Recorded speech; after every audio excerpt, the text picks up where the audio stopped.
Alright, hello everyone. Hello Thunderbird Prime. Welcome to the stream. How do you do? Once again, sang too much. Let's look again. Oh my god. Yep, nope. There's a normal thing for this point. Just hold on a minute.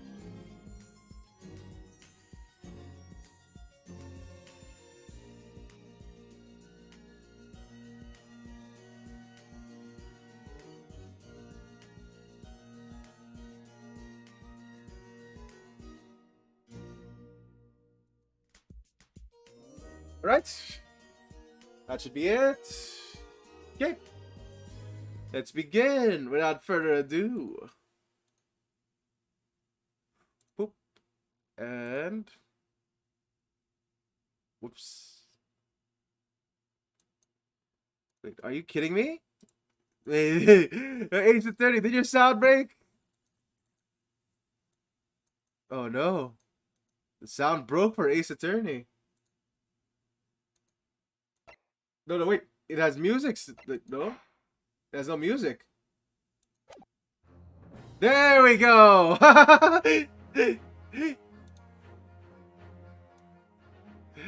Oh my god. Alright. So let's see what we got here. The Twisted Karma. Again, his last bow. Bow. Might be a bow. Either a bow. Anyway. Doot. Let's see here. Okay, episode 4. Okay, there we go. Yeah, just a title sequence. Pipe in hand, Sholmes looked down at the thick, rolling fog outside our window. I wonder exactly how many mysteries are out there, hidden within this bed of fog, he said. Indeed, a most bizarre incident, born of a curious advertisement. Ooh? A hellhound's mad gallop through the shadows of a Wait. serial murder. An executed man's graveyard resurrection in the dead of night. And a commonplace killing in a small, forgotten room at the edge of town. There is, naturally, always another side to every case, of which most remain ignorant. Ooh. And it is that other side which compels me to the scene of the crime, Wilson. So quickly now, take your hat and let's be on our way, my dear fellow. Oh. For our adventure is not over yet. Come, the game is afoot. Alright, so nope, no context for a current case. Alright. Interesting. We're not gonna do the Hounds of Baskerville yet, I guess. 8 days after that earth-shattering trial, that Cosmo regaining his memory. We were in the foyer of one of London's most luxurious hotels, the Great Waterloo Hotel.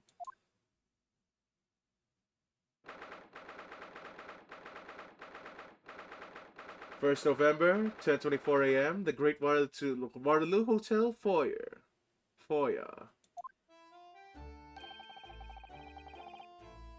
Alright, no, wow. No clues on this case. Just a random killing. Okay, well, I'm intrigued. I'm already intrigued by this. Let's see where this goes.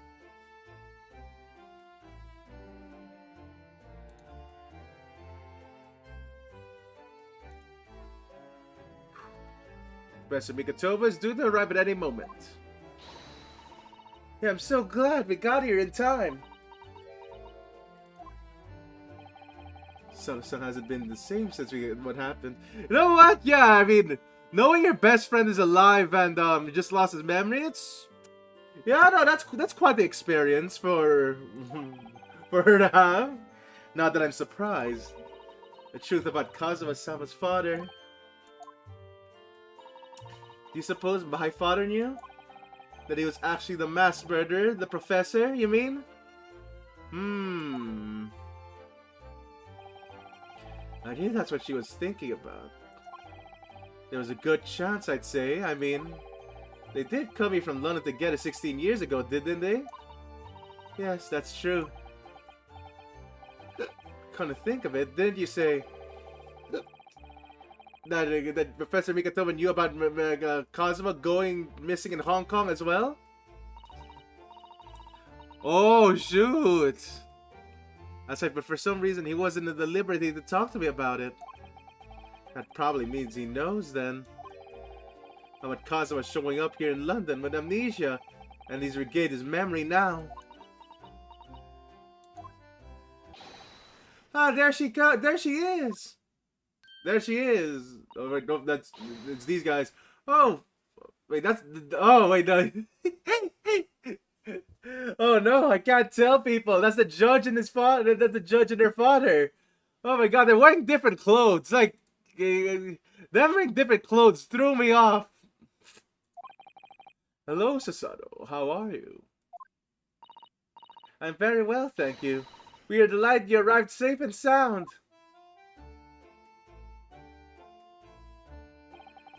Hello, Mr. Naruhodo. Very kind of you to take the trouble to meet us here. Oh no, not at all. It's my pleasure. We've heard all about your extraordinary exploits here in London. You know, the news has crossed the seas. It has? I always look forward to reading the monthly reports that arrive in with the steamships from Britain. Oh, I see. Well, thank you very much. Who is this man? Why do I feel as though I've seen him? It's the judge! It's his beard! But honestly, his beard is kind of weird. Like, it's not tied anyway. Yeah, no, there's, I'm not sure we got it that way. There's no clips or anything. Yeah, Mystery Thursday! Hello there, Uber Dragon! Because we have 2 cases left, and they're going to be really long ones, so we're probably going to do 2-parters. But yeah, look at this man's beard. Like, I didn't comment on that before, but like, shoot. That's Professor Mikatomo, we've seen him. Then again, we are suspicious of him currently, Uber Dragon. Because he knew about yesterday's events, apparently. You know, no, not yesterday's events. He knew about the last case's events. So yeah, no, he's pretty suspicious. I take it from your expression you can't quite place me. In that case, how about a little reminder, Seishiro? A firm tap should do it. Yes. A firm tap? What? Here we go then. I hereby pronounce the defendant, Ryunosuke Naruhodo, guilty! Oh god, alright, we're dead. Oh, stream's over, folks! Stream's over. Well, we're pronounced guilty. We can't do anything about it. Okay, bye-bye. Yeah, no, that's a good game. That's a good game already. Yeah, now I can do it. Ah! Oh, you're...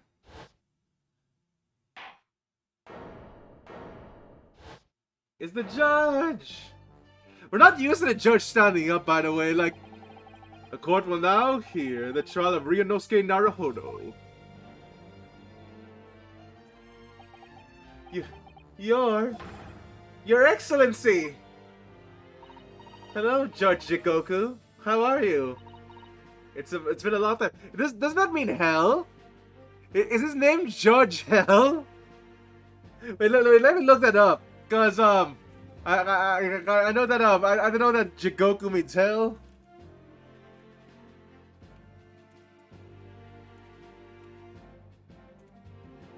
Yeah, I know it means hell. It's Judge Hell. What an appropriate name, I guess.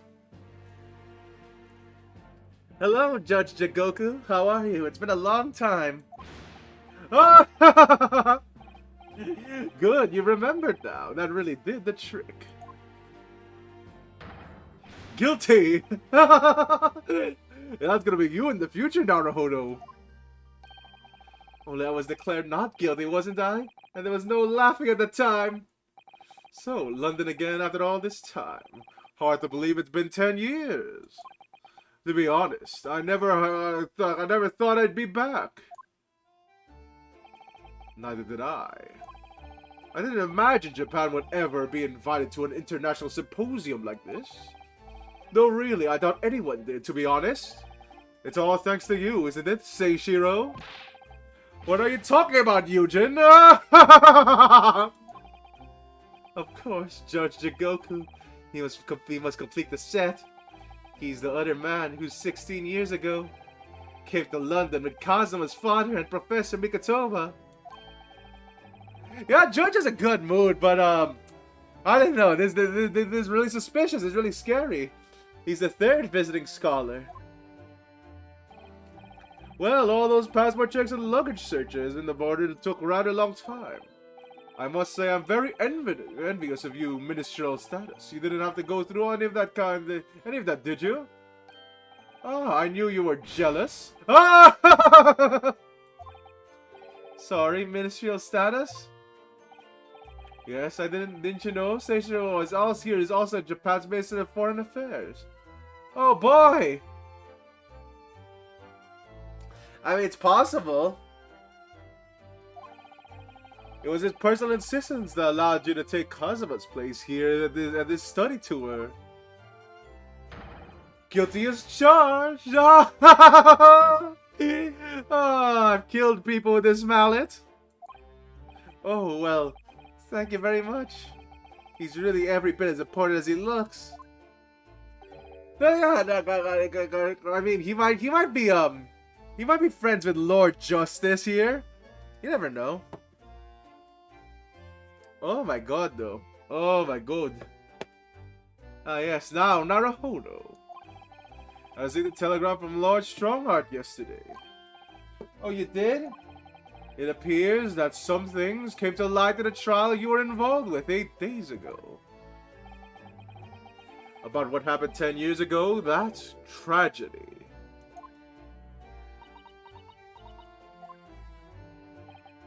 Yes, could you tell us any more about it? Oh boy, here we go. We get more information. Your journey from Japan. Okay, wait, I want to know about Kazuma's fault. You know what? Fine, let's do this in order. Your journey to Japan. So, how was your voyage here? Well, 50 days at sea is a long time by anyone's standards. But it wasn't as bad as when we first came 16 years ago. No, that's true. Then I truly wondered if we wanted to be drifting into a vast ocean for the rest of our lives. This time we followed the same route as you, so we were able to relax and enjoy the experience. So you stopped in France's beautiful capital, Paris?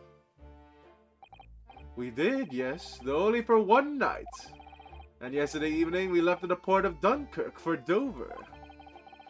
Just in time for the symposium, in fact. It starts tomorrow. It's wonderful that you're invited to attend such an important international event. I'm very proud of you, Father. It's thanks to Seishiro here. 16 years ago, he managed to integrate himself with Britain's Attorney General. Holy shit, he is! He is friends with him!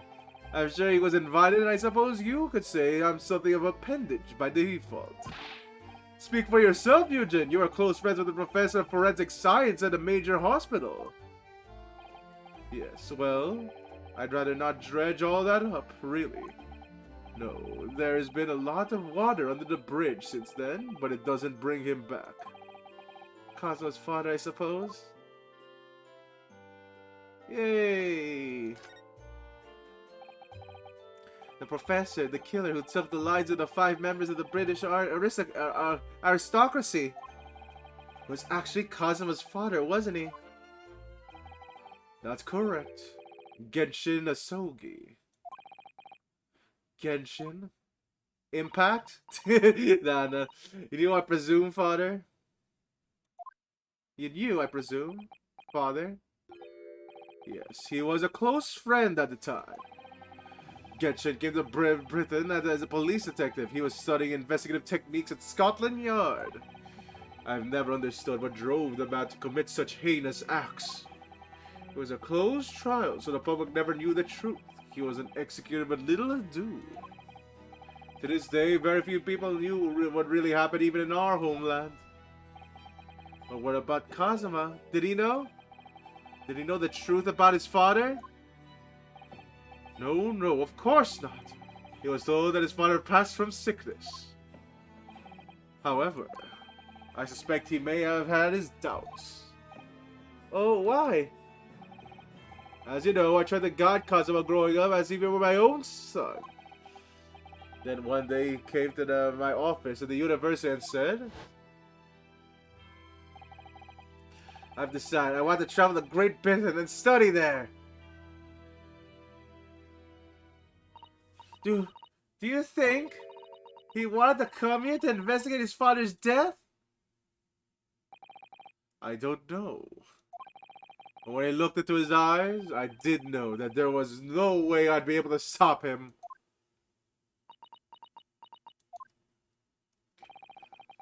Something else came to light that child the other day, actually. Oh, what? Well, having disappeared in Hong Kong and been missing for almost a year, Kazuo sits turned up here in London, working as the apprentice of Lord Van Zykes. What? What? Well, that's news to us. So, Lord Strongheart's telegram neglected to mention that part then. Oh shit! So they didn't know. Oh my god! I wasn't expecting it to be as surprised as us. Holy shit! Okay. Oh, okay. Oh god, that's actually surprising. I thought they were like, oh, we knew that all along. You're now guilty of not knowing the Naruhodo-san. As you know, we both know that we both thought Kazuma died on the steamship during our voyage in Great Britain in January. But he didn't die. He's alive, as you knew, didn't you, Father? In actual fact, no. What I did know is that when the ship was docked in Hong Kong, he mysteriously vanished. We sent a team of investigators to Hong Kong to try to ascertain what had happened, but to no avail. But he's still alive, and here in London, you say? I never dared even dream of it. Why on earth did a young man not make contact? The government and the police have been chasing clues fruitlessly for months now. Well, it seemed that he was suffering from amnesia. What? Amnesia? What's that? Explain to me in fine detail. When we first came across him again here in London, he didn't know who either of us were. I see. He only regained his memory 8 days ago. It's unbelievable. Yes, it's quite miraculous. I wonder why Lord Strongheart didn't let us know. Oh, I must speak with him urgently. I wonder if Kazuma's been in the past few days. Would it be wrong for us to go and visit him? You're okay. Well then. That began 16 years ago now. It's a distant memory, really. It was Yujin here, Genshin Asogi and myself. We were in the original 3. The first judicial scholars from Japan to travel overseas to study. Ocean voyages were not what they were today, I can tell you. 16 years ago, things were tough for their generation. Your father was exceptionally fine medical student at the Yume University at the time, you know, young lady. Yes, grandmother told me. He went to do research at the great London hospital to study autopsy, practically unheard of in Japan. Yes, it was an eerie place, sandwiched between the back of a prison and a burial ground. Oh, not more talk of graves. Yeah, I mean, shit, man, we already talked plenty.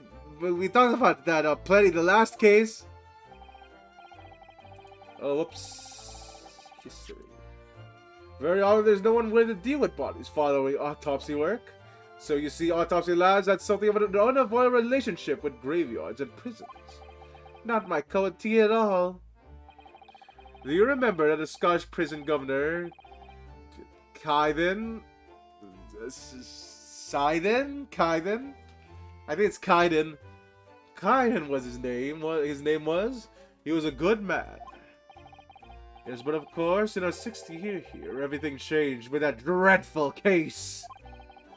When Genshin was arrested for a series of most gruesome murders.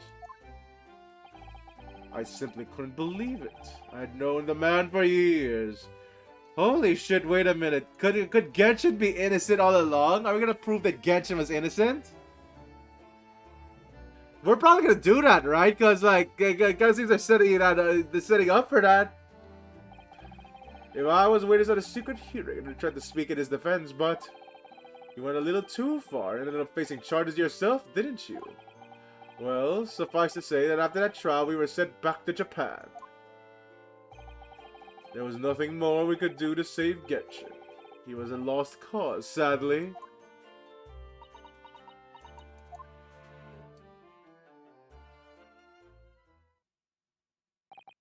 Well, if you'll excuse us now. Yes, I'd like to get this trunk up to my room as soon as possible. Oh, I'm so sorry. I shouldn't have held you up here for so long. I'll call for the porter then. Just wait here. Oh, shoot. Sasano-san's gone off and run. I'd like to stay and talk more, but I do have various preparations to make for tomorrow. Yes, of course. It must be a big responsibility representing our entire country. I wish you the best of luck. Naruhodo, I hope you will keep an eye on Susanoo for me. Keep looking after her as you obviously have been. Oh no, I mean, if anyone's looking after anyone, it's her looking after me. Well, I do appreciate you being there for her, after all. I've been a miserable father to her. I've thoroughly let her down. Sorry? What do you mean? Wait, what? Is he gonna die? Well, it was 16 years ago that I started my long study tour here in Britain, as you know. The very year Susanoo was born. Yes, I heard. The birth of my daughter was the most joyous event of my life, but... well, sadly, it was accompanied by the most tragic event of my life, too. Oh, yes, Susanoo hinted at something like that. It was a rather turbulent time at home. Anyway, I won't bore you with the details. I want to see it! I want to hear the stop doing this! Now we're not going to hear this at all. He's going to die. The point is, I became a rather less dependable than befits a grown man.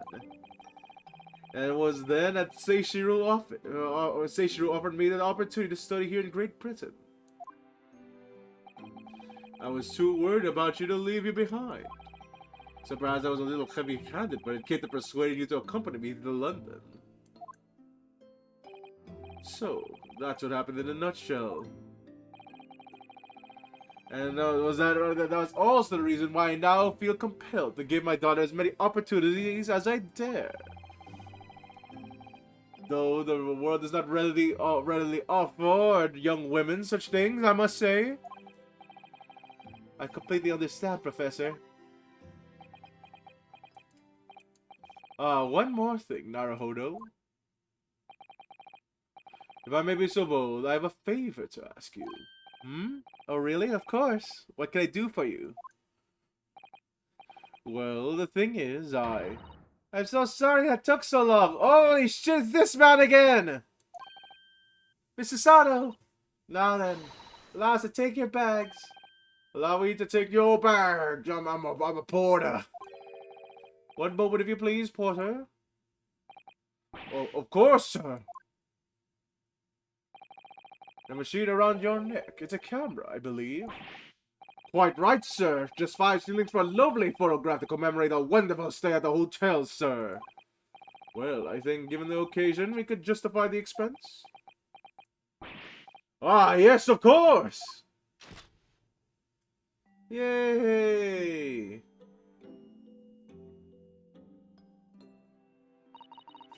I'd like to thank you for coming with me, Mr. Naruhodo. So, yeah, someone here's gonna die. It really made my father very happy, I think. Oh, well, I'm pleased then, but we were interrupted before. Professor Mikatomo was about to ask me something. Shall I return to Baker Street then? I expect Iris will have some delicious tea waiting for us. Okay, yep, someone's gonna die. Maybe Professor Mikatomo's gonna die in this case. Yes, let's go. I'm getting more and more anxious about Kazuma though. Perhaps I'll try to meet with the Lord Strongheart later and ask after him. Okay, okay. Well then, move.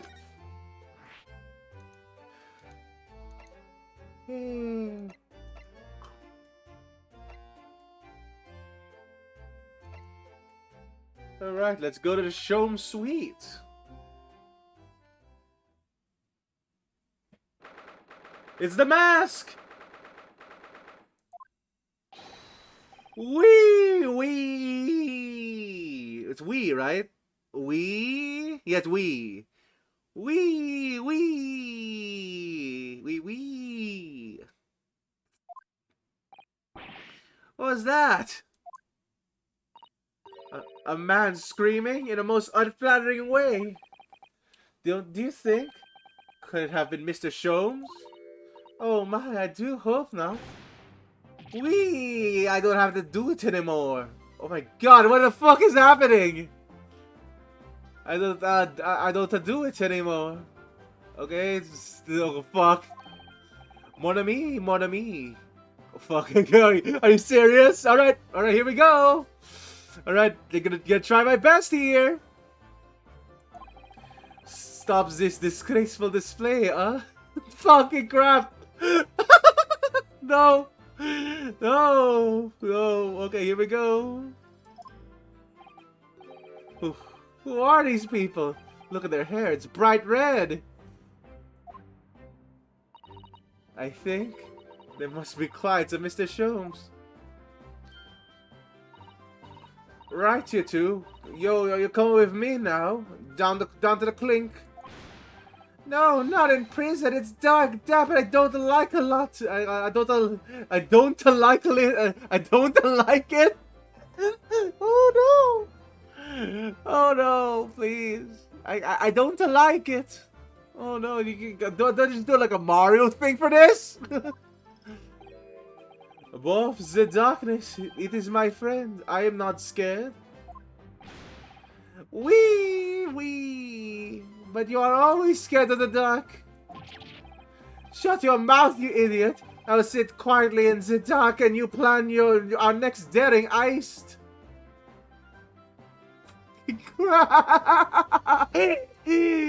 Oh god. Wee! I don't like this. I don't like it. Well, tough. We'll finish this down the yard. Now get moving. Bye then, Guinea. Have fun. Oh yeah, thanks Iris, and thanks you great detective. Alright, looks like this. Alright, here we go. Gina makes a fine detective herself, doesn't she? Oh, Susie and Runo. Well then, those guys are definitely innocent. Hello, Iris. We're home. Well, did you find your daddy? Yes, we arrived at the hotel just before he and his friend. Oh, well, that's great news. I hope I'll get to see my daddy again soon. God damn it, are we ever gonna fucking expose the news to Iris? We better. Ah, yes, of course. Dr. John H. Wilson. So, Iris, all that remains now is that the greatest problem, not the man. Why is your hair red? Oh no, it's the Ghost Trick episode. Actually, wait a minute. I might be getting the hair color wrong. God damn, though. Before concerns yourself with that, I believe some tea is in order. Don't you, my dear fellows? Why is your hair red? Is something wrong, Mr. Naruhodo? Do I have a crown with such like on my face? Not so much on your face as on your head, I'd say. Come along then, everyone. I've brewed a lovely special blend. Time for tea. Whatever is going on here today? We're colorblind. In that case, let us sit down and drink now. I am, in fact, expecting a guest later today.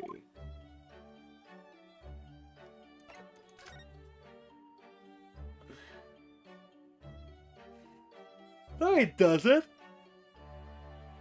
Oh, so sorry for yawning. He doesn't hate red hair. It's just weird. It's just weird, like in a way. Like, I'm not sure why he suddenly dyed it. There are two visitors. Mr. Sholmes, who were the two gentlemen that were here before?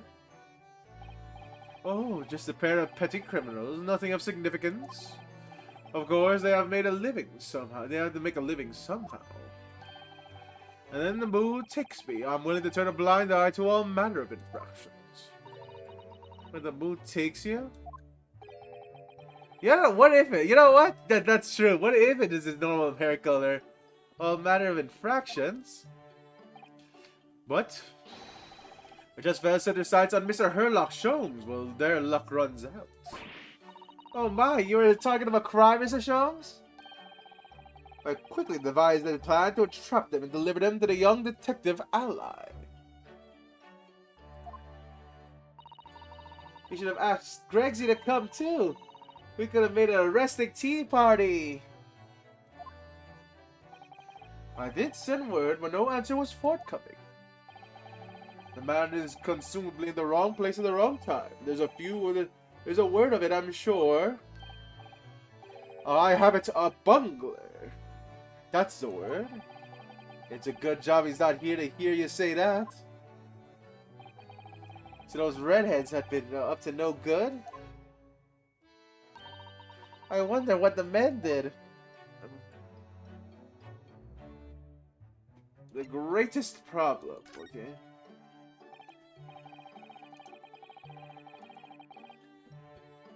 Oh, okay. Yeah, so you know, this is setting everything up, Uber Dragon. This is setting everything up. Because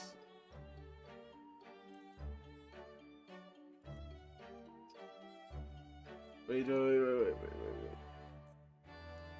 So, God damn, my brain farted. What was I about to say? Oh yeah. Yeah, no, see, that means that everyone is just related to Lynn then, right? Lynn or Line? I still can't know, I still don't know the proper pronunciation for that. Fuck! What was about the greatest problem known to man that you mentioned before? Is it another fiendishly intricate case, Mr. Sholmes? How should I best explain it? Are you aware of the theory of evolution by natural selection, perchance? Well, I think I've heard talk of it somewhere, possibly. It's a revolutionary scientific theory that was newly proposed 40 years ago now. According to its author, Mr. Darwin, we humans were once apes who lived in treetops. Wait, what? We were apes? Indeed, and from the very moment those apes descended from the canopy to live as humans, it has been a lot of our mercy of the greatest problem known to man. Our lot? What is the greatest problem, Mr. Sholmes? Why is it not obvious, my dear madam? The problem of rent.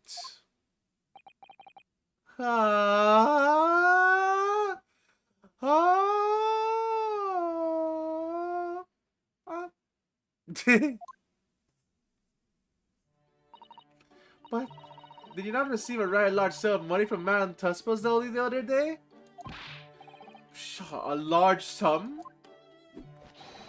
I potted her for Iris and a new motor car for me later, and all that disappeared, I assure you.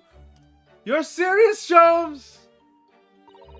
Honestly, Hurley, you know you squandered it. Yes, well, anyway, 2 days ago. Let's go with the answer to the man's greatest problem for the coming month at least. And what was the answer? Why, there isn't a substantial clue before your very eyes.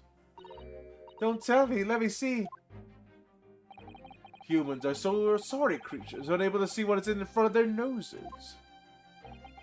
Let me give you some assistance. Don't look, but observe very closely.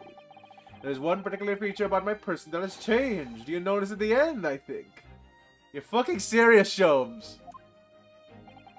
In the end, it's been stabbing me in both eyes right from the very beginning of our conversation. Well, you see, my dear Naruhodo-san, you cannot... I think we might need another clue before we come with the full answer, Mr. Naruhodo. Thanks for the hint. I'll be tearing my hair out on this charade goes much longer. Naruhodo, just ask! Just ask! Oh my god, please! Mr. Sholmes, isn't it about time you told us about the truth? Just over a week ago, you said to us. Oh, yes, my dear fellow. I'll tell you something over the very worst importance, my dear fellow. Great detectives are wont to lie. It will serve you well to remember that.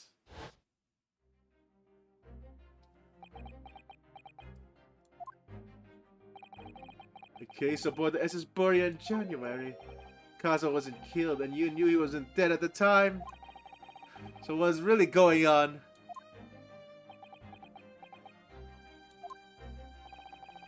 The fellow was unconscious for a very long time. If he had regained consciousness when he did, his life would have been in mortal peril. Of course, a side effect of a prolonged comatose state was amnesia, as you know. It was very simple enough task to silence the crew. But how? After they carried him out of the cabin, I assembled them in the lobby area. Then I made them swear to leave him unconscious and made him unlaid from the ship to Hong Kong as a murdered corpse. Oh, how horrible! It was necessary to find some material in which to persuade the crewmen to keep their word, of course. But why? Why do it in the first place? I'll be at liberty to elaborate in due course. But for the time being, I would like to reassure you. I didn't foresee subsequent events. What events? He disappeared in Hong Kong. Oh! I believe I may have made a gross error of judgment. Mr. Sholmes?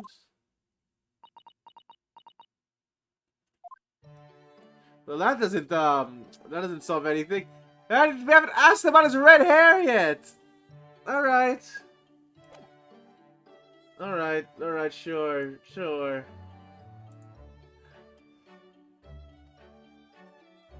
Are we really not gonna ask about it? Really? Really? Okay.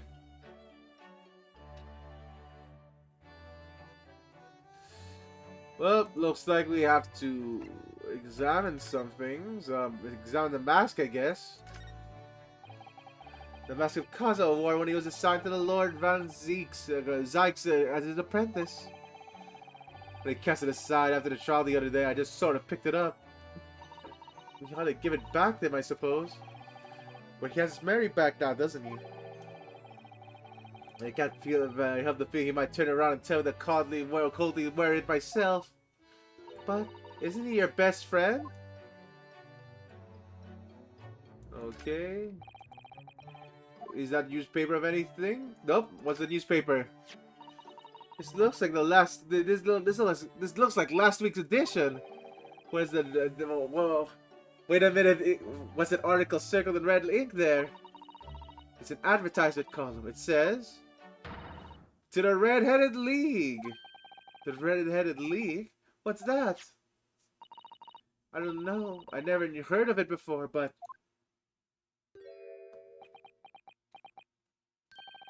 Is something on my face? Clearly this has something to do with that. Like a lively hair. The Red-Headed League article has been entered into the court record. Oh no.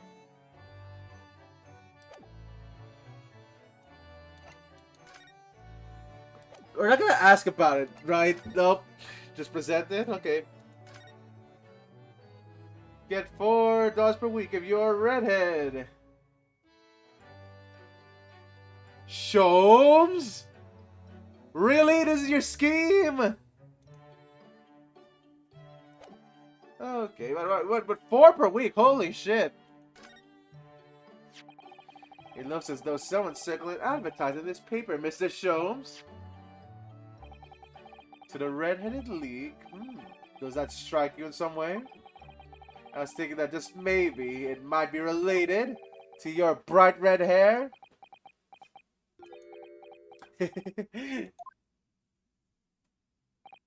So, at last you've learned to apply my methods, Mr. Naruto.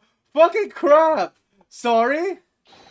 In the first incidents, are not quite indispensable observation. Believe me, I could have seen the hair with my eyes shut. So then allow me to regale you with the details of my latest exploits. Regale or boast? Oh my god, okay, well, so you're doing this for four pounds, you think, a week? So what is the Red-Headed League, which seems to be the subject of advertisement you circled? He knows it in the paper, then. That, my dear fellow, was going to be the source of this month's rent payment. It was? How? According to this advertisement, the Red-Headed League is a distinguished institution of fellows of unspecified governance. In fact, the only condition for becoming a member is having red hair. That doesn't entirely surprise me. But listen to what the lucky redheads receive once they join. An unconditional salary of £4 a week. Oh my, £4 a week? But why? Why are people paying for? What are they paying for? That's doesn't seem like this is this sustainable in any way. You know, I guess they just look after each other, but damn, that's a lot of money per week. That I do not know. No details are given in the advertisement. But surely every Reddit person in the country would be flocking to join in that case. You're right, Susie. There's no time to lose. I'll put my application in at once. So will I, just on the off chance. That might be stretching a point, I think. The trouble is, they have a fixed number of members, you see. Oh, I see. So once a certain number of people have joined, no one else can. Well, as luck would have it, one member recently passed away. It wasn't particularly looking for you, the redheaded question, I feel, Mr. Sholmes. Oh my god. Alright, you know what? Well, the body's not even cold yet, and man, Sholmes is after the scraps. So you decide to try to join in his place. Correct. I mean, look at me. Have you ever seen such a red-headed fellow? No. So why? Why did I have to go so wrong? What on earth happened? A blunder, Mr. Naruto. Though it pains me to admit it. Okay, what's your blunder?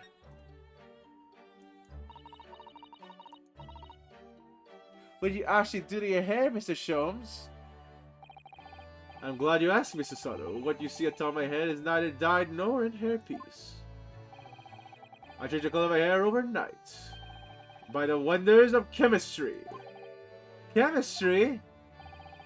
I was conducting some research in the method of rejuvenating spent tea leaves. And in the course of my work, I stumbled upon a potion that when taken turns one hair into a flame like red. Would you like to try it? It'll make your every hair on your body perfectly crimson. I think I'll pass. But Mr. Sholmes, is it quite safe to drink? Surely it's bad for you, isn't it? And amateurs are always hampered by such fears. Oh, should I never have doubted you, Mr. Sholmes? You mean to say? Well, of course. To earn £4 per week, one must be prepared to turn a blind eye to a little danger. That degree of red signals more than just a little danger. So anyway, Curly left with full confidence yesterday with his new red hair. For the park on Line Street where Red-Headed League were interviewing prospective new members. So what went wrong? The whole park was choked with red-headed folks like a coaster's orange barrel. I queued for 8 hours solid. At last I reached the front.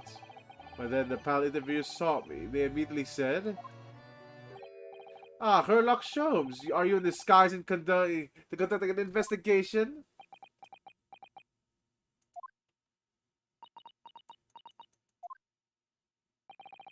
So naturally I had no choice but to reply.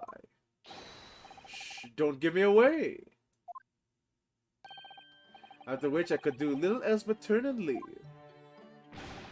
Then this morning when I looked into the mirror, irritation stirred within me. So I turned the parrot into the police. Oh dear, what a disaster. For Hurley, those two redheads. Alright. God, what is this case gonna be about? There's so many things that can go wrong here. Mr. Sholmes, you mentioned before that you're expecting a guest today? Indeed, Mr. Sano, that's correct. None of those redhead gentlemen that were here before. At all, they're petty villains. The guest I'm expecting is a client. Oh. A young gentlewoman who wishes to appoint the services of this great detective, no less. Oh, how wonderful, Mr. Sholmes. We must stay and observe the fashion which a great detective receives his customers. Must we? Have you been in their clutches now, Rent? Just as I have you in my clutches, redheads. Ah! That hearty laugh is masking rather sinister thoughts, I feel. You know, the lady isn't due another hour yet. Don't feel as though we must wait around if you have other things to do. What am I supposed to do then?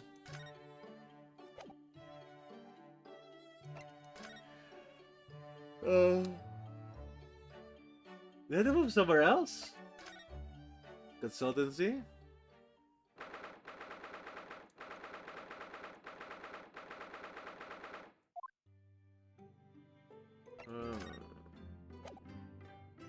I guess I can converse what to do, yeah. It's good news that Professor Mikatomo arrived safely, isn't it? Yes, it's wonderful, and the fact that Father has been invited to this important international event really makes me very proud to be his daughter. Your father, Judge Jigoku, us, and Kazuma, of course. There's an ever-increasing number of Japanese people here. Britain's capital isn't there? Isn't there? Well, yes, I suppose so. But London does have a population of 6 million people, so I think we're still in we're still a minority. It's the son's father who came here as a visiting student 16 years ago, and Kazuma. It's almost as if some great power has been at work drawing them here across the ocean to London. And I feel as the waters are starting to swell again too. Okay, so some great power. Move to Chief Justice's office?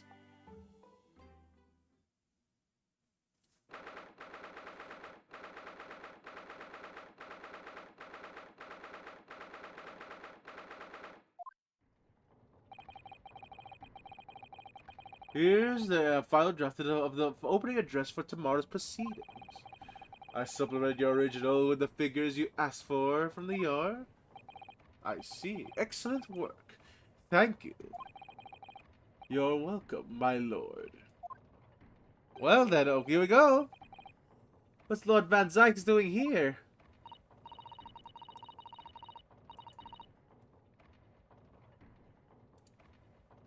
My, there seems to be an awful lot of tension in the air, wouldn't you say? This place is stifling enough as it is. You don't really need any more tension.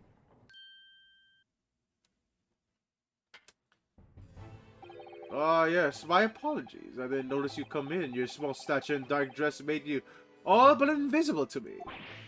Oh, no, it's not entirely my fault for wearing black, I'm sure. From now on, you must dress white from head to toe whenever you come here. Now then, Mr. Naruhodo. Yes, my lord? I'm right here.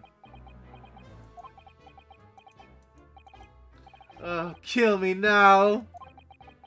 Something wrong? Perhaps it's a little too hot in here for you?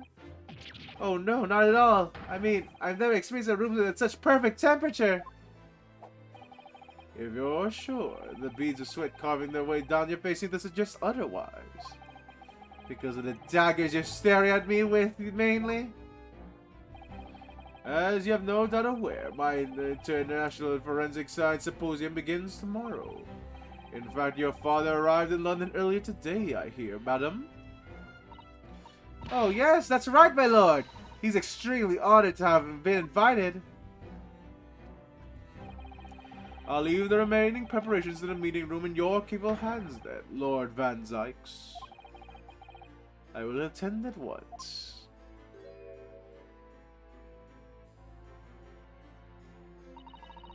He gave a very cold stare. He gave you a very cold stare as he left, didn't he? I know, but I haven't done anything, have I?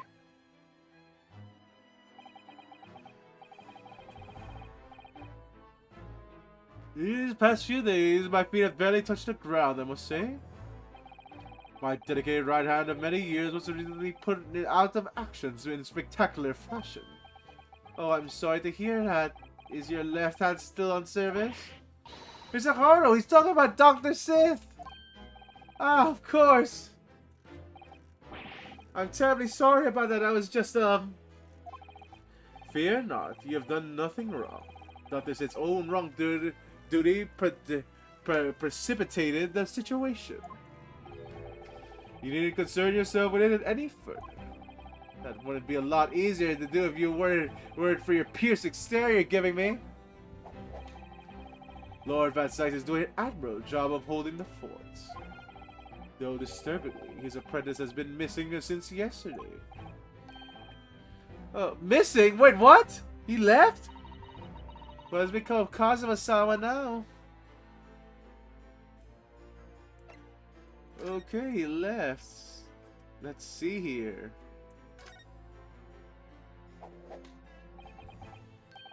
Not long ago, the visitor numbers of the Great Exhibition exceeded 30 million. 30 million? Are there even that many people in the world? As a comparison, Mr. Naruhodo, the population of the imperial capital of Tokyo is 2 million. I'll be opening the International Forensic Science Symposium in the exhibition main auditorium. This event has been 2 years in the making. 2 years of preparations and negotiations within other countries. It sounds like a tremendous achievement. Congratulations. In the 20th century, we'll see the wholesale adoption of forensic investigation techniques. And cooperation between the policing organizations around the globe will be essential. Alright, here we go. Are you evil? Which is why. The landmark first symposium had to be hosted here at the heart of the great British Empire. In order that Scotland Yard can become the leading investigative unit in the new world. He's the same as ever, I see. That passion is quite something. You're every bit as passionate in your own way. I'm sure, Mr. Naruhodo. How's everyone reading Mr. Naruhodo's mind? Like, doesn't blue text mean he's thinking? Unless I'm mistaking that. I'm the only person in that country who truly cares about a future that embraces forensic science. It is my intention to become Her Majesty's Attorney General and reform the yard from the ground up. So the disgracing of the forensic investigation team has been a bitter blow to my ambitions. Oh my god.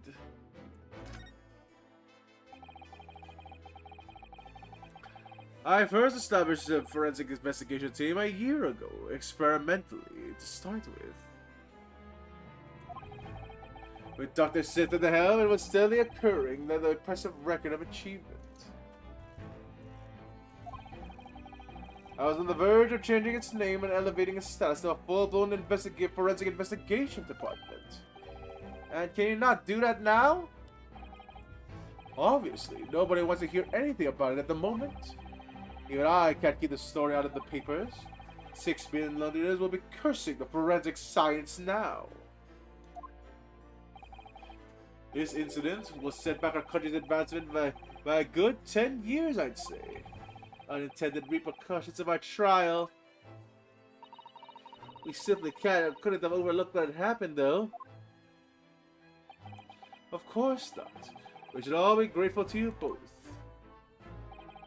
Anyway, I'll still reform this country's policing when I become Attorney General.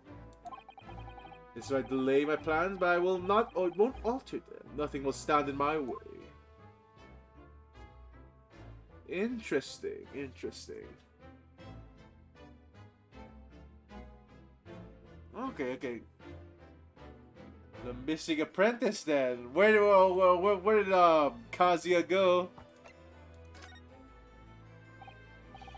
Of a Bad Lord Van Zyke's apprentice. Ah yes, that came as a surprise to me, I must say, that you and he are old friends. How did he become an apprentice to Lord Van Zyke in the first place?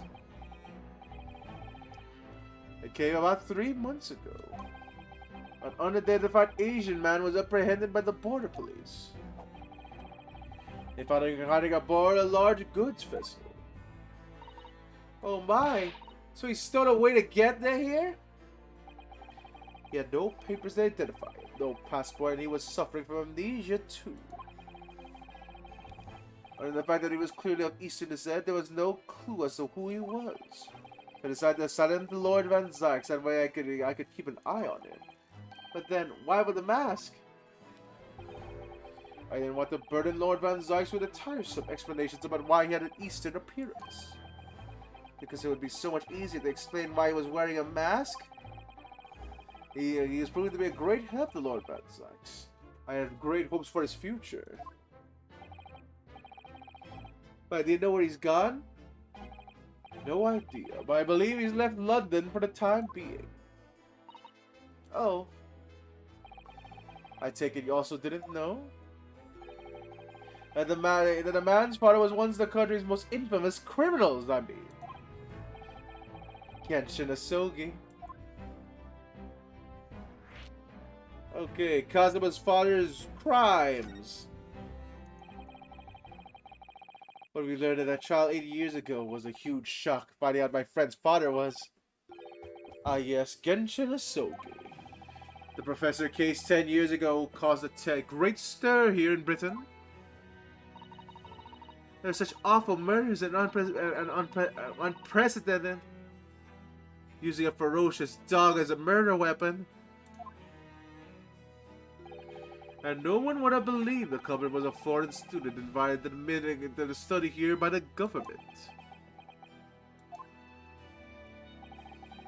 The true identity of the killer could be made public then, and it can't be made public now.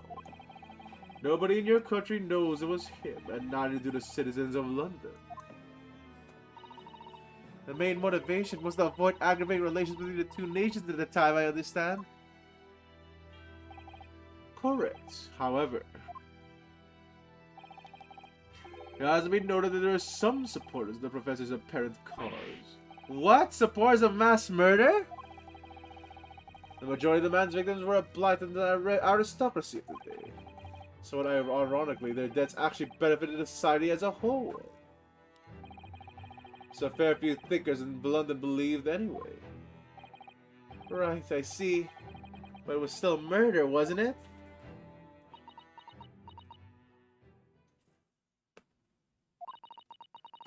It seems very similar, doesn't it? The idea of the Reaper of the Bailey.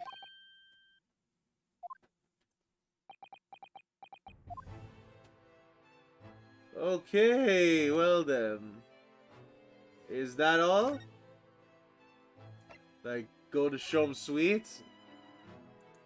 Do we have a guest now? Oh, ding-a-ling-a-ling! Ding-a-ling-a-ling! Aha! Here is my guest now, my latest client with money to spend! Oh, I do hope it's an exciting case, Hurley. Remember, Iris, we are the present gripped by the greatest problem known to man. I must be willing to accept any case, no matter how unstimulating. Save a located a runaway, of course. Don't spare anyone's feelings, will you? Oh dear, I'm afraid that Hurley can lack a little tact, especially just before rent is due. The whack! Mr. Sholmes, Mr. Herlock Sholmes, oh please, oh please! Wait, isn't she part of the jury before? Okay, now she's a client, I guess. But I'm pretty sure she was part of the jury before. Please find my husband, he's run away!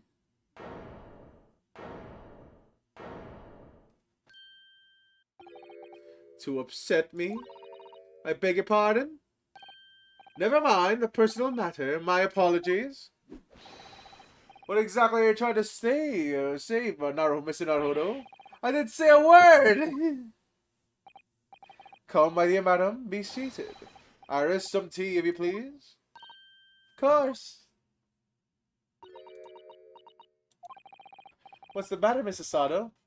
Oh, it's just that gentlewoman. It's by the jury.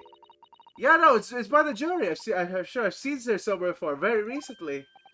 Yes, now that you come to mention it. As I explained earlier, my name is Evie Vigil. I implore you to take the case, sir. Money is no object. Simply name your figure. Money and wealth are of little consequence to me, madam. Being offered a case to solve is a reward enough. Sholmes? Oh, Mr. Sholmes, you're a picture of benevolence. I'll of course make a mental note of your offer, however, for contingent reasons. I trust you'll remember your words also. If you might inquire, sir? This gentleman and lady would be? Oh, me? What am I about to tell you? I should like to communicate the strictest confidence, you understand? Ah, these are my friends.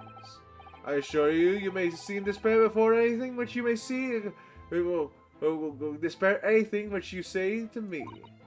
Ah, I see. I can vouch for the gentleman personally, after all. He's hard of hearing. Why did I ever get my hopes up? Alright, what do we got here? Miss Vigil? Mr. Vigil, your husband's disappearance. Alright. Forgive me for asking, Miss Vigil, but have we met before? Quite recently, perhaps? Oh, my! My dear fellow, what is your intention? Clearly you have no ability to differentiate the facial features of the English. If you wish to invite a lady to tea, you must do so in a more gentlemanly fashion. Is it possible that you're the nice young lawyer from the trial I attended last week? Ah, I knew I'd recognize her. To have a man's fate in the palm of one's hand. Oh gosh, oh golly, I said shivers down my spine. I didn't quite recognize her, but she's acting so differently now. It must be very difficult for you as a lawyer being hard of hearing, I mean. Sholmes, pardon? Oh dear, I'm so sorry. Don't worry if you can't hear. It was frippy, really, nothing more. Now look what you've started, Mr. Sholmes. Thank you very much. I believe it would be prudent for you to sit quietly in the corner. Yes.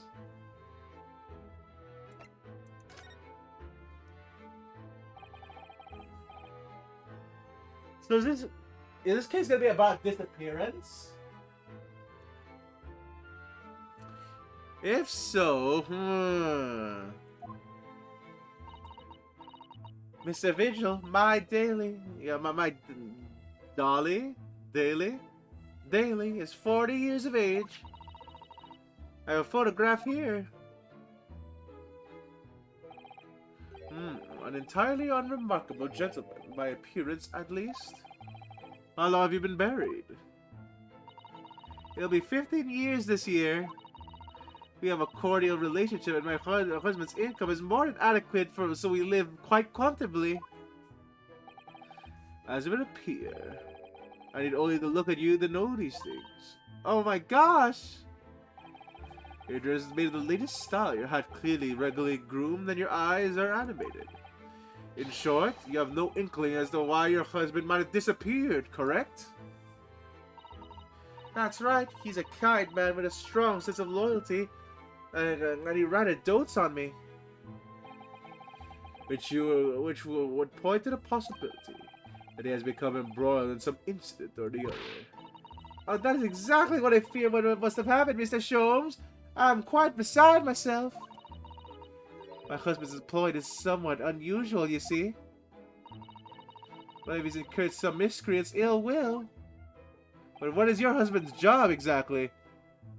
Oh yeah, what exactly is your husband's line of work? He's a warder at the prison. A guard? That is somewhat unusual. Okay, well, yeah, I don't know. This looks like clear-cut murder to me. Okay. Prison warder.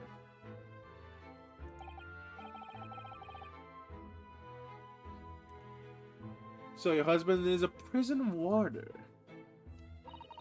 That's right, yes. Well, in actual fact, he's the chief warder. Indeed, I see. Well, chief prison warder certainly qualifies as something of a specialist occupation. Okay.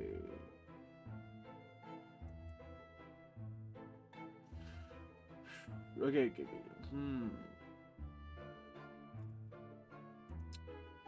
Yeah, no, there's no clues here.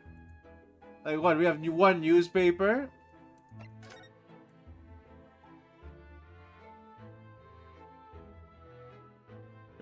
Public health reports. No. No, there's no lost cat here, Uber Dragon. Yes, it does indeed.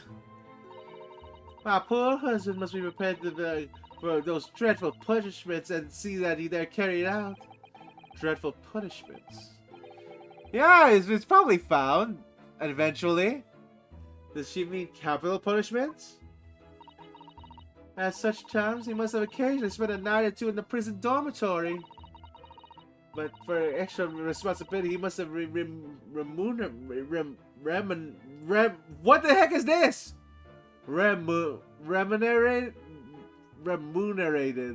Mu? Ma. I can't read! Okay, so it's remunerated. Okay, what does that mean? Oh.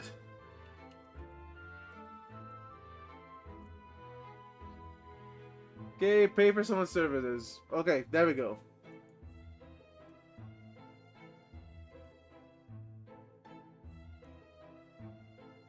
Remunerated. Narrated. Look, it's Mew. Okay, there we go. Fuck. More handsomely than the other warders. Of course, he makes no mention of my husband's work to the neighbors. Yes, I believe your prudence is justified. Tell me, what prison is your husband engaged? Barclay Prison, Mr. Sholmes.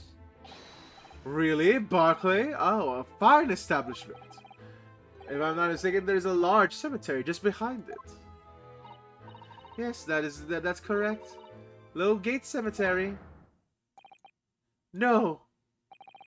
Little Gate Cemetery? That's the very place we were discussing in court! That's unbelievable! Wow, what a coincidence! Unbelievable, my dear fellow. And yet undeniable. Oh no! Oh no! Did they get buried there too? Sorry, Mr. Sholmes, I'm afraid you've lost me. Ah, pay no heed, madam, pay no heed.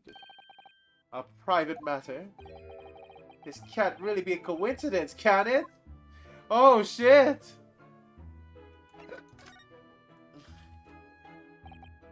So the matter of your husband's disappearance. When did you realize he was missing? Please try not to laugh. It was yesterday. I'm sorry, yesterday.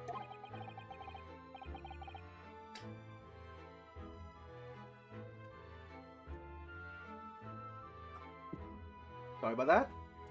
It really is recent, laughably so. The truth is, my husband does at times, on occasion, do spend the night away for his work. It's not all out of the ordinary for him to not return at home at night, but this is different. For him to not make contact for a whole day, that has certainly never happened before. Oh, my dear Daly, whatever could have happened? My dear Miss Vigil, please calm yourself. Now then, have you contacted the police? Why, naturally, but sadly, they refuse to listen to my pleas, and my husband has only been missing for 1 day. I was asked to wait patiently at home. In truth, Miss Vigil, I concur with the police. However, let's not be hasty.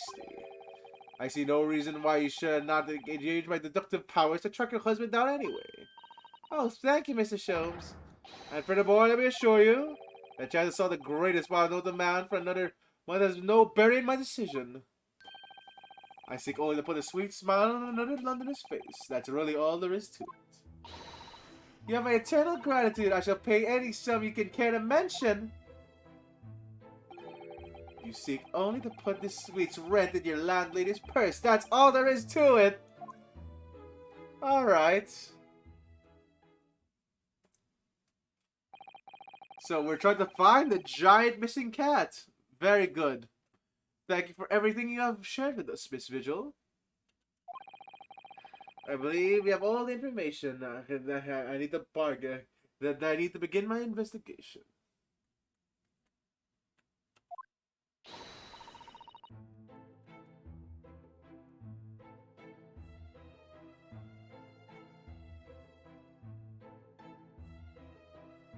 Okay, let's see here.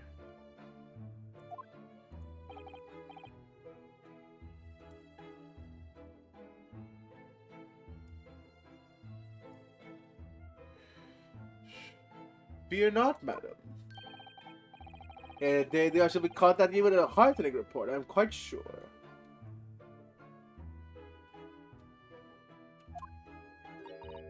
So soon? Oh, how splendid, Mr. Sholmes. Good news should be delivered early, I always say. If you could kindness to leave a photograph of your husband in my possession. Alright, so photograph of husband. Let me see this picture. Let's inspect this. Let's inspect this photograph cleanly, okay? It's a gate. Look at that hair. 2 buttons. He's awarded. Okay. Nothing out of the ordinary here. Not a recent picture.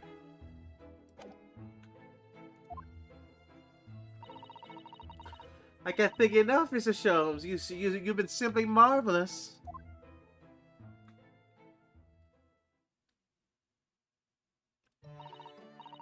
You know, I think every time Hurley.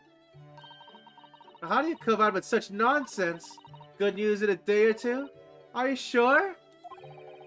I can't be sure, of course, but then I didn't swear. I didn't swear on it. I merely give the good woman some hope. I hope to be able to give her good news, one might say. After all, the rent must be paid by the end of the day tomorrow. If I have successfully located Mr. Vigil, we shall be mutually relieved. Wouldn't you agree, Mr. Naruhodo? Don't look at me with those pleading eyes. Well, my dear fellow, did you hear the details of the case? Yes, my hearing is surprisingly good, actually. Excellent.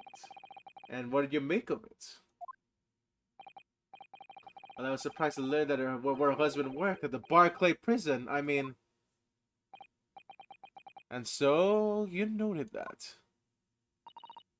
Of course, especially with the mention of Lowgate Cemetery. Lowgate Cemetery is that rear of Barclay prison. What is that? Oh no, it's different. It's Jeffertalking. Of course, Lowgate Cemetery is the rear of Barclay prison.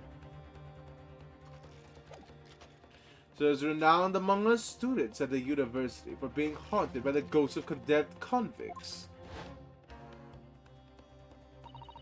Barclay prison is where that notorious man was incarcerated. The professor. Now a warder from the prison has mysteriously disappeared, it would seem. It's all very peculiar. Indeed. But nothing you can't handle, I am quite certain, Mr. Naruhodo. Sorry. Run along to the prison and see what you can glean. Would you? It's the prison governor you want. No doubt the man is equally worried. But aren't you going to go yourself? Surely you needn't ask. I can't be possibly seen. I can't believe I can't possibly be seen out with this hair. Sholmes? But did you go to live stream with that hair? That was quite different. That was quite a different matter. So leave it in your capable hands. Now, if you'll excuse me, I'm rather busy. Well, shit, we're solving the case now, I guess. Of course you are. Well, let's solve the case for Mr. Sholmes. Get that rent.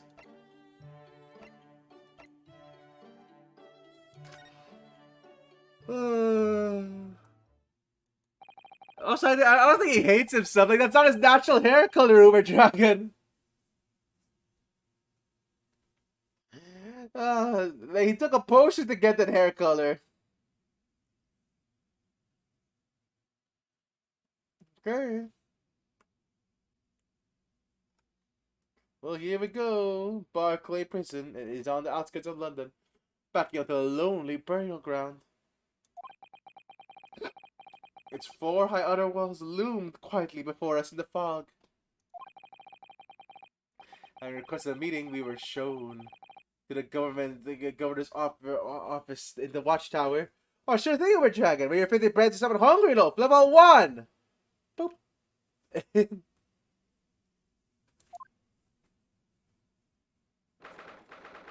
Holy shit! That's a hazard! Can you imagine someone putting their hand on that?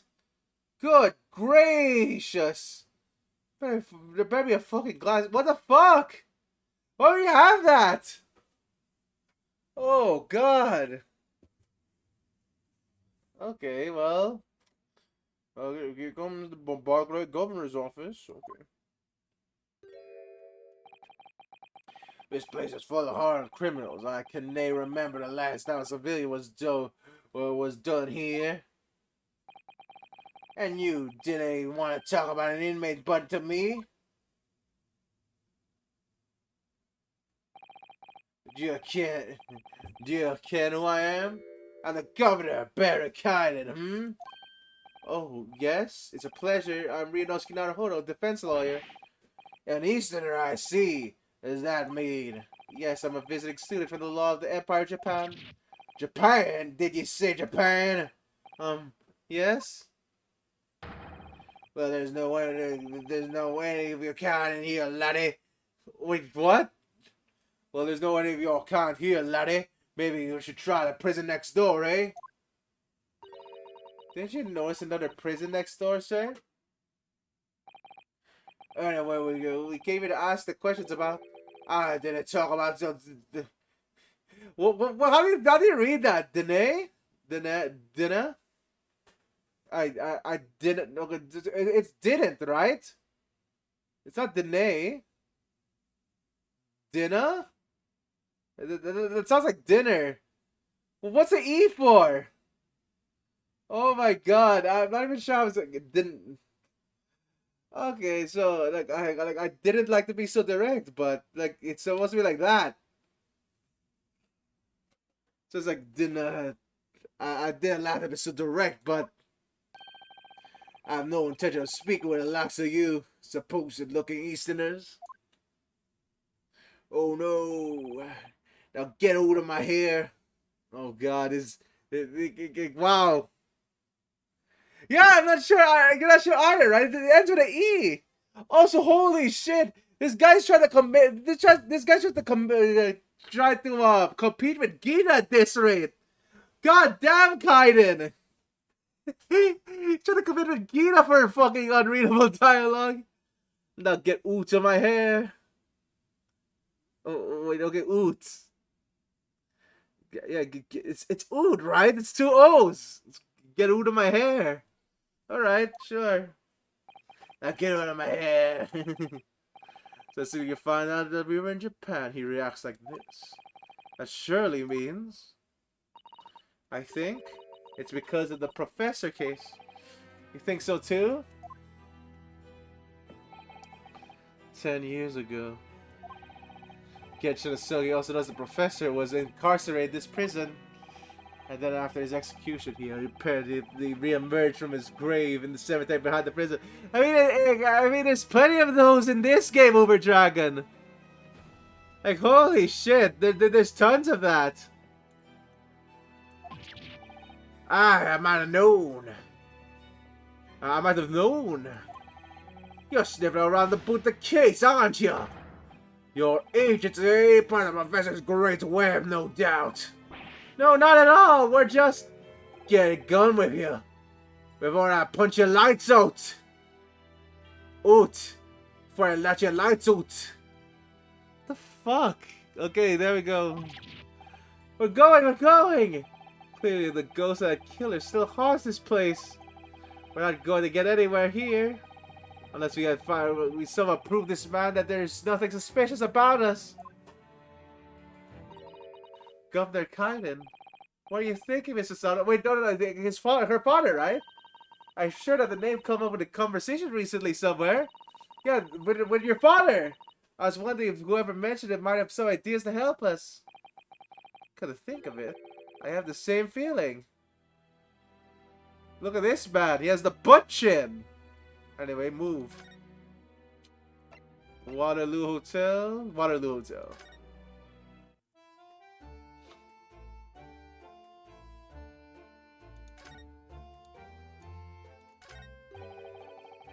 That's Professor Mikatomo over there. Yeah, see, Mikatomo doesn't have the butt chin. Hello, you two. Hello, you two. I was thinking about a moment to catch up on the world now that I'm unpacked. But where's Judge Jikoku? Yes, he's not the relaxing sort. He has taken himself off the page respects to all the legal bigwigs.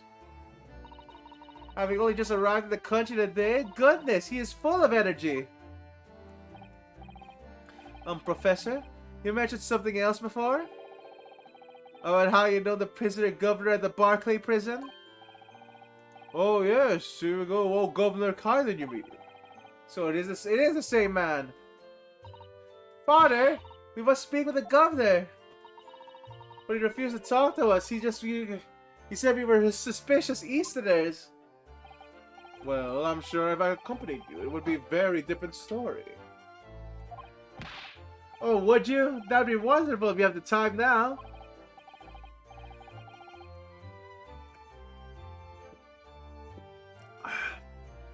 So as you can see, I'm very busy at the moment. Busy drinking coffee in a comfortable settee. Now, I have a rather lot to prepare for tomorrow, you know? Oh, sorry. I didn't say that out loud, did I? You Mikitobas are alarmingly good at reading people's thoughts. Or could it be that Naruhodos are alarmingly bad at hiding your thoughts? Let's not fall out now. I have an idea.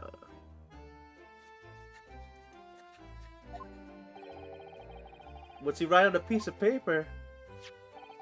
Here's a letter of introduction for you. Hopefully when he sees my name, he'll change his tune. Ah, thank you. The letter of introduction has been entered into the court record.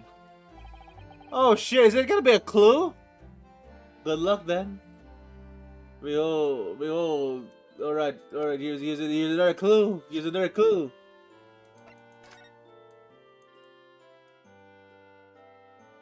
Blackbird line. Oh, that's gonna come up? Yeah, that's definitely gonna come up.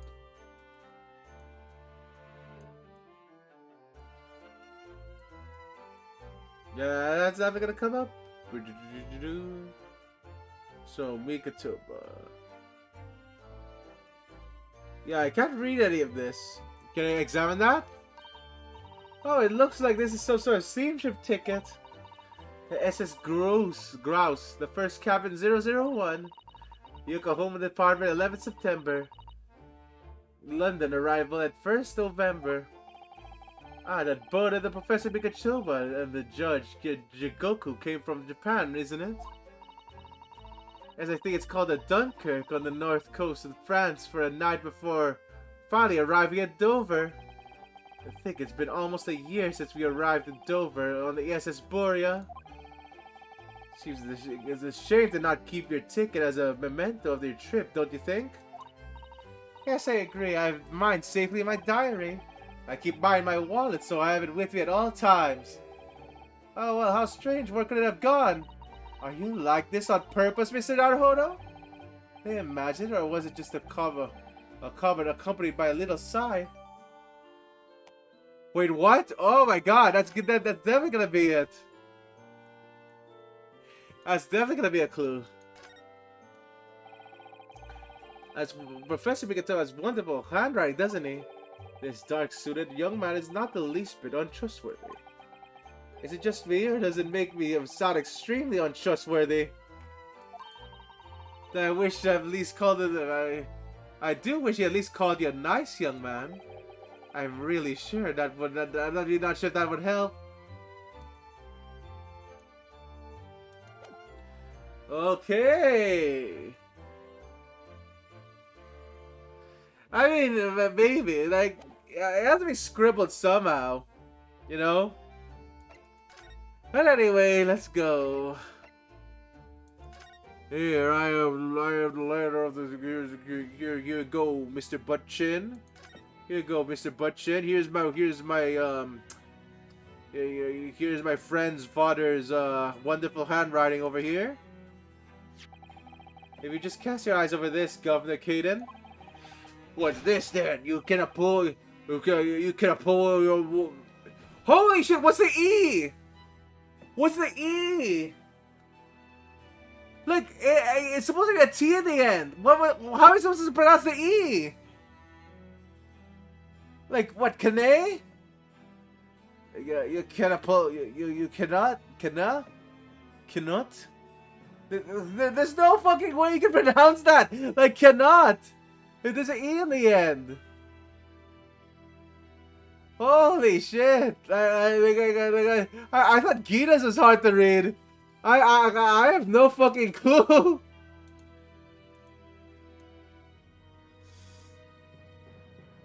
All right, no. Okay, good. So let's try this again. What's this about then? Gonna pull the wool over my eyes, you good-for-nothing Japanese student. Mikotoba. That young jock from the forensics laboratory? That Mikotoba? Yes, exactly, him. Oh dear, perhaps I should have said something sooner. I'm Eugene Mikotoba's daughter, Susato. Jings, you're the young man's daughter? Ah, and you didn't think to mention that before? I do apologize. Alright, well, you do your best to take a seat then. Can I offer you a cup of tea, perhaps? I'm never gonna try one of your here handcuffed biscuits. What the fuck? Okay. Your father's influence is nothing short of amazing. I'm bitterly regretting not announcing who I was from the outset now. So then, what can I do for you, hen? Well, we're currently investigating a case. It's one of your warders, you see. He's gone missing. Missing? That's right. It's surely been reported to you as well, being the prison governor.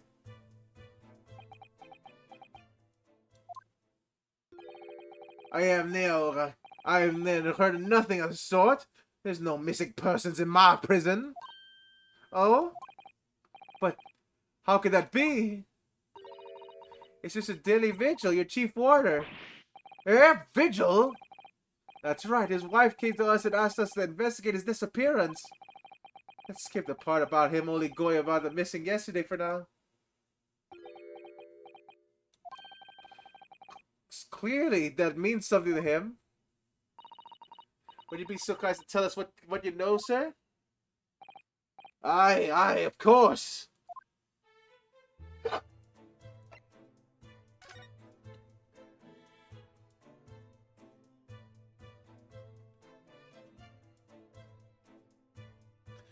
Okay, so it's Kana, Kana. It might just be a. Oh, so Kana, fucking crap. Kana. Okay, so it's. Ooh, so it's like kinda. Kinda. Fucking crap. Okay, there we go. Kana. We understand that Mr. Virgil? Oh no, Virgil is in this game. Vigil is a chief warder here at the prison. Aye, that he was. Strokes has a responsibility dedicated to the job, no doubt about it. He's a fine warder. Sorry, did you say was? Aye, he doesn't work here no more. He left the job. Oh my! When was this exactly? There's a question. When was it about? It cannot have been much less than 10 years ago now. What? What? 10 years ago? He stopped working here 10 years ago? Wait, what the fuck? What has Mr. Vigilance been doing? Wait. Did he hide it from his wife for that long? How? Oh, God. As I minded, dear Ken, I haven't heard the fella's name in all that time. Oh, my fucking God. Look at this. Dear Ken. Okay, joking. As I minded, joke. No, not joking. Well, you have to fucking decipher this!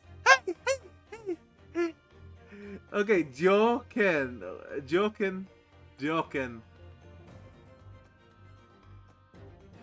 Okay, what was that supposed to be? It's so mangled!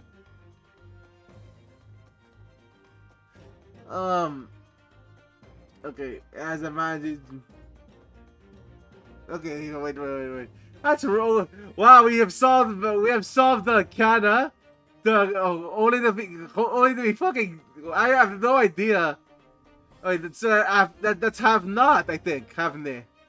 So it's havne. Dioken. Hadoken? What are you trying to say here, my dude? Oh well, I mind you, Dioken. I haven't heard the fella's name in all that time. That's a word if he's gone missing, though. But Miss Vigil had mentioned no mention on it. I think perhaps Mr. Naruhodo and his wife simply doesn't know. I think she's unaware that he's no longer works here. Governor Kaden, can you tell us what happened? Why did Mr. Vigil give up on his job here? That's important, is it? Yes, I believe it may be. What do you think of Mr. Naruhodo?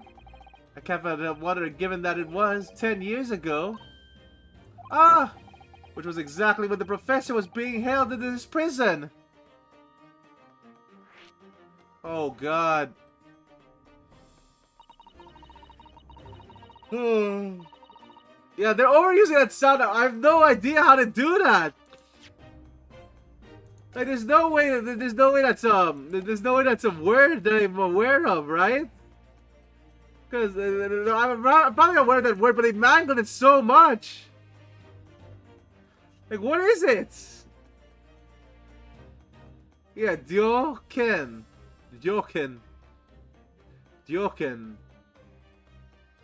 Yeah, no, I have no idea. What do you mean by this?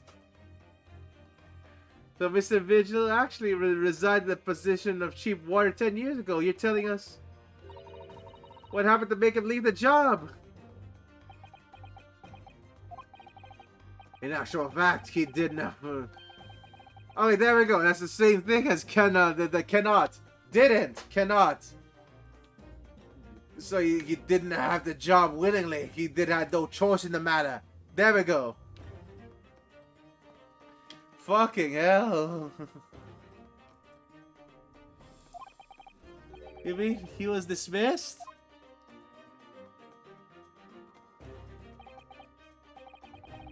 It was after a particular walk. Sorry, a walk? Aye, that's a word for it in here. A walk to the gallows. As an execution? The John the Chief wanted to prepare the gallows of the tree, the gallows tree, and oversee any executions, you see. Only Vigil did something unthinkable on that last walk he was manning. What did he do? I'm sorry, but I cannot reveal that information. Well, I can tell you, very rare for a chief warden to be relieved from his post. Why would Mr. Vigil not know about it? Why wouldn't Miss Vigil know about it? She appears to be under the impression that her husband still works here. I wouldn't have known anything about that, I'm afraid. Wait, what? Oh wait, that's there it is again. Ken. What's Ken mean?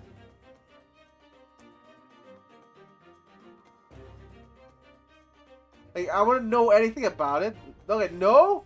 Wait, what? How does no turn to Ken? Wait, so... Yeah, no, I have no idea. So, Nan then? I wouldn't know. I wouldn't have known anything about it. Like Nan, right?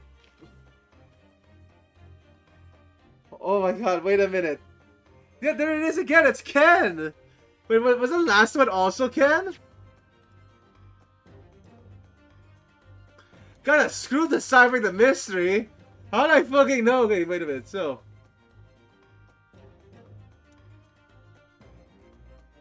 So it's Nen here. Dianen? Ken? No. Yeah, so it means no, I think. What the fuck? How? When did this so mangled? I want to know anything about it. Here, I have one more question about the circumstances of his dismissal. And what would that be, Hen? The last execution that Mr. Vigil was responsible for overseeing. Was it by any chance the professors? I thought exactly.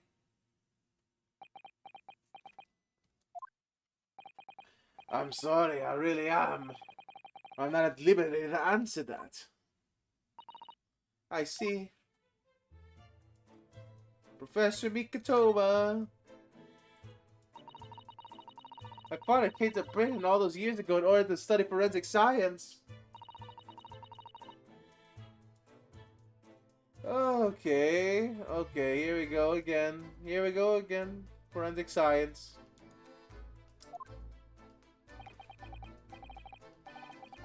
The dead room, the prison, the cemetery have a lot to do with it with one another. After all, they need a fresh corpses for forensic research. Do you can, do you know? Do you know? Do you know? What the f... Okay. You know what? You know? You know? You know? Yes, I can imagine. The advancement of medical science isn't always particularly... Yeah, Ken has to be no. What? Why is it spelled like that then? So it's pronounced Nen, right? Yeah, that's some heavy accent. So it's not Ken, it's Nen. The advancement of science is always particularly palatable. Your father worked at the laboratory. Your father worked at the laboratory just at the far side of the graveyard. In the basement of the Saint Sinners. Yeah, it's still in use today. Saint Sinners? That's come up before, I'm sure. Yes, that's right. We've been there. Mikatuk and I used to ride the carriage together and then negotiate terms. For more fresh material, I suppose. Aye, and we used to sit in there for hours and gab on about the dissection of all sorts. Oh, can make it. Oh, shit, takes me back. Och. Oh, is it och or och? Och? So och. So it's och. Is it och? It takes me back. Like oh, okay. I think it's like a K sound. Like och. Oh, and a pot of tea and a plate of cup biscuits, of course. How charming.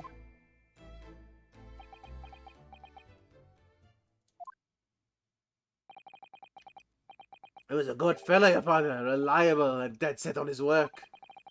I'm afraid I'll never understand you Japanese. Because of Genshin Asogi, I suppose.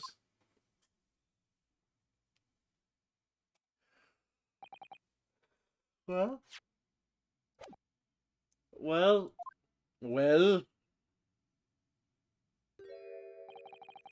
I can't talk about I cannot tell you anything else. Thank you so much for your time, Governor. Oh, one moment before you're away, then. I'm sure I have it here somewhere.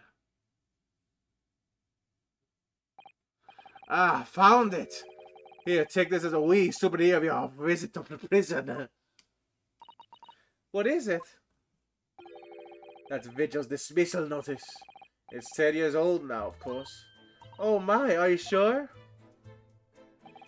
Aye, it's not trouble at all. It's not the original mind. Thank you very much, Governor Caden. Well, in return, do me a favor and never come back here. The case is closed.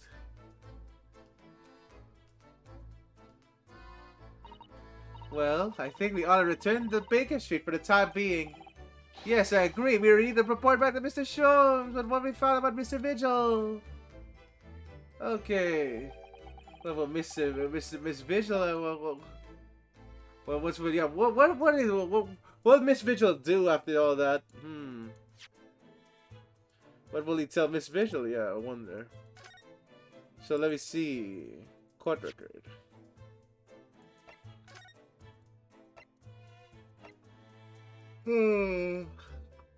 Chief Walter Daly is relieved of his post with the immediate effect of the violated Clause 132 of the Majesty's Code of Conduct in Prisons. All rights. Okay, are fully revoked.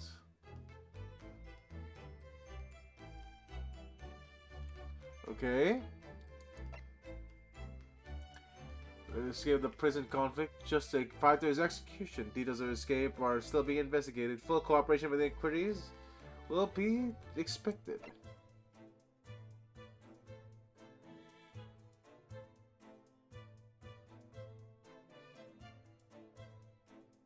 Okay, so what the heck? 25th of June, too. So what was their plan?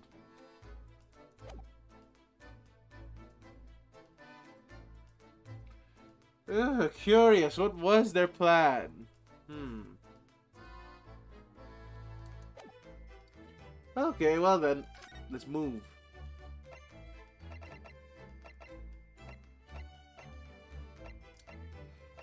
To Shome Suite. You still have no clue what the mystery's gonna be.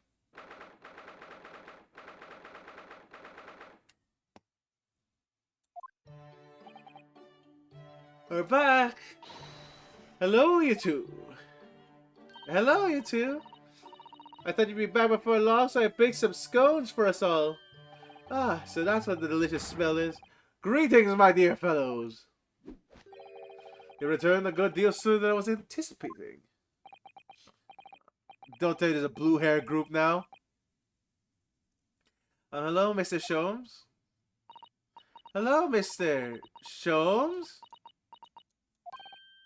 Say nothing. Your thoughts are written all over your faces in any case. It turns out it might have been advisable to test my hair color restoration tonic before application. What can we talk about, Uber Dragon? What's wrong? Yeah, no, what's wrong with Shums? Oh my! Pray tell me, what of our wonder friend? Have you been guarded some new information? Oh, yes. Something very surprising, in fact. No, it's not a patch on your hair, to be honest. It most certainly isn't, but still, we discovered that...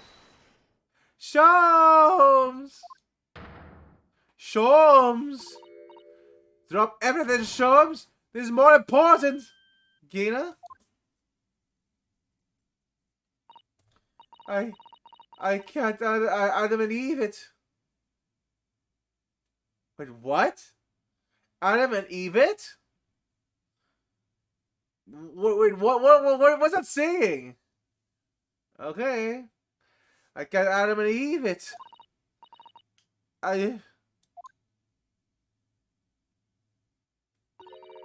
What happened? Clearly a very grave matter indeed. For Mr. Strahd made no mention of my hair whatsoever. It's the boss. What do you mean, Inspector Gregson? The boss is... He's... Holy shit! Gregson? Oh god! What? What? They found his body shot with a pistol. What? But Inspector Gregson, he was murdered? No, not Gregsy. Come in, my dear girl. Tell us the whole story. Holy shit!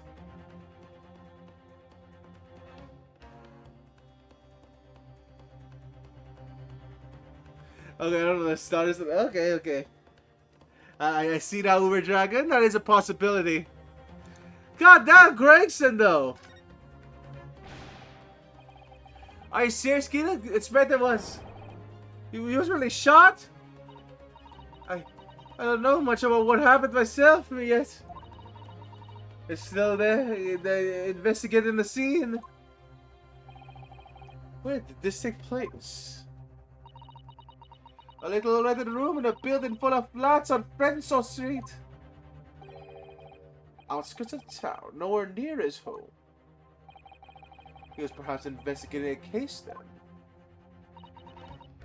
The thing is, no one at the yard knows nothing about no case around there.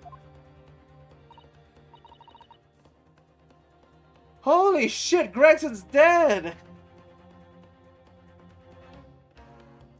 Oh crap! Oh, how strange. The boss was. He was so good to me. I know I ain't much. I ain't up to much yet, but one day I was gonna show him. I was gonna show him I'd become a proper detective. Oh, Guinea.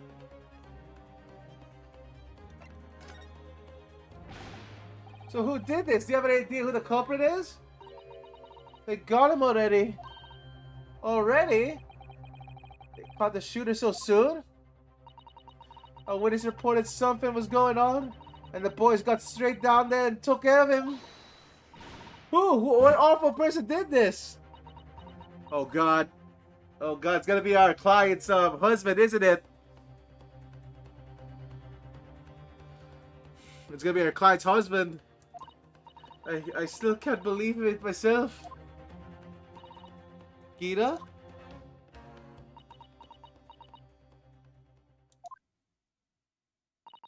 It was? The Reap? What?!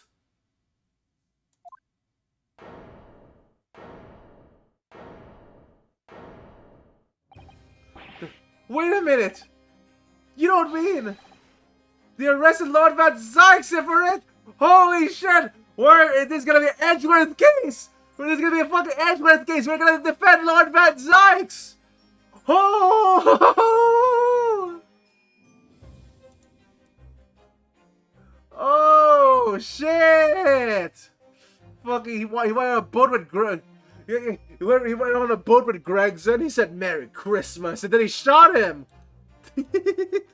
that's what happened, right? Anyway, let's go. That's right. The Reaper bloke's gone and shot the boss. No, Lord Van Zykes. Oh my God. Are you quite sure, Mr. Stride? It's Baron Van Zykes. The police have been arrested. I saw him with my own eyes in an interview room at the yard. I don't believe it. Well, there were witnesses, and they're all saying that I said it was him. See, there were actually multiple witnesses. They heard the gunshot, and apparently, and when our lot got to the scene, it was only the boss and the Reaper bloke in the room. There's no way Lord Van Zykes would have taken Gregson's life. I just don't believe it. I don't believe it either.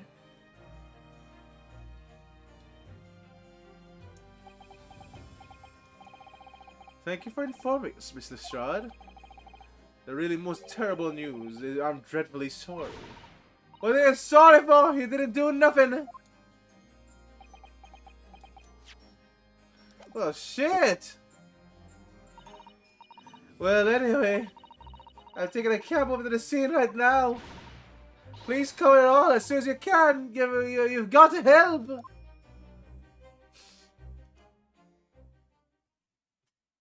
Interesting.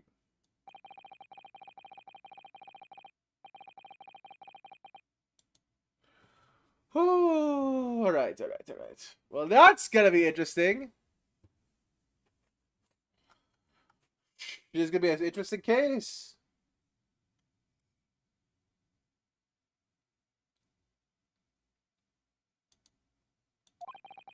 Sometimes these things are almost too much for the nerves.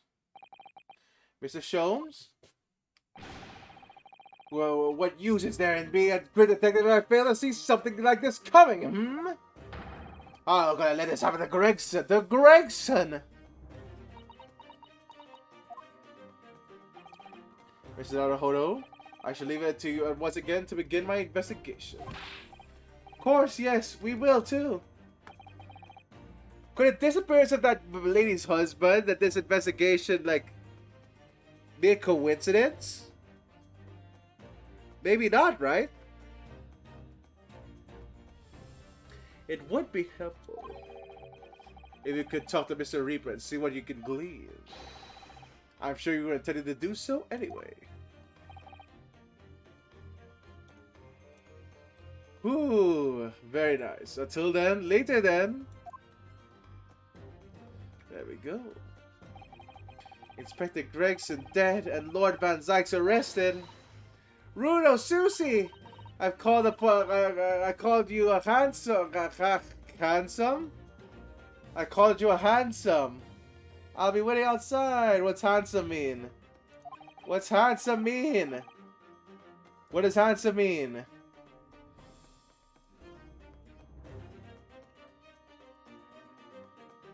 Two wheels? Okay, it's a carriage. Okay. Thanks, Iris. Shall we, Mrs. Thanks, Iris. Shall we, Mrs. Sato? Yes.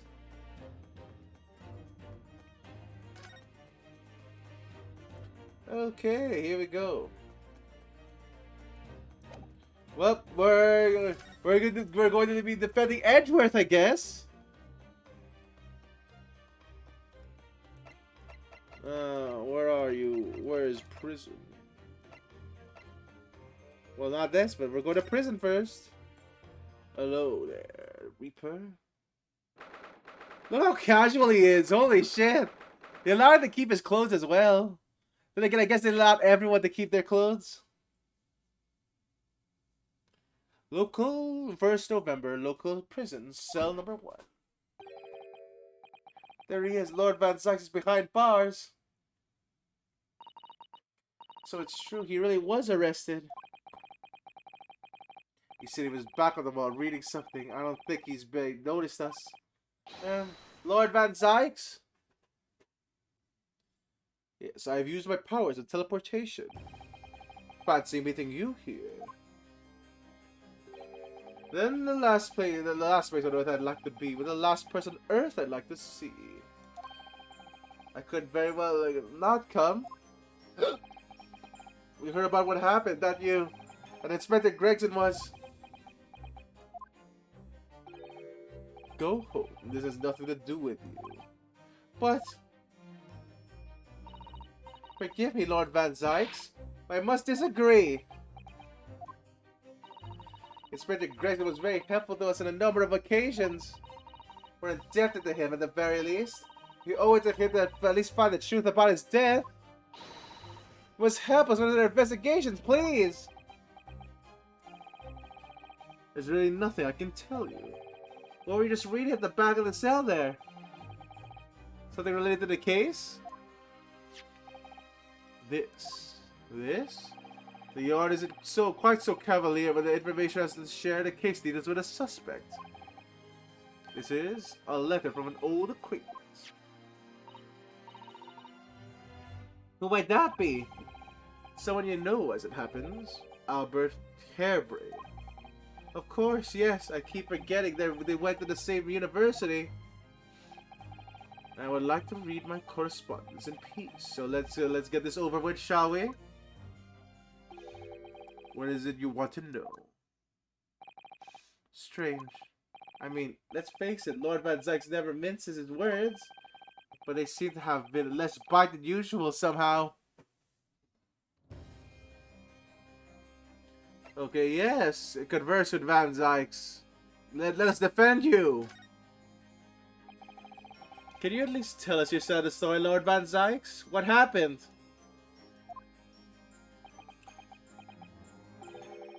How much do you already know?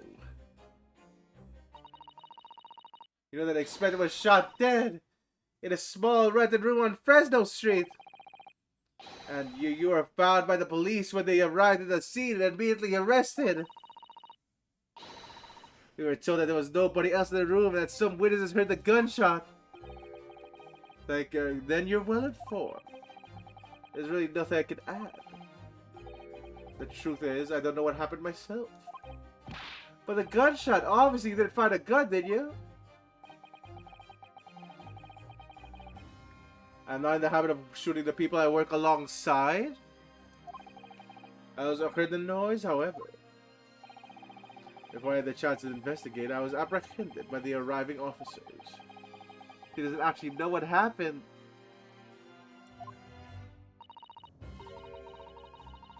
If I might ask, what were you doing at that place to begin with? I don't need to answer that. Oh? After all, you're not representing me. He's going to need a lawyer, though.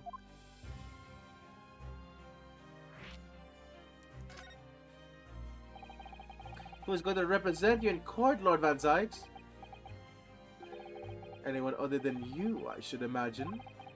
Ah. Would I be right in assuming that you have no representation as of yet? Friends always shy away from a trial involving the Reaper, as I'm sure you know. But it's different. In my career, of all the defendants I've prosecuted, only 19 have ever been acquitted. Of them, 16 subsequently died in mysterious circumstances. Questions will be asked now. Surely not. I sure you know the defense lawyer will want to touch with the will want to touch me with the end of a barge pole. But you didn't actually have anything to do with those people's deaths, did you?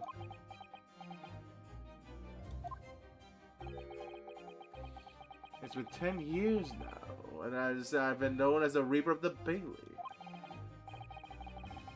Believe me, nobody wants to know the true identity of the killer more than I, however. It seems that things may come to a head before I have a chance to uncover the truth about that. What does he mean by that? Yeah, what do you mean by that, Van Zykes? Oh yeah, I killed them. Yes, Naruhodo, you shall defend me in court. But do know that I have killed those men. Very much so.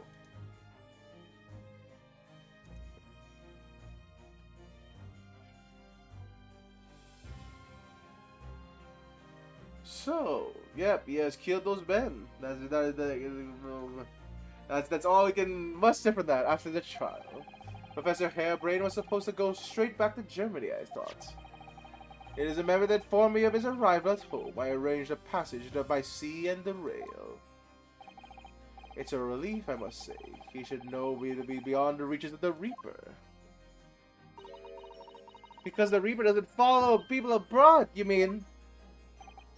Yes, so it seems. You stoop your little your stooped little Nipponese friend, for example. You told me he was keeping well in Japan when I inquired that the other day. Yes, that's right. He's an author now, happily working in Tokyo. So Professor Hairbrain is safely back in Germany now. He is.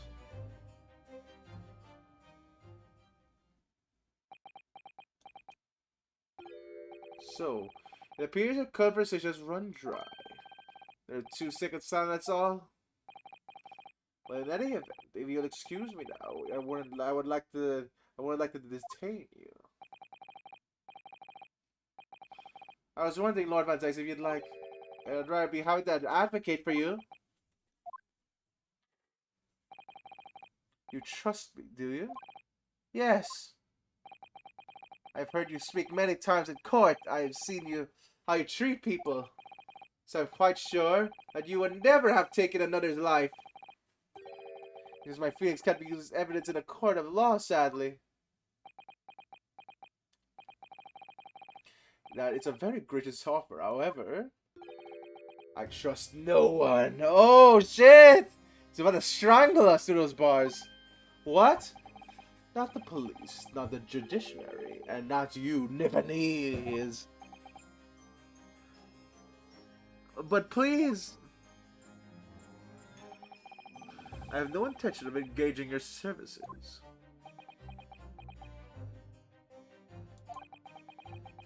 The chasm between us is too wide and too deep, it seems.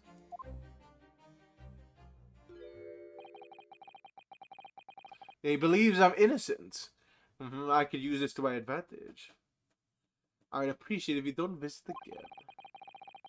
Neither of us will waste any more time.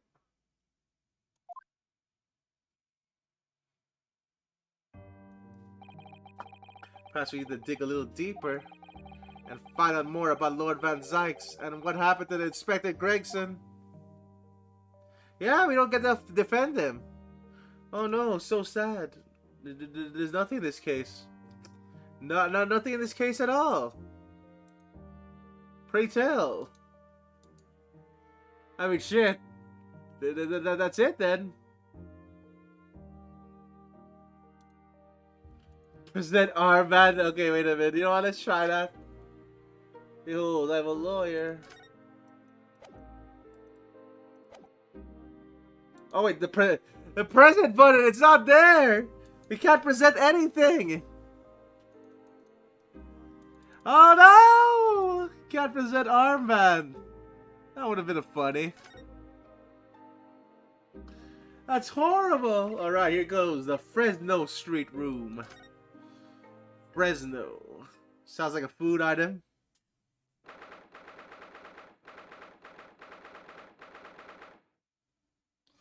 First November room on Fresno Street. Alrighty, we got Inspector Gregson. Where's the fish and chips? Is it really out of the way in London? I doubt many people find their way down the back street. So this dust-ridden rented old room is where it happened then. So this is... Yeah, imagine if we're stripped away of that right to Uber Dragon. Oh no. How horrible.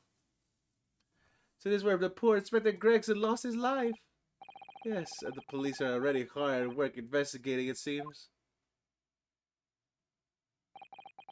I don't see Mr. Sholmes anywhere, though. Why is his investigation taking him elsewhere? Oi, what you think of doing there? Every one of them drawers has got to be taken right out so you can look underneath and all. I want the space all shoving the seat. I want the space above the seat unchecked, and don't forget to look inside the chimney stack too.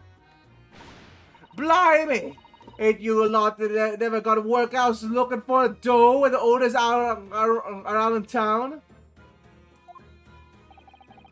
He does obviously got some unique investigative techniques she wants everyone to adopt. Yeah, he was Uber Dragon. Oh, so you turned up at last. Mind you, I didn't be here for long myself. Hello again, Gina. Sholmes was just only left with your lucky. Sholmes has only just left. You're lucky you missed that. He went prancing around and he pointed at stuff and flicking at it as it then just escaped. Oh, he's finished investigating already, you mean? Yeah? He didn't stop to say nothing to no, and he didn't, not even me. Gina, would you mind if we investigated too? Listen, Otto. You're a lawyer, right? Yes. Why? Well, you're not thinking of trying to help that Reaper block, are you? Oh, poor Gina. She's never going to forget, is she? That trial will haunt her forever. Gina, if you don't mind me saying...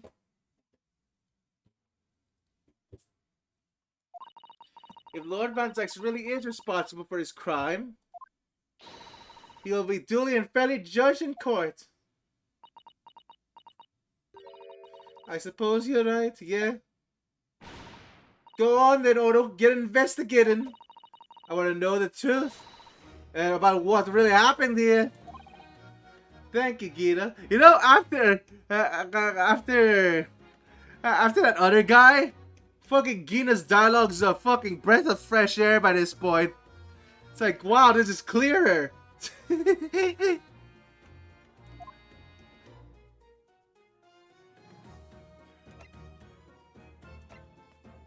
Alright, here we go. Time to examine. Yeah, we just get to investigate. Who are you? Oh, it's a photograph stand. I suppose it must be a picture of one of the Inspector Gregson's family members. Ah! What's the matter? Your eyes look like they're about to pop out of your head. There, look! Mr. Naruhodo, quickly! Oh, shit! I know the feel like this woman is from... You're kidding me, Naruhodo! Of course he's from there. We better only this morning. Ah, it's. Miss Vigil! This makes no sense. Why would there be a picture of Miss Vigil in here?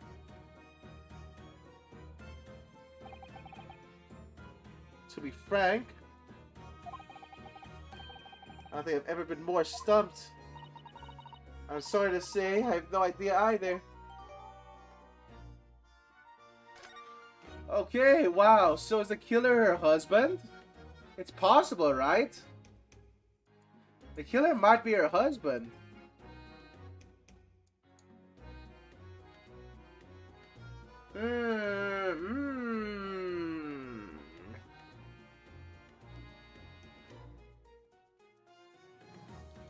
Yeah, no. That's really suspicious. Is the killer really her husband? That is fucked. That is fucked then. Okay. Let's see what we got here.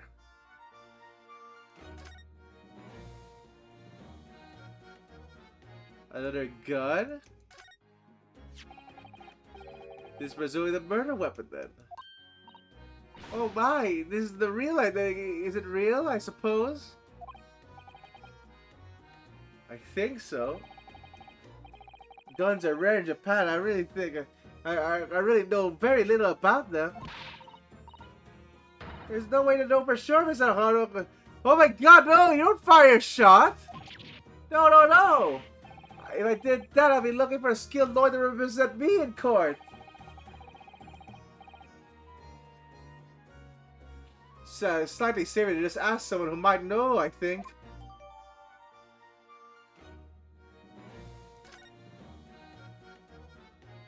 A wig?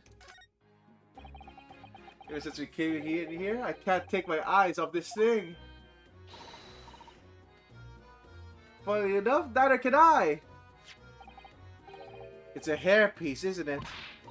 It is a bright red hairpiece. I suppose the fact that right there next to where the body was found, it means we have to accept Mr. Smith and Gregson wore wigs, does it? And such a flame-colored red too. Yes, that was the color we've come across very recently, isn't it? Exactly. It's a vile color, I'm sure of it.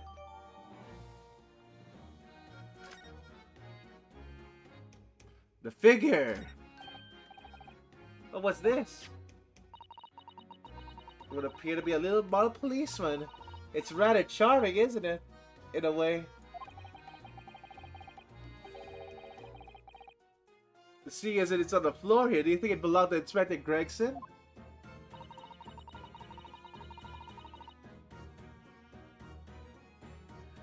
I mean, you never know. Lord Van Zyx might have like a childish side. He might place him with something like this. It's only about 8 centimeters tall. It would have been fallen out of someone's pocket, I suppose. I think we should record as evidence just in case. It is rather delightful after all, in a way.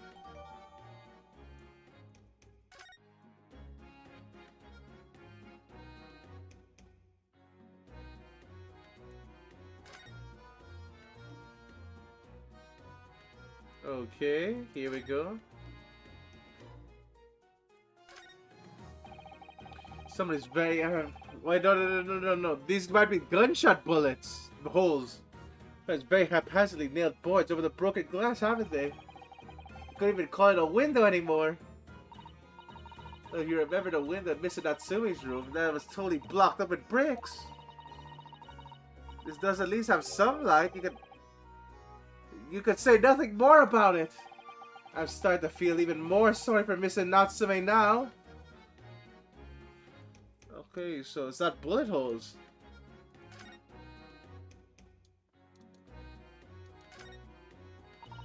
This looks like some sort of notice board or something. And it's absolutely covered in scraps of paper. Ah, Mr. Hanahodo, look!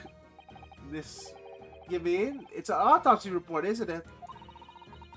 These case notes and the details of the prison inmates.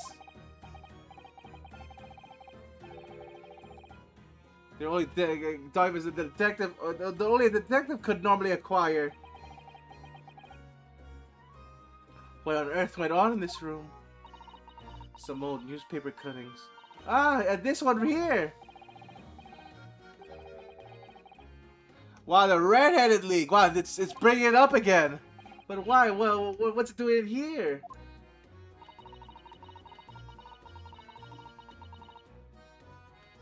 Okay. Interesting. Missing husband and this. Hmm.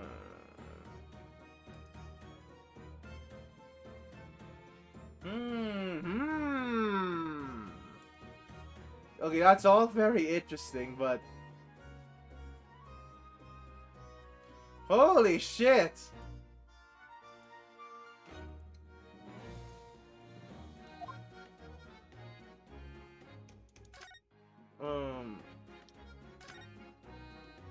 It could really be her husband for this?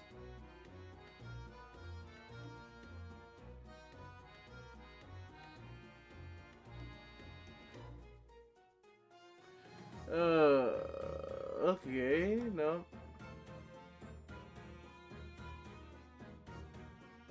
Yeah, I guess like there's nothing here. Court record. We have all these.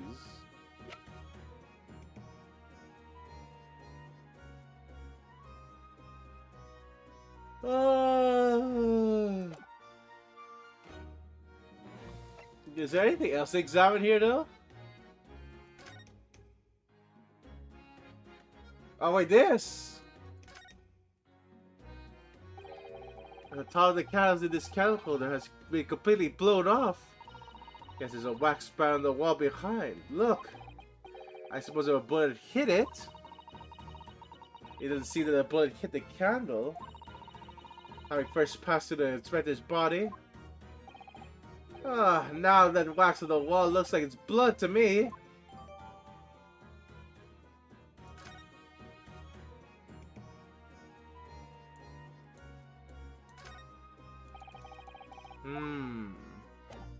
Okay, this is all interesting.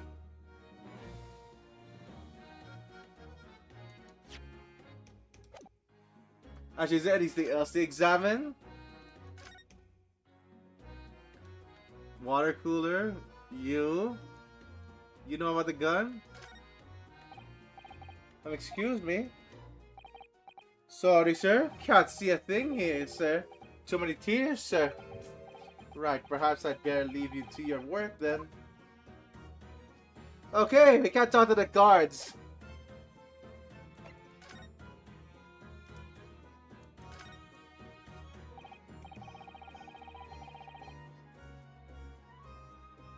Here, what was Inspector Grayson doing here in the first place? That's what I want to know. It's what? After years since I got out of the clink? They decided to give him a dive and become a detective instead? Oh yes, Mr. Shum switched to the inspector's office to agree to take you on as his apprentice, didn't he? Something like that. Anyway, the point is, I didn't really know much about the boss till then. It turns out he's a bit of a legend at the yard.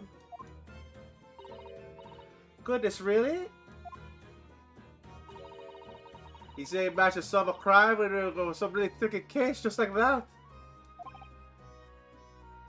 He did? Yup, and ever since then he started going out on all sorts of investigations, but anyway on his own.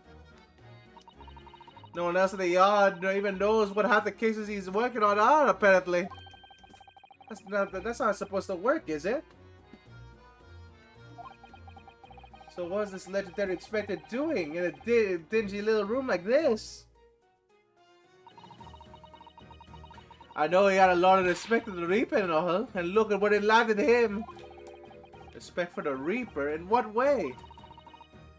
I heard him say as much. I think I after that fella were his words. Not much of the general public feels, is it? Most people are terrified of the Reaper. Yeah, the boss said he is exactly why he respected the bloke.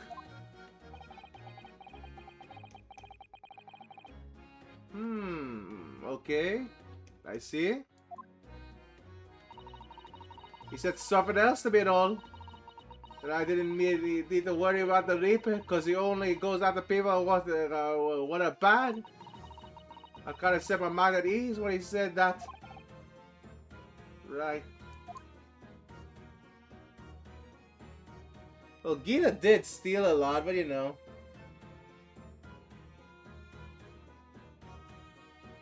Apparently stealing a lot doesn't incur the wrath of the Reaper.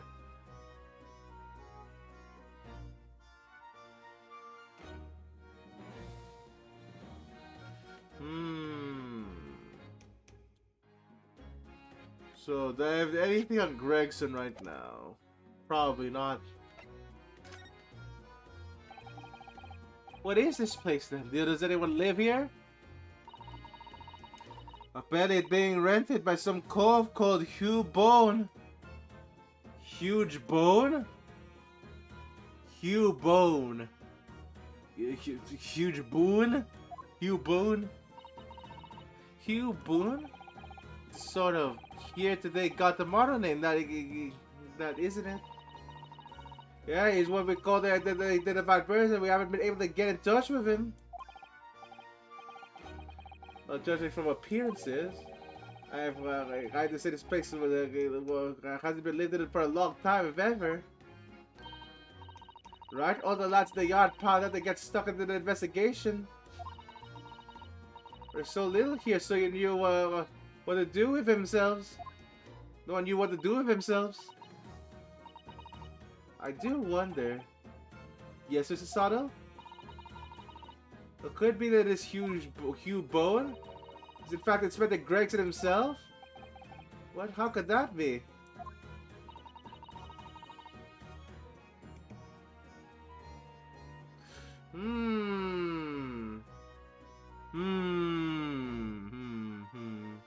Investigating himself in this room? Possible, but goddamn. I'm not sure why would Gregson do that. It's quite possible that this was in fact some kind of secret office of his. I'd rather never I never even considered that. Nice work, Suze. We're actually following a lot of inquiry like that ourselves. You are? You look around the room, you'll see there's a few things that hint at that. You should really investigate this place in detail.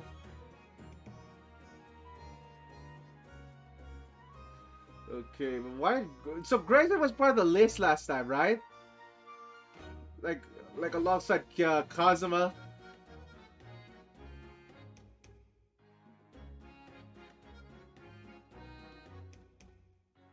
I also wonder who's gonna be the prosecutor for this one.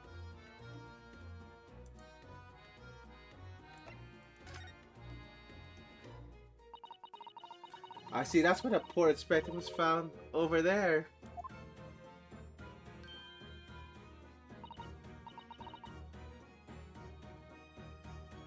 Yeah, that's right. They said it was a single bullet. What did him in? I bet the bullet went through him and stuck a candle tree on the wall. Oh yes, it's blown off the candles apart completely.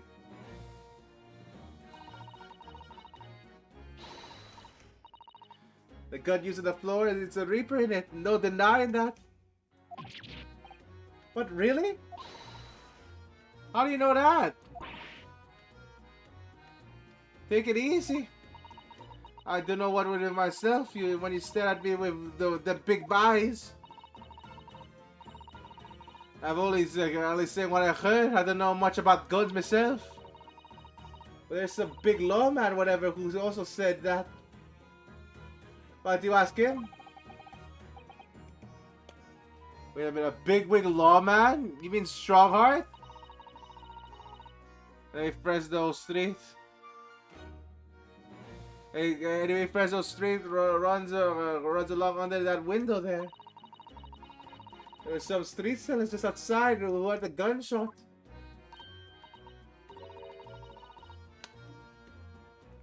I don't feel that Van Zyx is being set up here. This is really weird. Yeah, they're taken down to the yard for questioning, that's why. We're talking about the yard legendary inspector here after all. Like, they'll be getting a grilling. You think we might be able to speak with those street sellers yourselves? I doubt it. Lots of the guys just want to know what you're snooping around for, and you'll be up for the grilling and all. So we can't interview the witnesses then. Shame.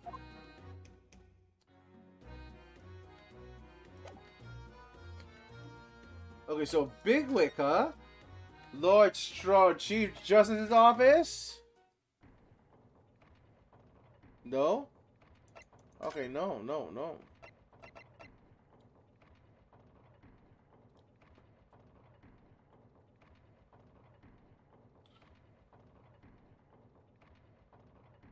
Wait, yeah, no, it's supposed to... Who else could be the Bigwig? Prison? Hey, you, are you a Bigwig? No? You're ignoring us? Okay. Yeah, wait a minute. Yeah, no? Ooh, okay.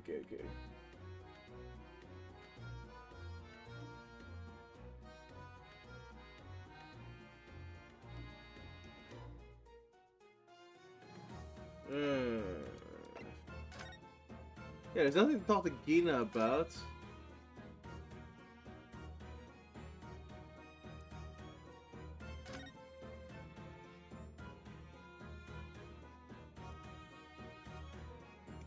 Drag marks.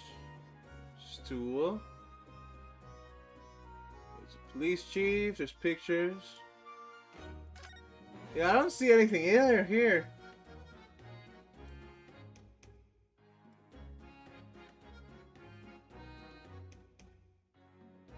Oh, the chalk marks? We haven't studied those.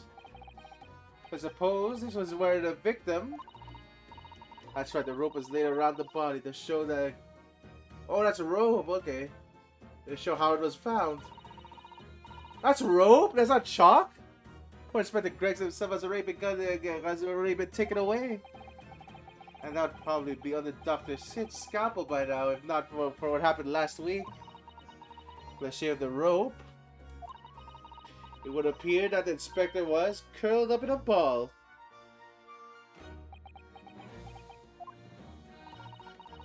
Are you feeling me alright, Mr. Naruhodo? You look like you've just seen a ghost.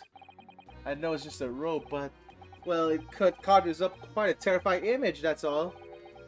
Especially with that blood stain next to it. Oh, I do understand. In some ways, what we picture in our minds can be even worse than reality. Sanasa is so strong, though. She's been taking this far better than I am.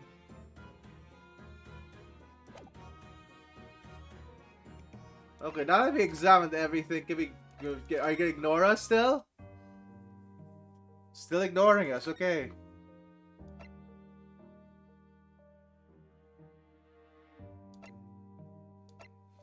Still ignoring us? Are you here? Oh, there we go! Wow. 1st November, British Supreme Court, Lord Chief Justice's office. You've made it in good time. I took an express train back to London. I can hear Lord Strong. Can you? Can you? It sounds as though he's talking to someone. Oh shit! Oh my god! Kazuma's gonna be the prosecutor, isn't he? Oh, oh no! Kazuma's gonna be the prosecutor of this case! No way! Oh god! Is everything in place? I have a private compartment in the train so I could check all the paperwork. It's Kazuma-sama!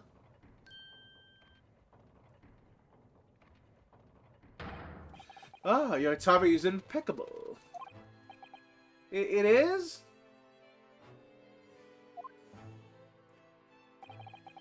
No doubt you have heard of the sickening news about the Reaper's latest devilry. Yes. I'm sure you don't believe it, of course, though, Lord Strongheart. And Lord Van Zykes could have done such a thing to Inspector Gregson? I believe only in the facts. The facts in this case point to one thing. The unavoidable accuser of Lord Van Zykes for this crime. Just bring the charges against the Reaper for taking the life of our legendary detective.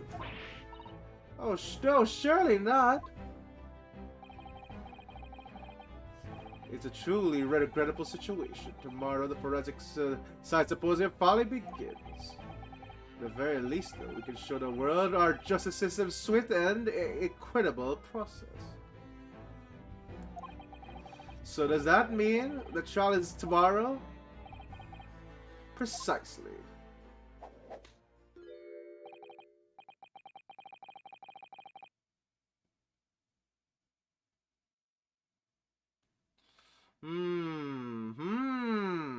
Oh, hello there, Axelador.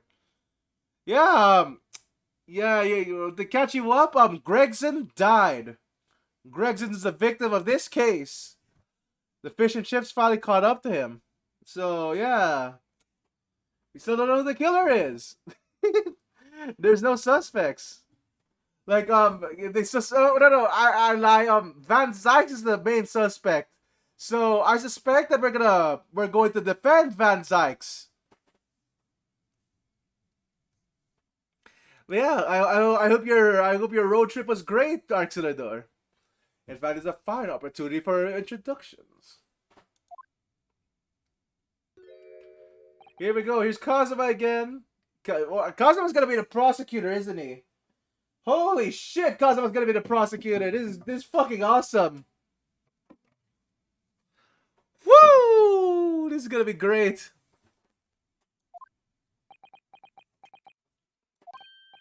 Ah, but of course, you've already acquainted, aren't you? Mr. Asogi here will be present tomorrow's proceedings.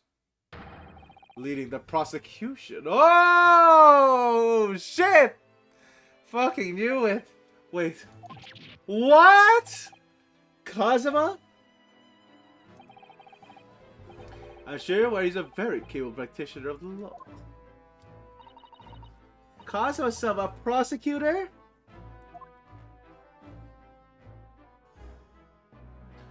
Holy shit!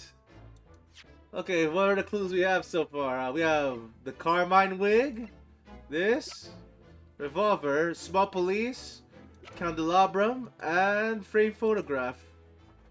Alright, tomorrow's trial. I'm sure you can imagine that tomorrow's trial will be closely followed by all over London. In fact, no, people all over the Empire will be watching closely on how to see how it unfolds.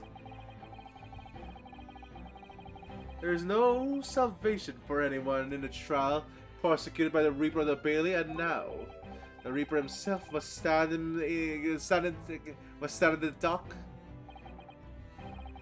Quite so the public wants answers about the Reaper. Answers about why those who escaped conviction subsequently died mysterious deaths. But Lord Van Zykes further denies any involvement in such matters. And there have been thorough investigations that have proven it to be innocent. This is certainly true. Or it has been, at least, until now.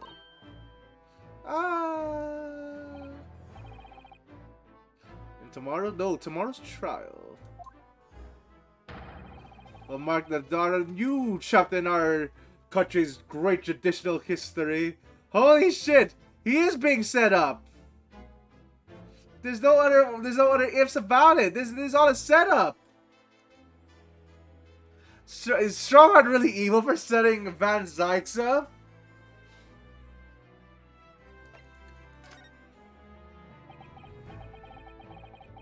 So Kazuma will be prosecuting tomorrow? That's right. But he's a defense lawyer, Lord Strongheart. Accomplished young law practitioners cannot pick and choose their rules. And imagine what it may mean for the prosecution to know the strategies commonly employed by the defense. A devastating combination, wouldn't you agree? Absolutely. I have no doubt at all that Kazuo will be razor sharp as a prosecutor. But why Kazuo-sama? There's surely many other highly skilled practitioners in Great Britain. There's a personal quiz. I asked to be assigned in the trial. You asked for this? But why? It all becomes clear tomorrow. I'm guessing you intend to stand for the defense, don't you? Although the Reaper appears to be turning down all offers of representation.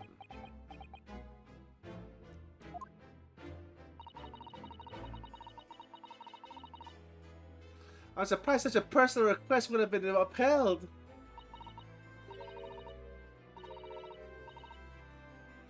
It seems unprecedented, quite exceptional in fact. You are quite right, Miss Mikotoba. Tomorrow's trial will be unprecedented and exceptional in every way. Well then,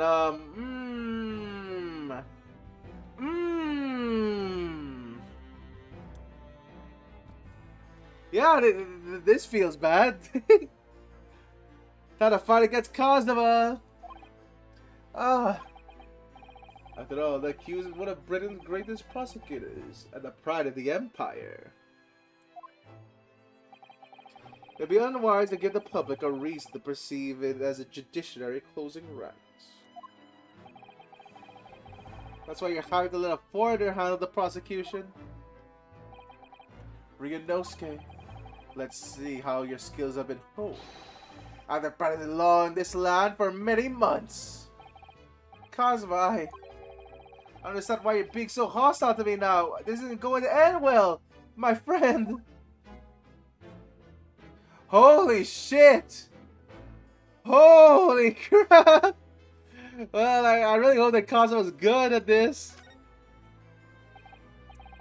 Oh yes, we noticed there was a gun at the scene of Inspector Gregson's death.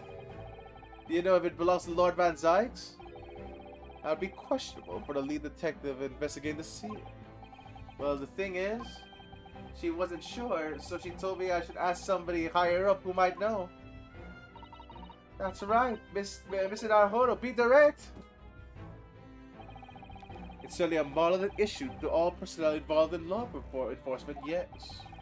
Which includes prosecutors, as I'm sure you can imagine. It could have actually belonged to the victim.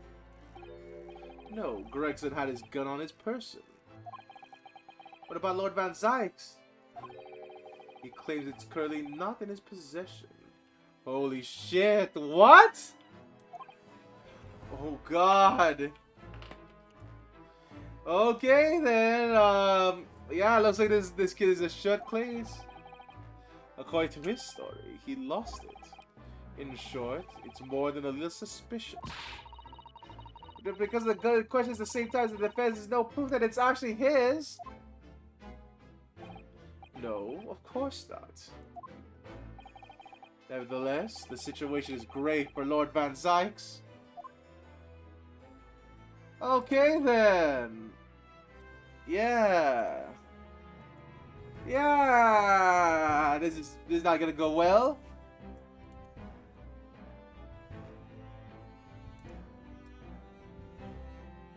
Woo. Okay. Here, I'll examine you, Kazuma. I'm sorry for all the worry I've caused you, but you'll be alright now. Has your memory completely returned? Yes, completely. I remember everything. Including what I was coming here to do. Right. Kazuma-sama? I can tell how happy I can't tell you how happy I'll be to see you alive and well like this. But how'd you come to be here in London when you were suffering from amnesia? It was the voice. The past year. I've been hearing it in my head constantly saying the same thing over and over. Go to London. That's where your destiny awaits. What? It was the voice that guided me here to London. I'm so sorry that's what happened, for what's happened. Anyway, my memory might have returned to me, but there's something that won't return the way it was before. Huh? What do you mean? I'm a prosecutor now, so I'm sure our paths will cross again very soon. Oh, God! It doesn't look like we're going to glean much more here. Well, thank you very much, Lord Stromheart. Remember, tomorrow's trial will go down in our Empire's history. There's much more. There's much you can learn from the public gallery.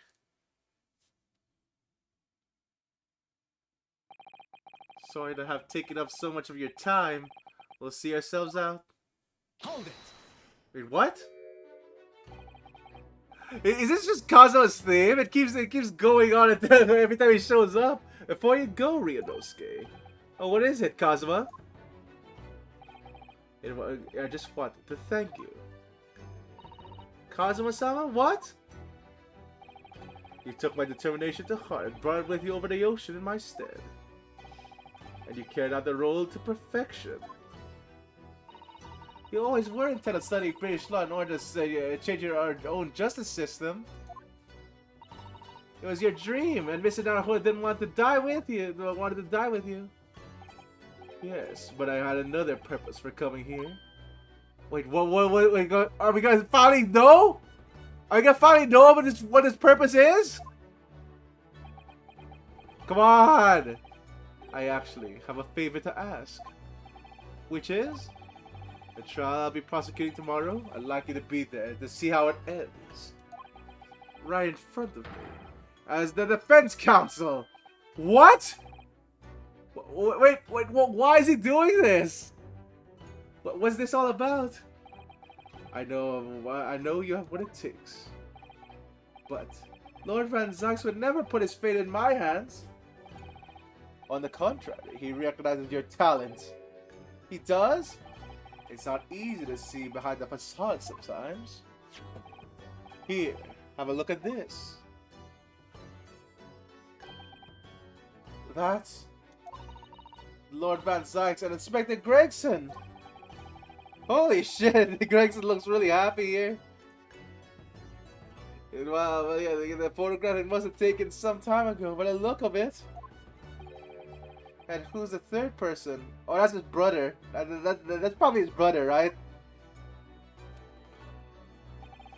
It was displayed very prominently in the detective's office. In Gregson's office, you mean? Yes, that's what I'm trying to say is, if you really think you can trust the Reaper, you might have to find some straight talking you might find that some straight talking makes him take a different view. Take it. Holy shit, so we have to show. Here we go. I'm going to open up all the trauma. Just for you. I don't understand why you're giving me this. Just hurry, Ryunosuke. Visiting hours in the prison are almost over. What are you doing, Kazuma? Holy shit, okay, here we go. I'm moving to prison.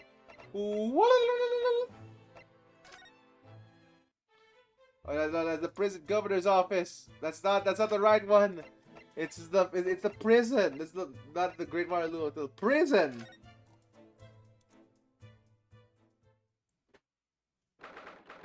1st November, local prison, cell 1. Lord Van Zyx is still reading that letter. Alright.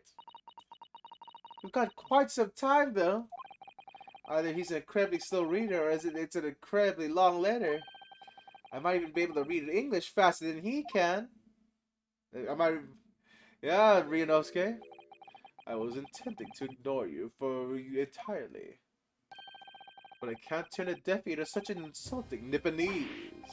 Oh, sorry. I didn't think you'd hear that.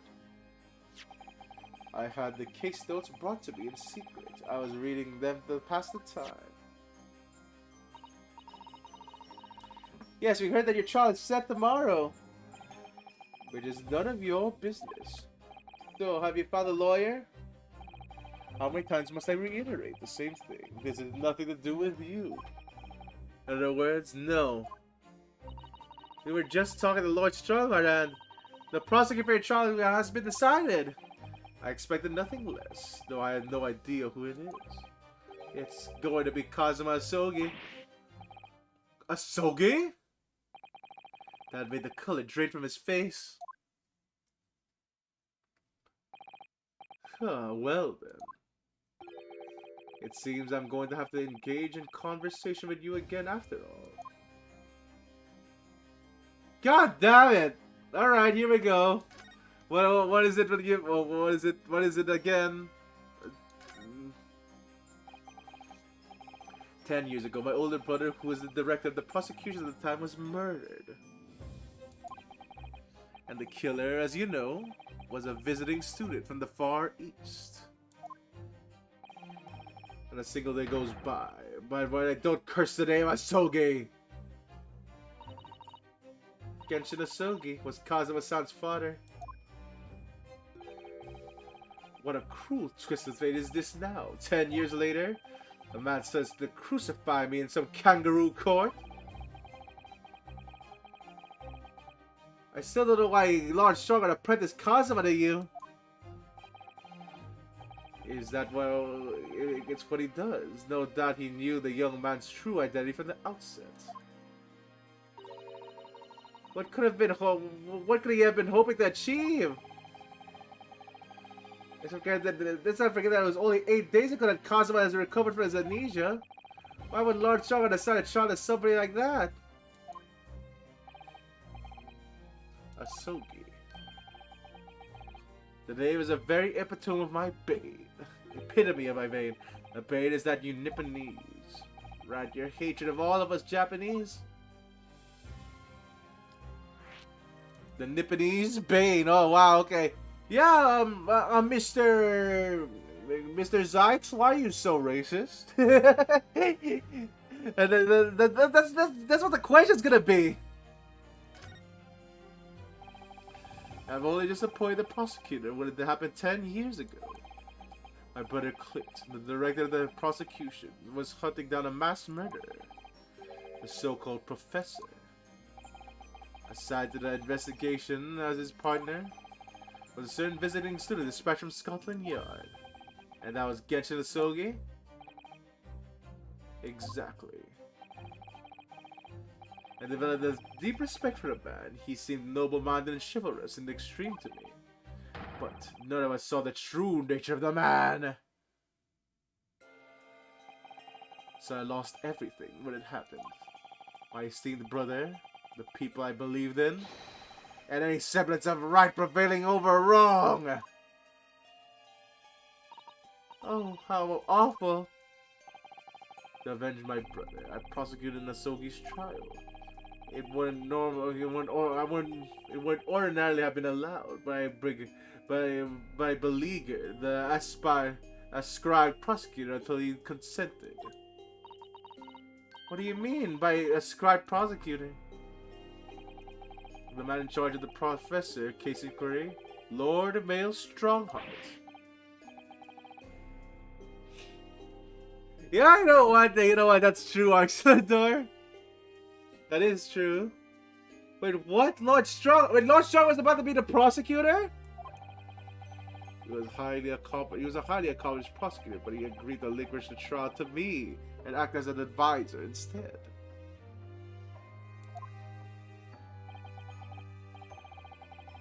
Since that time, he was the only person who I felt indebted.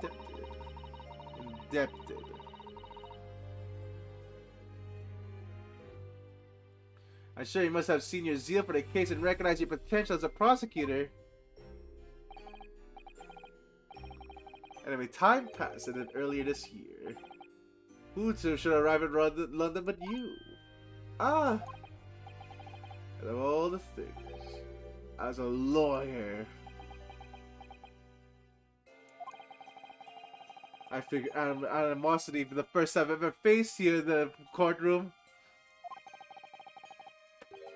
You know what? That may true, actually. Though I don't think that they allow him to drink alcohol in this behind bars. Your obvious deep loading of us Japanese. I kept telling myself it was illogical.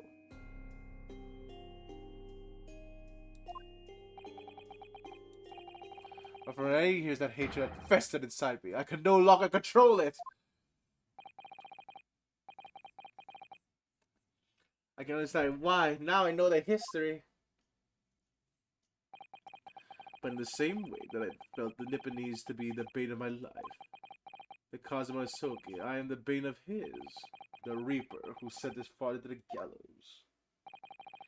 He's looking for revenge, and he intends to take it in the court tomorrow. Okay.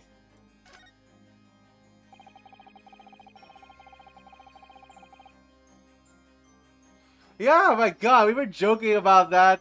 Like that was such a death flag. Yeah, Gregson was about to be transferred to Paris. Police and prefecture. Had finally been arranged for the coming month. He'll never make it to France now. It's a tragedy. Oh yes, come to think of it, he did mention something about that, didn't he? I wonder, does it happen often? Being transferred to international, I mean? It's the first time I've ever encountered it. Oh. For the Paris police welcome the English detective is almost inconceivable. I cannot imagine what kind of magic Gregson must have worked to put that arrangement in place. Sounds like the mystery has even the Reaper perplexed. I'm afraid to say that they were no longer that we were very ignorant about Inspector Gregson's standing. We hear that he was considered something of a legend at the Scotland Yard.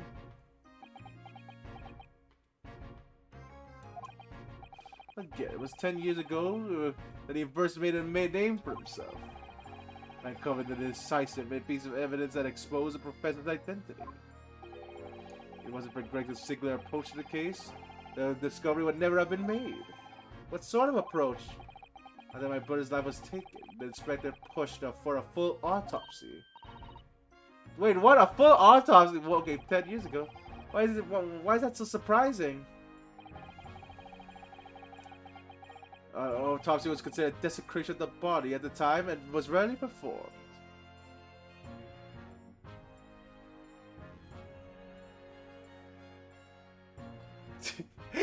They get it, they're unstoppable, Arcellador! The two secrets! Autopsy was considered desecration of the body at the time and rarely performed. And the brother was of course a noble. That made the idea of it being even more unthinkable. But so the director of the government's investigations made him determine that it was necessary.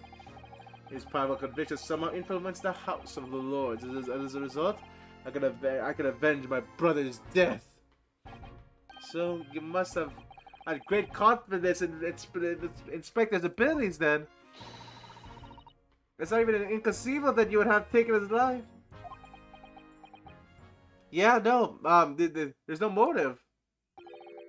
I don't have confidence in anyone. Oh. I'm sure Gregson felt the same way. I have no doubt he thought of me as only as the ominous Reaper, just like the rest of London. What really went down between Lord Van Zyx and Gregson, I wonder? What was the true nature of the relationship? Your gun! Yeah, where did you keep your gun? About the gun you used to shoot the inspector that was found at the scene? Ah yes, that's not mine.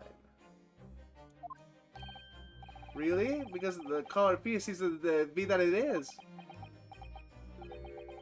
What do you expect me to say to that? Lord Strahd informs us that you have claimed to have misplaced your firearm. As embarrassing as that is, I'm afraid it is true. When did you lose it then? That I don't know. Oh. Wait, what? You don't know? I was issued with a revolver when I first became a prosecutor 10 years ago. I must have stolen it somewhere, I suppose. Or left it somewhere, perhaps. Okay, interesting. Yeah, something called Lord Van Sykes. I thought I was missing out on a talent for misplacing things. No, there's nothing to do with me. Don't drag me into it. Don't mistake me for associating me with this Nipponese. Oh dear, the rift is very wide, isn't it? So it's not the size of evidence, clearly, but it doesn't look good. That's for sure. Alright, here we go. That's it. I'm here to present my attorney's badge. Just kidding. No, the picture. Present. Lord Van Sykes, we came by this old photograph. Where'd you get that?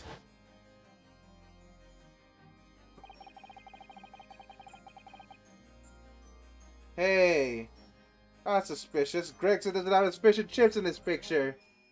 I was taken when I became a qualified prosecutor. It's almost unbelievable. I assumed it was long lost. Is the man on the left? Is the man on the left there? Yes, that is my brother, Clint.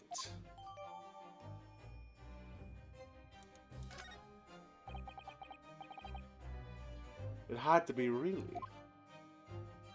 It had to be really. This picture was probably displayed in Gregton's office. He had a deep respect for you, do you know? Were you aware of that? Respect? That's nonsense! No, we've heard someone attest to it very clearly. Inspector Guido Lestrade, no less. Well, maybe once, yes. There was a time where things were like that. We were brothers in arms, joyfully discussing the future of justice and other such lofty subject matter. That was a nice glimpse of the past. I thank you. I feel as though I've got a nice glimpse of the past then, too. There was a glimmer of light in his eyes, a brief twinkle. An insight into the true nature of this man known as the Stone Cold Reaper of the Bailey. Is that it? Alright. Mr. Naruhodo. Oh? That's the first time he's ever used my actual name. I've lost all confidence in my country's justice system. I don't trust the police, the judiciary, or the lawyers. There's still one thing I'm willing to believe in. What's that? At which you see in the eyes of another across the courtroom a simple determination to know the truth. Lord Van Sykes, from the very first time we clashed at the Bailey, almost a year ago now, I couldn't deny it, even though I ideally wish I could.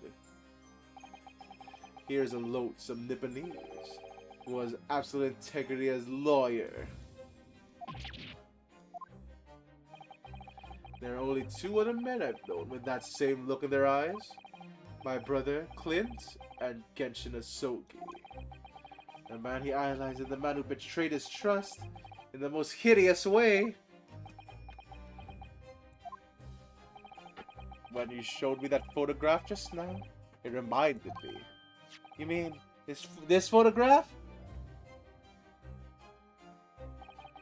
Back then I was able to laugh.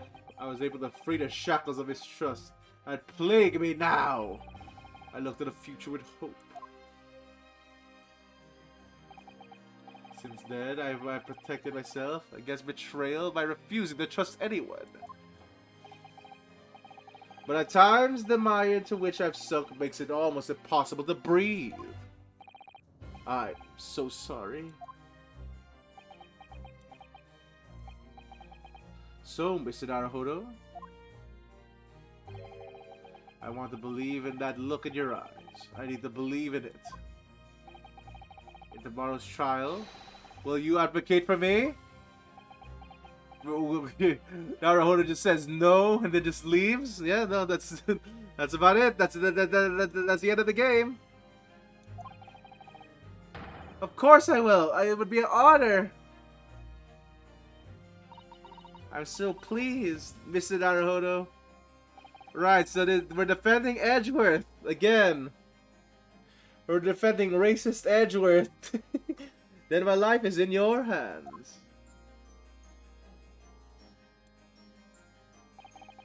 For Lord Van Sykes, that must have been an incredibly hard thing to ask. It is why I simply cannot let the man down.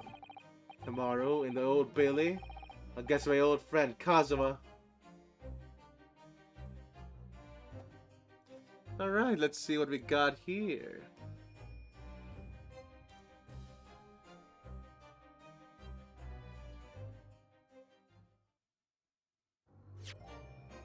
Well, here we go. Another part. How long is this case gonna be? I wonder what the final case is gonna be though, because we're already defending Van Zykes. It seems like the final case.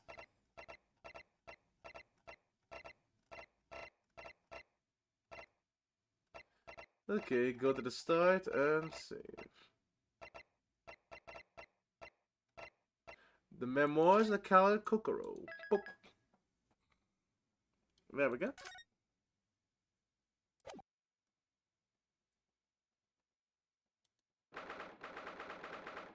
Second November, 8:56 a.m. The Old Bailey, defendant's antechamber. Here's that old familiar feeling again. The crushing pressure of this historic courthouse. Actually, no, it's a little different today. There's even more menacing tension in the air. There's a menacing tension in the air here today, isn't it? Isn't there? I suppose. Yes, I think so. Could only be the result of the messy appearance of the defendant. A little more courtesy, if you please. Oh my, I do apologize. However, you're certainly not mistaken that this trial is far from ordinary. What do you mean? I'm not privy to the details, however. I understand that no jury has been selected. But what? No jury? A trial without a jury? Well, that's just like a trial professor 10 years ago. A closed court. Wait, no jury? Good morning, my dear fellows. Mr. Sholmes! Oh god, it's another... Well, there's a normal trial then. There's a normal Ace Attorney trial.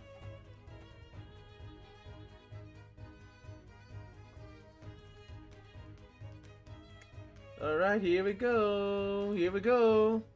Have you made note of my hair, Mr. Naruhodo? An outright victory for science, I must agree. To be perfectly honest, so much happened yesterday that, well, I completely forgot about your little hair problem. Huh. What to one man is a little hair problem, to another is a day of drinking dubious potion after dubious potion. You have no idea how my stomach ails me this morning. Oh dear, how awful for you. I'm afraid you only have yourself to blame, Mr. Sholmes. And good morning to you, Mr. Reaper. I'm delighted to see you looking so full of vim. And I see London's celebrated great detective is as active as ever. Oh, you exaggerate, my dear fellow, compared to my paltry engagements with a few trivial cases. The Reaper's overbearing presence is far greater than the black roots of crime in our capital.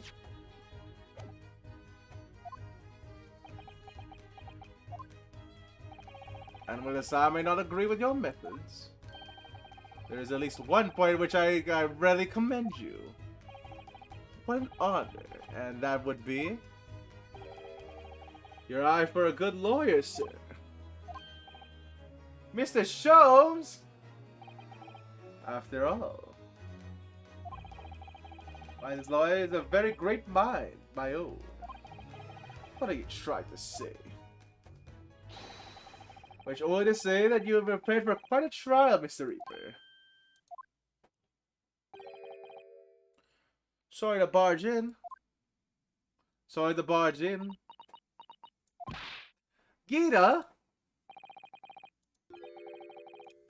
What's that on her arm? It's a mourning band, I suppose. Father, should you be at the symposium? It's been postponed, so I have some free time. I decided to come along with the police and expected to see our country's up-and-coming student in action. I shall be very interested to see the fruits of your studies over the past year. Well, it's an honor to have you here. Let's hope there's some fruits to see. Odo. Oh, yes, Gita? Why you agree to this, eh? Why'd you take him on? This Reaper bloke. Everyone says that it was him, no? What? What killed the boss? I'm sorry, Gina. I just don't believe that. Well, if it weren't him, who was it? I don't know that yet. I don't care who calls him what. The Reaper's just a name. He's just a person at the end of the day. As it turns out, it was him that would kill the boss. Then God help him. Fiery eyes indeed. Yes, the culprit deserves every ounce of your loathing. Eh? At least that may be some solace in the deceased.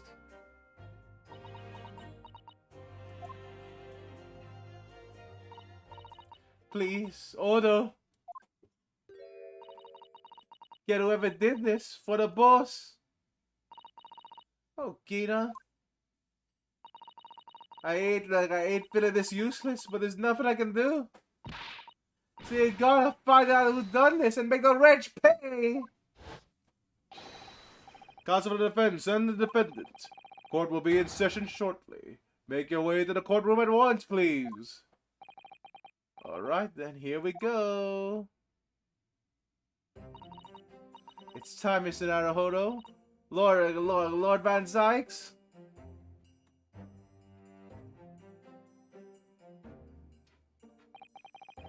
The one who's lost a treasured brother to a mass murder.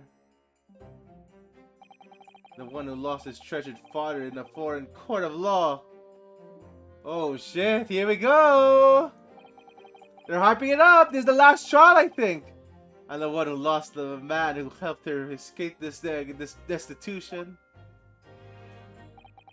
All of that misfortune, all of that pain, on the course to collide the headlong in this trial. It's time to shine a light on all these dark events. And whatever the truth is revealed,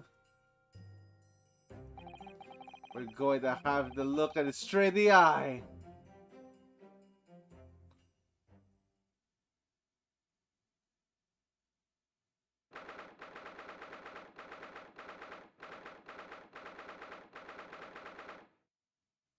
Alright, here we go.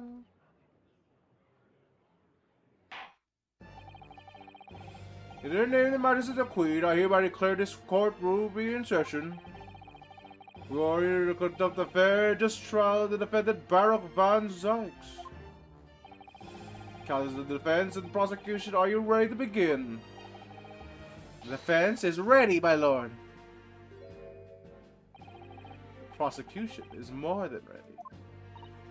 Oh, Kazuma-sama. I've been wishing to see you in court again for so long, it feels. But I never pictured it happening like this. I never thought it'd be facing you behind the prosecution's bench.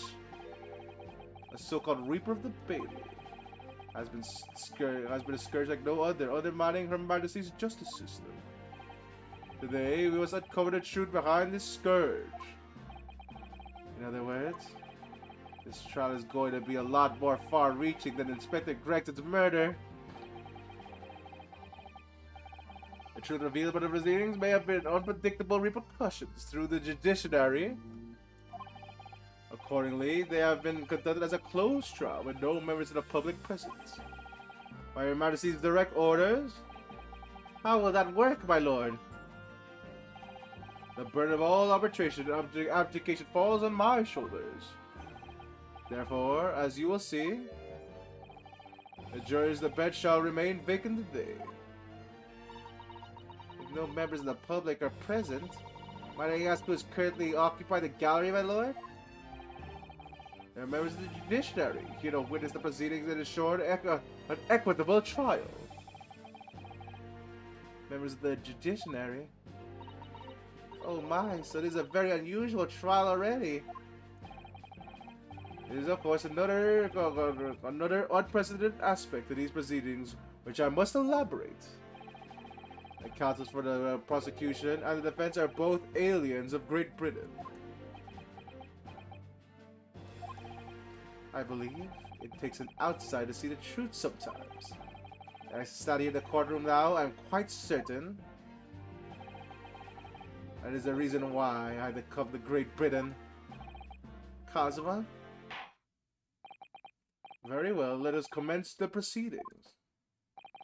Prosecutor Asogi, your opening statement, if you please. Certainly, my lord. This incident took place on the 1st of November at after 5 o'clock in the afternoon. God damn, that's a way bigger scroll than what Van Zyke's had.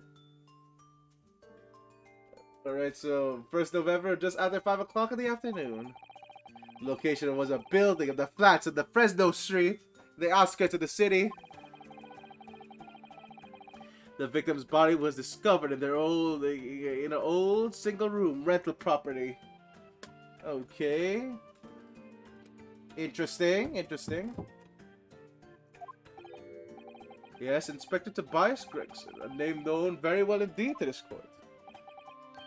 At least for his miraculous resolution of one of the country's grimmest cases in 10 years. Professor Case. Oh my god, okay, there we go. Professor Case. How are you sure about this, the time of the incident? Several witnesses on the street outside heard the gunshot, and all have reported the same time. Yes, that was what Gina told us too. There was a number of witnesses. Okay, but like, we haven't even seen anyone yet. We haven't seen any of the witnesses.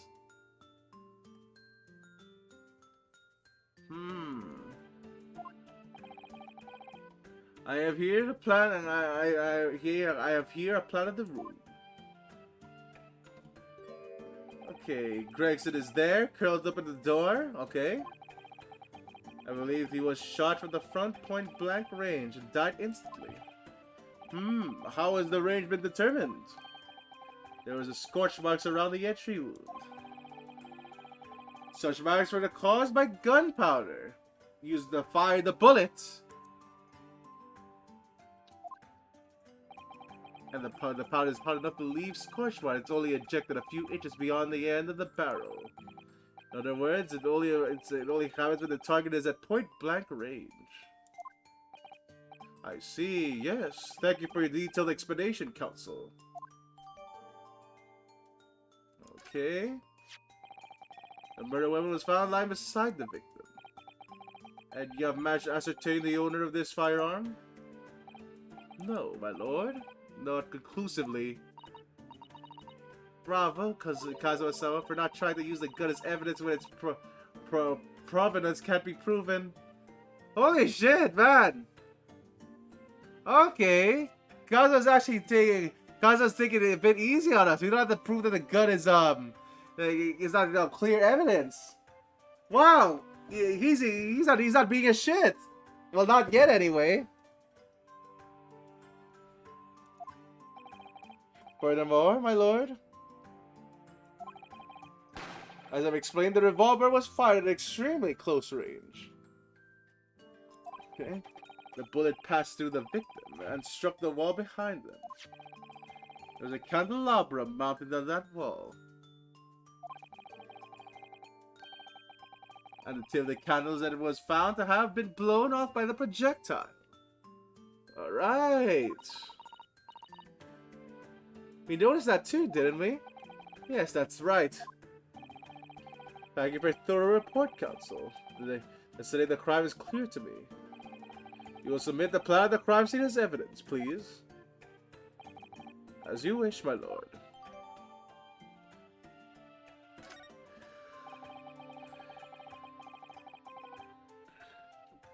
Is this Fresno Street room Inspector Gregson's private abode? No, my lord. The room is rented by Mr. Huge Bone. That's Hugh Boone. Yeah, I think it's Boone. It's two O's. Hugh Boone. It's not Huge Bone. Hugh Boone. But there is little precious furniture inside, and it is generally in a poor state of repair. So what on earth was Gregson even doing there? Presumably just some case, investigating some case or the other. When a policeman was informed of the gunshot from the witness and rushed to the scene, he only found the deceased inspector and the accused standing alongside holding the revolver. The attending officer arrested the accused on the spot. So, the details of the case are clear. In that case, the prosecution would like to call its first witness. A name, please, counsel. Naturally, the accused himself. Lord Van Zykes? And the prosecutor, he believes the oath of the office he's taken and will be compelled to tell the truth. Okay, so he's about to testify. Very well, let the defendant take the witness stand.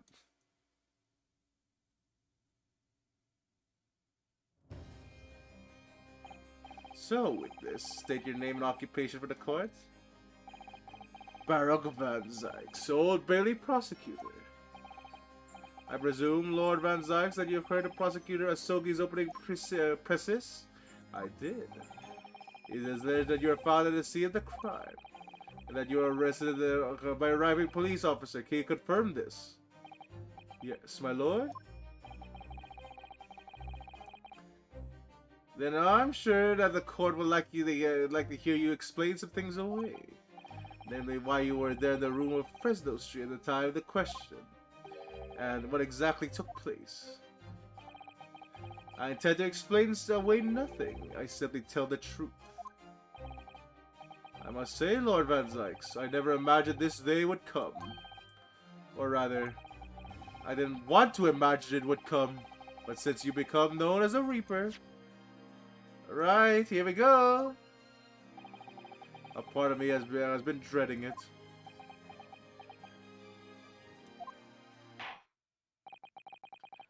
Your formal testimony then, witness? Alright, let me see what we have here. As investigating Gregson, my inquiries had been led to me to that address. When I first entered the room that day, it was dark inside and saw no one. A moment later, I heard a gunshot. I spun around and saw the revolver on the floor. Just as I picked up the firearm to examine, the door flew open and I heard a man scream.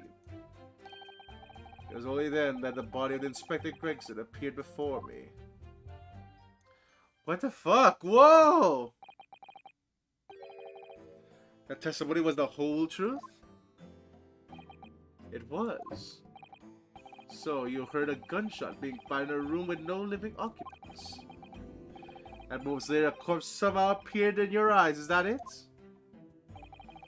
You're right. You haven't explained away anything. In fact, that you had barely qualify as an excuse. I thought you were my mute apprentice. Yet it turns out you have a way with words, Prosecutor Asogi.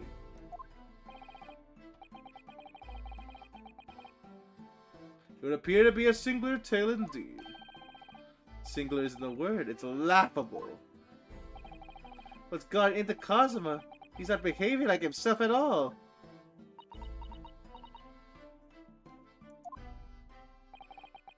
Very well then. Counsel, you may begin your cross-examination.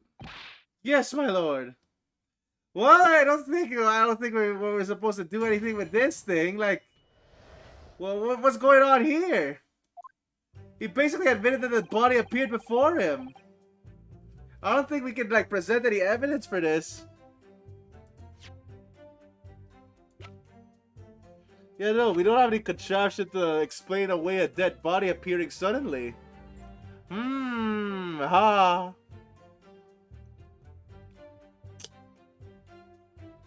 Okay, we don't have anything of the sort here yet.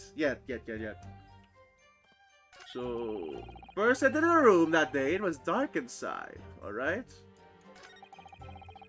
I heard a gunshot, I spun around, I saw the revolver on the floor. A man screams. Inspector Gregson, okay. So, that's Lord Van Zys's account. You have any thoughts, Mr. Naruhodo?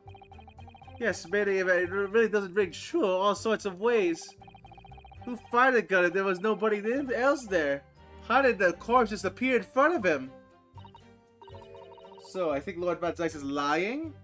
I don't think he's lying. I don't think that. I mean, if he was going to lie, you would expect that at least come up with more credible story, wouldn't you? Yes, I completely agree. I think he genuinely doesn't know what really happened to him, what had really happened to himself. So we must do what we can to fill the gaps. Okay, so we're pressing. Hold it! Like, I think pressing is all we can do here, cause there's nothing here that we can like present evidence on. And none of this stuff is like lying or anything. You were investigating the inspector. What on earth for? I'm not at liberty to say. Sorry?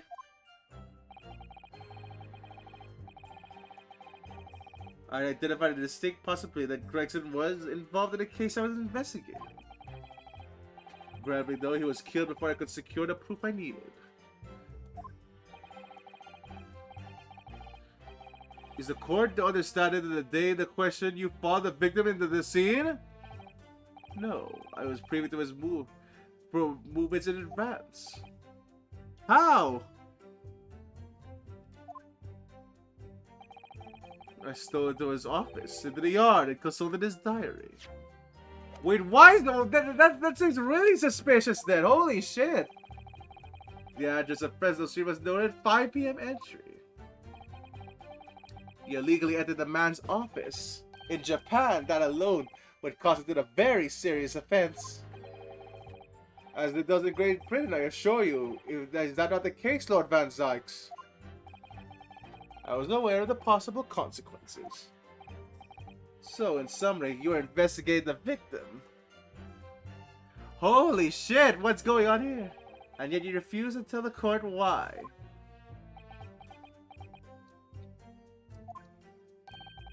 I didn't realize British prosecutors enjoyed such freedom to choose what to divulge under oath. Okay. Why did I ever think I could defend this man? When I first entered the room today, it was dark inside. I saw no one. Okay, so press this as well, I guess. Have you ever considered the game? Have you ever been into the address before? No, never. I've only learned that a place as a result of my investigations into Greg's activities. Okay. So, Greg's activities, that's it. There's no light inside when I entered, so it was all but impossible to make out anything. But 5 p.m. the sun would only have gone down. It would have been reasonable to, like, it would still have been reasonably light outside. The room was has a window, but it was boarded shut. The very little light found its way to the room from the outside. It was extremely murky inside. I would have noticed that the victim was already lying on the floor. There's no artificial light in the room, you say? You're quite sure? I'm quite sure that the part of the room where the body was found was very dark. I have a feeling there was a small oil lamp burning on the desk, though I couldn't say for certain. Okay. There's a small desk in the room just here. Yes, I remember. And there was an oil lamp on it, as well as a framed photograph. When I entered the room, I closed the door behind me and started towards the desk to investigate. Oh, we can't add that? And what did you find? Nothing. I never actually reached the desk.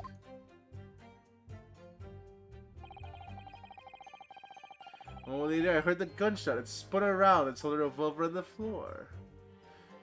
Yeah, I don't know why. I don't know. I'm not sure why people pick these up. Then again, it's not like his fingerprints would be on these. So who fired the gun? I have no idea. I didn't see anyone else in the room. We say it was very dark in there. Yes, that's right. All I can tell you is I didn't sense another's presence. Then it could be. The gunshot actually originated from somewhere outside the room? No, that's out of the question. Oh. Without doubt, the sound emanated from inside the room. I could smell the gunpowder. This is going to be... This is going from bad to worse. Holy shit, none of these statements have been good so far. And you say the point at which you noticed the revolver on the floor? Correct, and I foolishly picked it up. That was careless on my part. Presumably then, the gunshot you heard from the firearm and you someone hastily took it into your hands. In point of fact, my lord, I believe I did not. What? The barrel of the revolver I picked up was cold, and there was no smell of spent powder. But then, where on earth is the gun that was fired? Well, as I would oblige you with one answer. I'm afraid I can't. I too would be really like to know that. Ugh. Well, this is one of the worst defendants ever so far. He's making it hard for us, but yeah, no, at least he's telling the truth. It's not like Hairbrain where he confesses. Hold it! A man, you say? One of the witnesses, I presume? That's right. One of the street merchants working on the Fresno street. Who are these merchants? A number of them had their setup in the stalls directly beneath the boarded window of this crime scene. Okay. A match seller, a newsmonger, and a peddler. They've all been given statements saying they've heard the gunshot. And without the danger, they ran out inside to see what had happened. Yes, Gita told us about all that yesterday, didn't she? The burst through the door was some force, I would seem. They did, and almost gave me a heart attack in the process. They're supposed to be the Reaper. The first man came in and immediately noticed the revolver in my hand and fled. Police would patrol the Fresno street heard the commotion, and I was able to arrest the accused shortly after the incident occurred. Anyway, the man's scream drew my attention in that direction. Oh my god, there's no new statements. Was it supposed to be this last one? Hold it!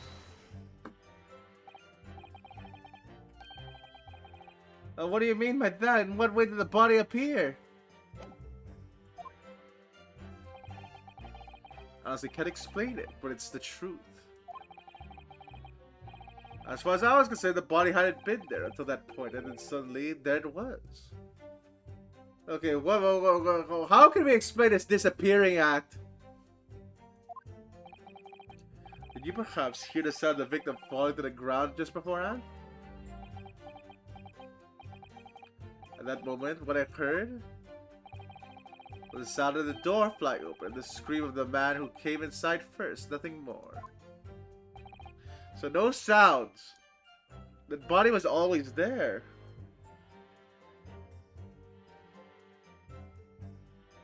Okay, this is gonna be a tough one. After the man fled, I examined the body. So the finder was Gregson. Most curious circumstances indeed. How the inspector was killed or how his body seemed to appear out of nowhere. I have no idea. Objection! Sure, the court has heard enough. My lord, the cross-examiner has clearly revealed that the accused, Baron Van Zykes, is lying on multiple fronts. What? What is that supposed to mean? Good gracious, counsel. The defendant is lying, you say? In his testimony just now, he claims that failed to notice the victim's body just before the room was dark. That's correct. No, that's impossible. Proven by the candelabra. Holy shit! Oh my god! Oh, god damn! God was using the defense lawyer. He's actually using evidence. Oh my god! I'm actually. Oh, have we met our match, guys? I said the door. Cosmo was actually using evidence against us. he listened to Van Zykes' story and actually used evidence. Oh my god! Well, we've met our match. Amazing! Oh god! How does that prove anything? If you examine the tip of the long candle, you can see it. It's been blown off by a powerful impact. One would assume that the projectile from the firearm passed through the victim and struck the candle. The problem comes when you consider the other two candles, which are clearly a different length. Yes, I can see that only the candle that appears to have been struck by the bullet is long. You could reasonably expect someone lit all three candles together, which begs the question of only one has ended up longer than the others. That must be because the particular candle was extinguished and the others were still burning. Ah! That's right. When the candle was hit by the bullet, it obviously went out. Holy shit! Oh god! Okay, here we go, guys! This is exciting! Well, the other two candles could still have been burning, so the fact is, the victim's body could have been illuminated by the light thrown by the candelabrum. And the accused claimed that he couldn't see the body. Clearly contradicts those facts. Oh shit! Even Van Zykes can't do anything about that shit.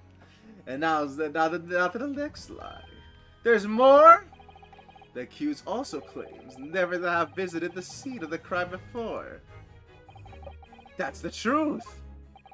In that almost empty room, the police discovered something very holy shit! They're amazing at this, actually. Like they're actually using this would be something that that would be our victory lap if we were presenting evidence. Like, goddamn! A board covered the top of the police documents and newspaper cuttings. Yes, that's right. We saw it too. It goes without saying that the contents of the police documents cannot be divulged. However, they include a number of reports from various historical cases, the oldest of which was from 10 years ago. 10 years ago? This is starting to sound familiar.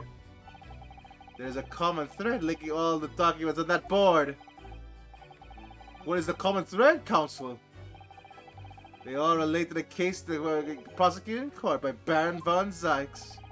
All of them? And furthermore, all the cases of ones which the defendant was acquitted. Good lord! Interestingly, none of your defenders are alive today. Not all, because all of them have been sent to the graves. The Reaper.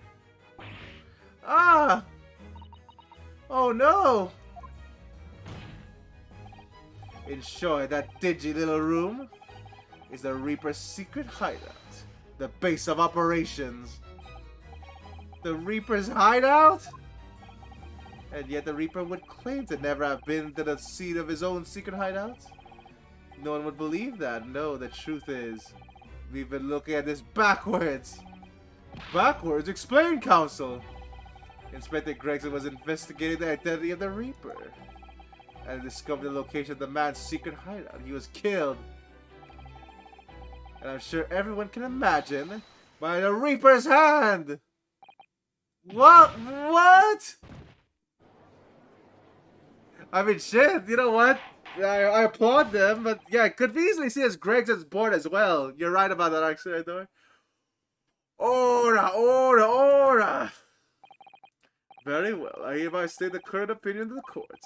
Brockman Zaggs is an outstanding prosecutor who has rendered a great service to his country. However, I must concur with Professor Asogi's contention. The defendant's testimony exhibits a number of stark inconsistencies with the known facts. All I have done is state the truth as I know it. Cosmo has done a brilliant job as ever. He's drawing on his experience as a defense attorney to build his prosecution case, and it's formidable!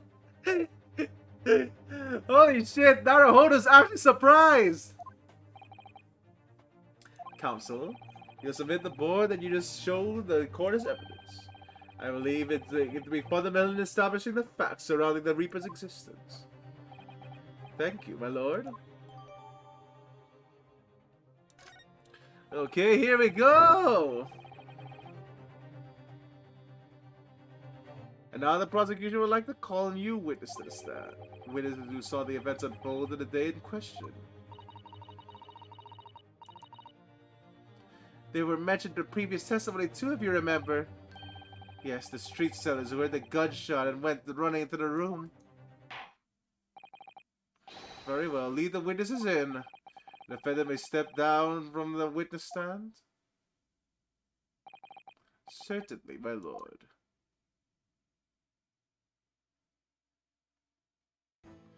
Okay, well then. What's going on here? So, witnesses, state your names and occupation for the court. Names? We don't use names. Far too fancy for the likes of yous. We're just a free and easy. Sell what we like, live where we want to live. I give them all the biggest souls as they walk down the Fresno and spit a few words into a verse for them. Well, I'd be right assuming that all three of you make your living by selling wares on the streets? Hee, everyone calls me gossip. I sell jaunty little tidbits to passers-by, you know. Jaunty little tidbits? Got an absolute smasher for you, sir. Right up your giddle, is it? It is? 6 pence the price, and not a penny less. Wait, you're actually trying to sell it to me now? Oh, come on, sir. Don't tell me you're not interested. Just try the man. Give the money and see what it is. Pay the man, counsel. Alright, 6 pence. What the fuck? Why am I being so... Why is Naruhodo being forced to pay for this information? You'll regret it, sir. Now you gotta listen to your ears on. Just between yous, a young couple on this light street have just had twins. What the fuck? Wait. Could that actually be a clue? Is that it? No, that's not it. It's a gossip, in it? It wants to spread, but that's bit up to you, your mouth, of course. I've got more, you know. One more juicy one. 6 pence a piece it is, if you're curious. I am curious, yes, about what's going on the fat bottom lip of yours. Maybe the usual bruise on whatever it is that's poking under your collar. What about the next witness then? What's the name do you go by and what do you sell? Me, I'm Venus. That's what everyone calls me. Funny, innit? I sell these lovely little fireworks to all the local school kids. Also, yes, actually, though, he did it. Though, like, all of them just aimed for, like, the right lip, I guess. 6 pence a pop, what'd you say?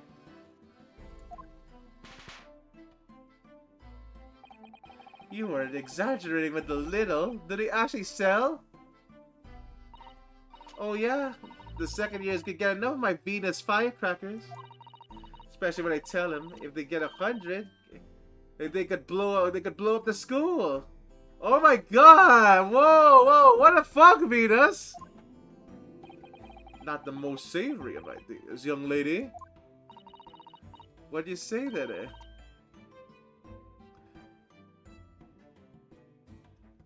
Yeah, that might be it, actually, Arcelador. Because, then again, she just activated those. Those aren't powerful enough. At least, maybe she, that is a possibility, though. Like, she might have something powerful enough, but we don't have that information if she does. Interesting.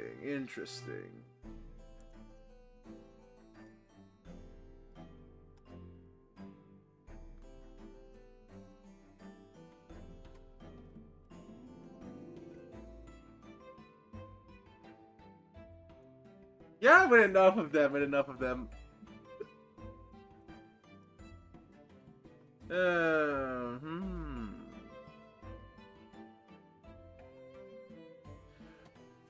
Okay, wait a minute. Damn! Yeah, we don't have enough information yet, but that could be it. Because that could be the sound.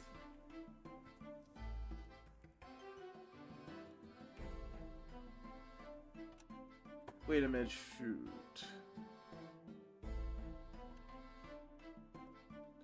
Then again, there's something here that we do that. No.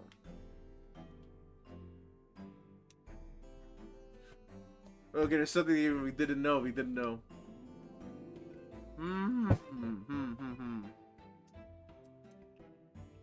Yeah, we don't have enough information yet.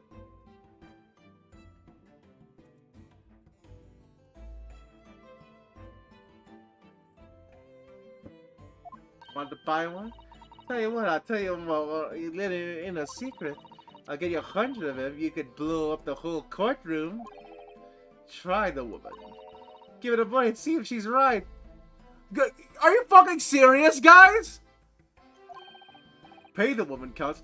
Judge, what the fuck? What? Alright, I'll buy one. Lovely stuff, right then. There's something a bit extra just for you. The Venus special. Okay, no. You know what? That's definitely the thing.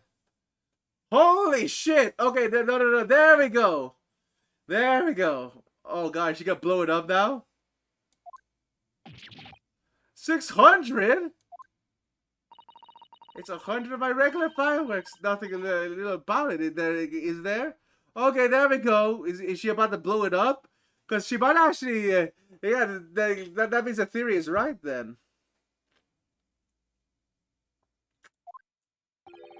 Alright, and there'd be nothing little more but the punishment if I could blow up the Old Bailey eye there. Oh god, okay. What sort of banquet make? And then the last witness. What do you go by and what do you sell? I am the thinker, me. Think of all sorts of thoughts, I think, and therefore I am. I am, therefore I think. Because I stand on the streets, watching the world go on about me. They call me the observator. Get out of it, old man. Everyone calls you Sandwich, and you know it. So you don't actually sell anything. A problem shared is a problem halved, as they say. I give advice, I do, and think what it means. I don't actually sell anything, though, come to think of it. Pity. No more purchases today, please. Well, we have quite a cast here, it seems. Okay, now we have the big fireworks, though. Those could be the gunshot. They conduct their business with the Fresno Street from this morning till night, my lord. And as always, in the same place, directly adjacent to the crime scene. You heard a gunshot, I suppose. Not only that, but they bravely ran inside to see what was going on, and was witness to the crime. Well, the becket I thought, just between yous. Venus de Milo, what am I to do? What a terrible thing I saw. What I think is all what we see is a light and shadow playing with our eyes. Is any of it real? Very well. The court will hear the formal testimony of these three witnesses now. You will describe in detail what you witnessed and heard at the time of the incident. Okay, wait a minute, wait a minute.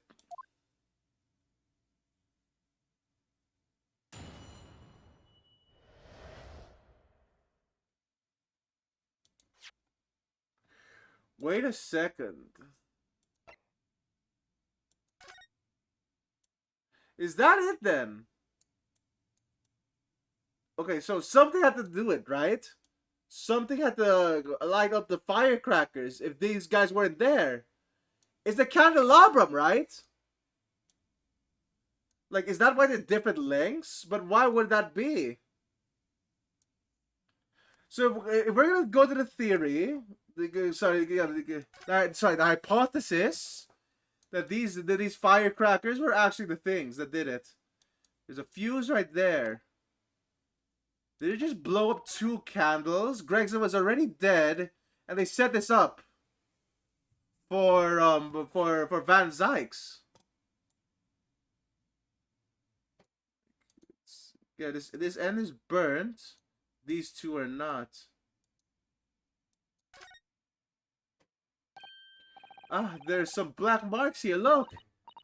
Yes, they look like some sort of scorch marks. So as the bullet struck the candle here, do you think? And only this candle has been cracked in half, it seems. Yes, I think it might be right. Fires are rarely used by criminals in Japan. So I'm afraid I'm not particularly knowledgeable about them. Wait, so scorch marks, right? But you only make scorch marks if the gun was point blank.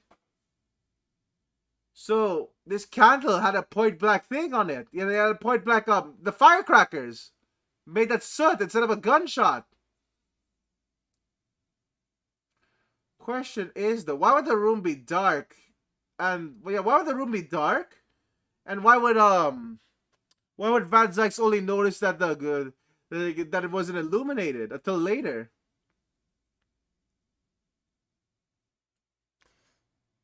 So yeah, there's something really weird there. They hide that? No. Okay.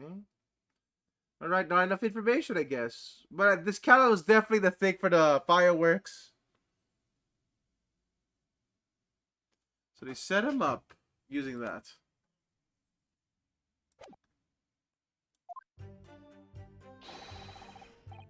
They saw the whole thing from start to finish within. Everything from the moment they went to the building.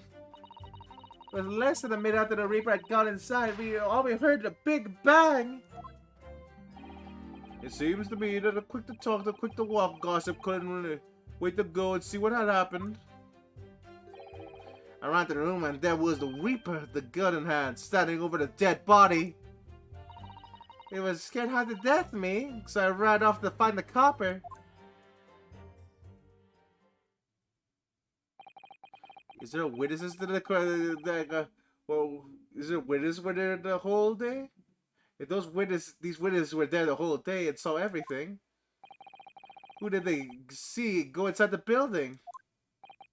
Only the victim, Inspector Gregson, and the accused, Baron Van Zykes.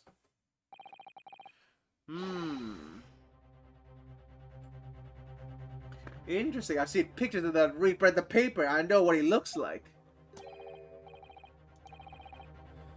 And just between you folks, love stories like this, I made myself a tidy sum already. But wait, the rumor was just one of the other of several flats in the building. Someone from another flat could have done it. All those flats on Fresno Street are unoccupied. Okay.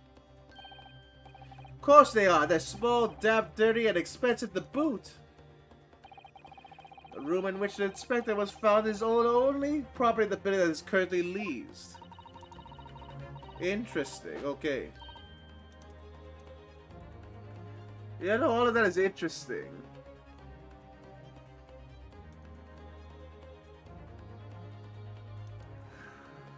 Okay.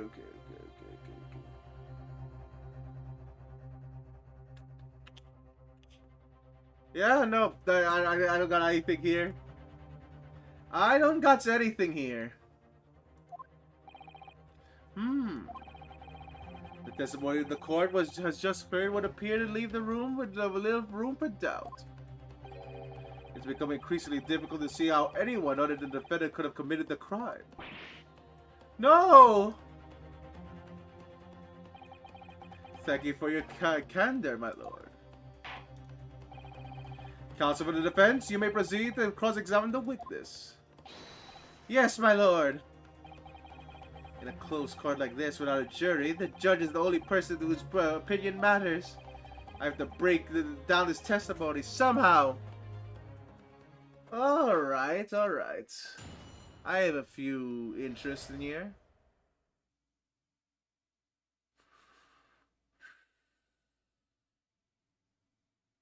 Okay.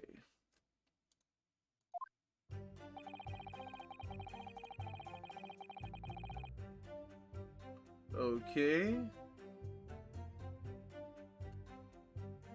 That's interesting, actually. You saw the whole thing. So you didn't see anyone running away from the scene. When you say they, what do you mean exactly? Inspector Gregson, the defendant, Lord Van Zykes? I suppose so. The likes of you don't know the names of the high and mighty. I'll tell you one thing. It was a Reaper and went in last. That was for sure and certain. That's behind Inspector Gregson. Did they arrive at the same time as each other? No, not at all. The first fella must have got inside a good 15 minutes before we heard the gunshot. The victim arrived 15 minutes before. Well, are you sure about that? I'm sure. Am I sure? Oh God, you're not gonna make us pay, aren't you? Does it seem likely? I forgot a fella with bright red hair like that, doesn't it? Wait, what? Yeah, it's the hair really. His hair really red, weren't it? Redder than my flaming fireworks. Really. Wait, what? That fire red mob's still burnt on the inside of my eyelids. It is. Wait a minute. You just say the man was a redhead? Weren't you listening, chum? He was a redhead. Yeah, he had a flaming shrunk with him as well. He had a big shrunk with him as well. But Inspector Gregson's hair isn't red. Not by any stretch of the imagination. Seems likely the person you saw wasn't in fact Inspector Gregson at all, but some other third party. No, I hate to break it to you, but the witnesses are correct. What? Just look at his photograph of the victim taking the scene. That really feels tacked on. Yes, that's Inspector Gregson, alright. And a red hairpiece? Ah, of course. We saw one on the floor when we investigated the scene, didn't we? So I refuse to believe Inspector Gregson wore a hairpiece, though. So why on earth would he have been wearing something like that? The color does seem to suit the man, one might say. A photograph will be submitted as evidence. Please, counsel. Oh my God! Was he actually wearing a wig? But we haven't ever seen him wear a wig like that this whole time.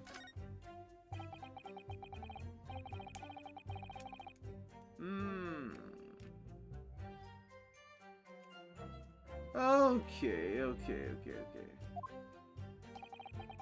I was informed that the trunk was found at the scene. So it just disappeared?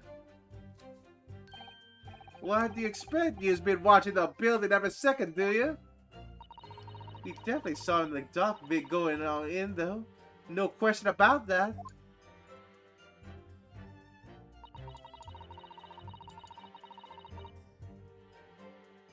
Okay, all heard a big bang. Okay, so that checks out. Seems to be the quick from talk to the walkers gossip. Okay, so no, not yours. Over the dead body. Okay, so does anyone else actually have a story when they confronted into the room? Only gossip seems to be saying something about it. That you're the first person to arrive at the scene, is that right? That was. I kicked the door open like a professional, and yeah, what's going off here? Lord Van Zykes claims all he heard was a man's scream, though. It was dark inside the room. No, not dark at all. There are candles burnt on the wall. Really? There was a fella collapsed on the floor. Okay, so it was illuminated. Between yous, it's the first thing I noticed when I first got inside. I see. Even though Lord Van Zykes claims to not have seen any of the such lights on the wall. Next thing I noticed, there was someone standing right beside the body. The accused, Baron Von Zykes. That's right, the pale-faced Reaper himself! It was a little shock because I won't deny it. I'm a little lily-livered coward. I still my ground. Get that. Wait a fucking second. Nope, that's not what happened. So that's not what happened. Sandwich knows. Excuse me. Sandwich knows the full truth. Yes, I did add, Mr. Sandwich. There's really nothing to me. Empty in the head I am. Just two slices with no middle. So I know what to do with. I don't know what you want with me. I think that maybe you just remembered something. Having heard Mr. Gossip's last statement, I mean. What I think is, well, we're all nothings really. Let's try to dress ourselves up as something else. But at the end of the day, we're just street sellers. That's enough of you, Sandwich. Keep your trap shut now. Unless you want us to make you the real Sandwich. What the fuck? Okay, Gossip. There's a court of law. When he saw the Reaper, he fell clean over his backside. That's it. Oh, you running beggar. I told you to keep that a secret. He screamed, screamed and scrambled off on all fours. That's all I wanted to say. Mr. Gossip, is this true? The floor was dead slippery, that's why. Planted my head in a filthy pool of blood, didn't I? Yuck! What? A pool of blood? Well, listen here. Even when I was sprawled on the floor, still give the Reaper a cool hard stare. And don't you forget it. Let's go back a little. Did you say you got blood on your hand? I did, eh? Happens to the best of us at times, doesn't it? So I was scared, so I slipped over. We can't keep just between yous, can't we? No, Mr. Gossip. I'm going to have to add that to your information to your formal testimony. Oh, if I must. Okay, blood on his hand.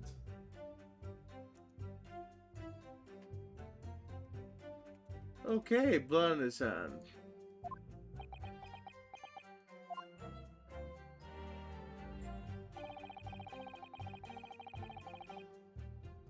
Wiped it off the floor. Wait a minute. This is huge. It's huge. Wiped it off the floor.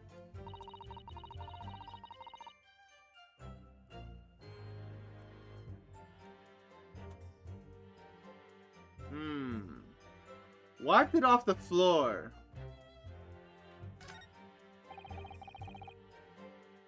That's interesting. So it should be somewhere in the crime scene then. We didn't see anything, right?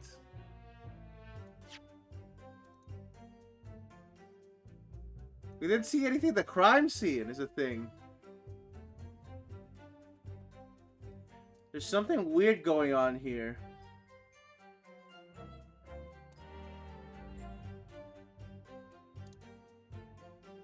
Oh, well, what do you mean by that, Uber Dragon? Let's see. Crime scene. Pictures. There's blood on the floor. No handprint. The thing is that there's something here. Yeah, no. Here's the photo of Gregson. But yeah, there's no handprint there. There's a thing. Picture? No? Yeah, no. There's nothing in the picture. What the fuck are we going? Okay, wait a minute. That's obviously something we need to present here. Wiped it on the floor.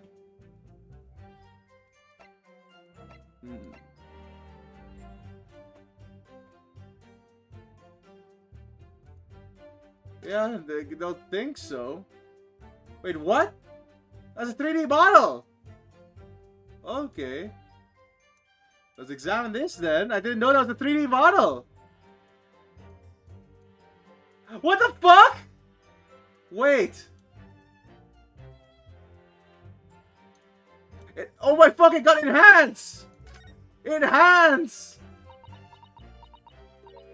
Oh, what's this? Hold on, look! Oh yes, it's a smudge of some kind, in fact. It's a handprint. And the color, that's blood, isn't it? Holy shit! Wait, what? It's on the notice board! How is that possible, though? Gregson's all the way there.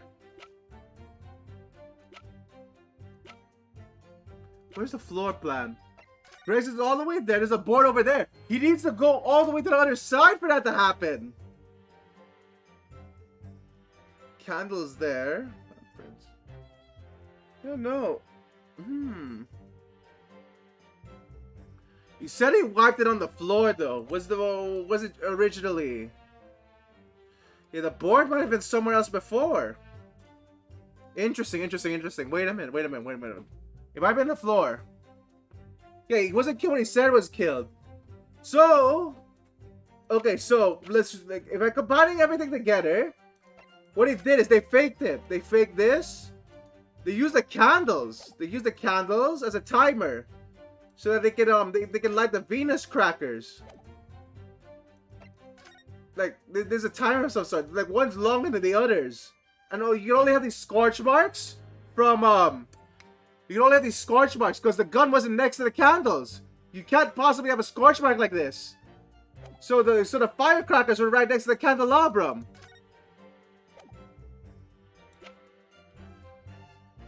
Okay, so that's it. So Gregson was already dead.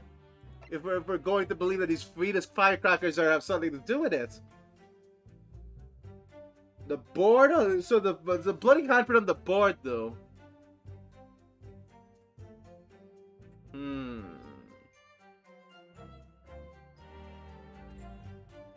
Okay.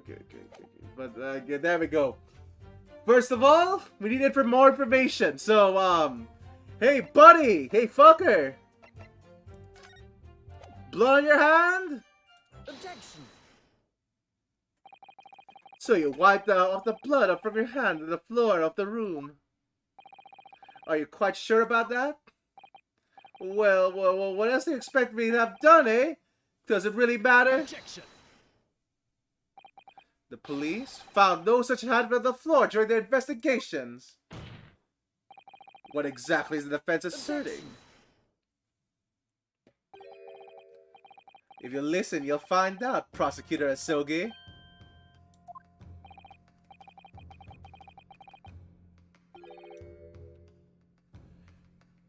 They exonerate Zykes, maybe. Okay, wait a minute. So, certainly there was no bloody handprint found on the floor. It was found on the back of the board. That's so far away. What are you trying to say? There was a way to handprint the blood that very clearly in the scene. On the back of this notice board. Ah, ah, ah!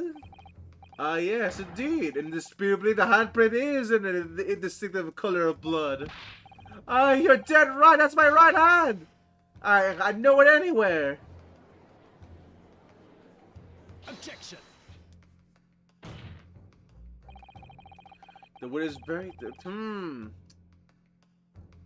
Yeah, no.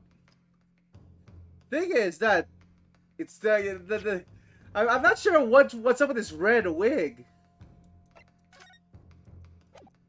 Then again, yeah, I'm not sure what's up with this red wig and why he was wearing it. Was he investigating the redhead gang as well? Because that was at the start as but like goddamn. This red, I'm not sure why we haven't seen Inspector Gregson do this disguise before. Okay, notice board again. Complete the articles because the Reaper handprint the backside. Oh wait, let me see if we can examine that.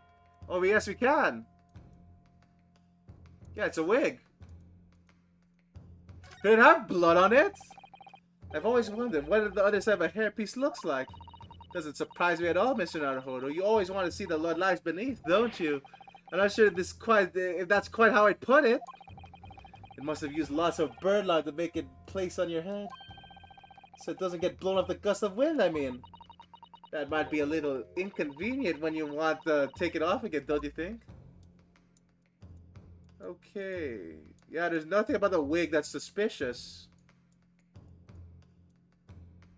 Yeah, that's just that. Notice board, we're missing something notes here. There are details of a whole raft of kids dated back on years back, aren't there? The paper from 10 years ago is browning with age, look! Of interest, the most recent thing appears to be this newspaper cutting here. Oh, it's the same Redheaded League advertisement. Okay, there we go. Mr. Shobes had picked out. And do you remember there was a red hair piece at the scene too? Inspector Gregson, an exponent of the Red-Headed League then? Okay, well, yeah, no. Okay, so someone was investigating that. Clearly. Shoot, so... Yeah, no, wiped land on the floor. Here we go. That they wiped his hand on the floor. Any handprints at the back of the board are irrelevant. Now that the board itself had fallen over onto the floor, in that case, it's quite possible that the witness's handprints have ended up there. Just look at the floor plan of the room.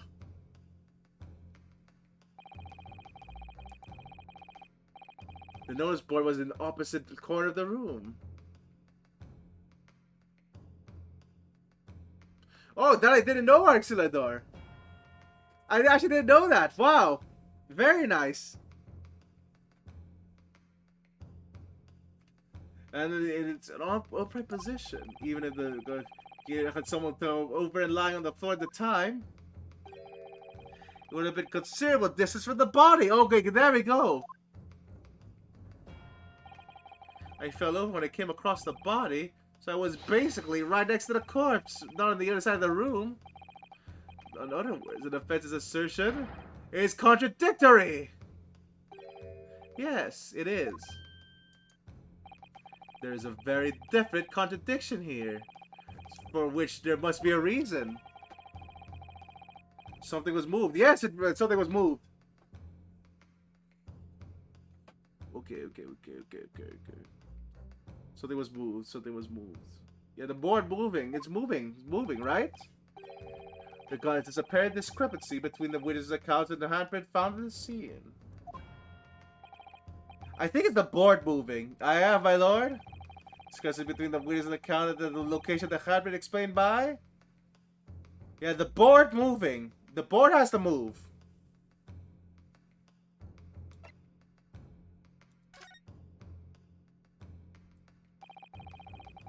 The real contradiction here is the handprint itself, not where it was found. As it was the court, you can see it's upside down. Good gracious, so it is. If the witness had put his hand against the board, the fingers would be pointing upwards. What does it tell us? It tells one simple fact. When this handprint was made, the board must have been lying on the floor, as it was previously suggested. Which means that after the incident, it moved! What? Objection. You're claiming that somebody moved the notice board after the shooting? Holy shit! Tell the court who? I don't know that yet, but the point is, when you consider all the testimony we've heard so far, we can now be very clear on one point. Then that would be the position of the board at the time of the incident, my lord. So, counsel, I must ask you to clarify your assertion for the court. At the time of the incident, where do you maintain the notice board was situated? Oh, shit.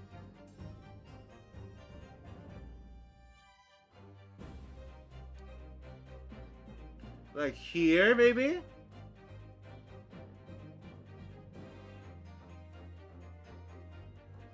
Here? Oh my god, yeah, no, it has to be right next to the corpse, right?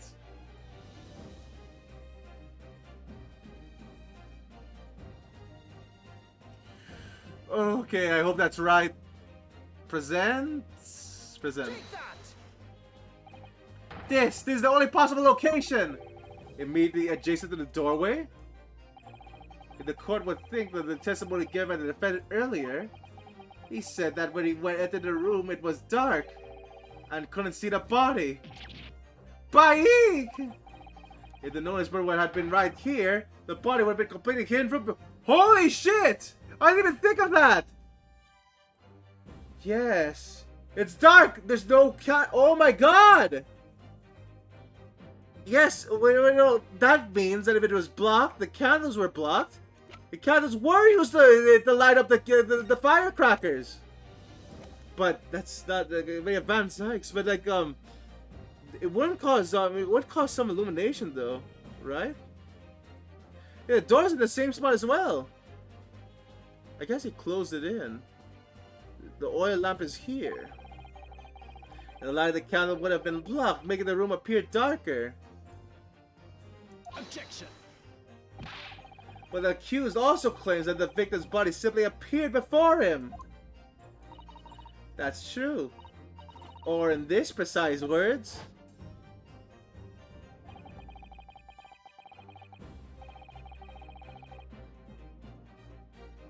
maybe. But as I picked up the fire and all they examined, the door flew open and I heard a man scream. It was only that the body Inspector Gregson appeared before me. Oh wow, wait a minute.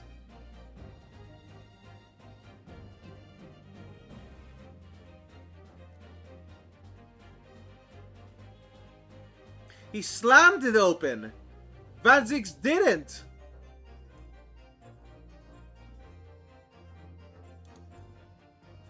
Yeah, no, wait, no. He slams the door open. Let me see. It all history. Van Zieks.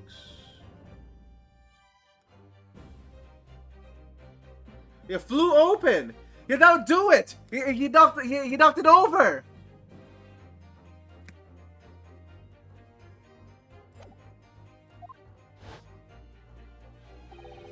I don't know about calling it a scream, but we was talking about me and no mistake. Because it was me that kicked the door. Oh, wait, there we go. He kicked the door open. If you look at again at the floor plan, consider that what happened at the door room was thrown open with force. That can't. The door struck the notice board, knocking it over, making the victim's body visible. Good gracious! My client has told nothing but the truth. He will simply describe what we saw. Ah! Oh, God. Order, order, order, council! How has this come to light before? How has this not come to light before? After the incident, though, somebody must have rigged the board that moved it. Yeah, but whatever, whatever. It's okay. I guess that you know that is a bit bigger though. Like if the board was here, that is a lot more area than this door. Like I guess in the diagram the door looks a lot bigger.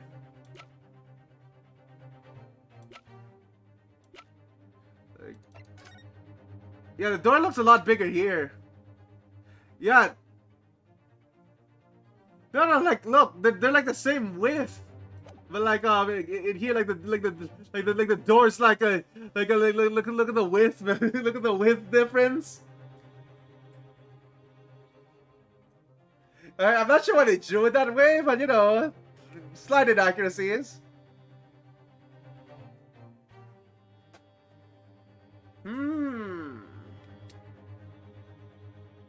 Yeah, it looks way bigger. It's way bigger. So yeah, there we go. Something is fishy here. With this, what do you have to say for yourself? What? Me, my lord? You and your fellows were there at the scene before anyone else. Goes without saying that you must know something about the position of the notice board. The witnesses in the stand will testify again. You will each explain exactly what you did upon arriving at the scene of the crime. So stop looking over your glasses at me. I get the message.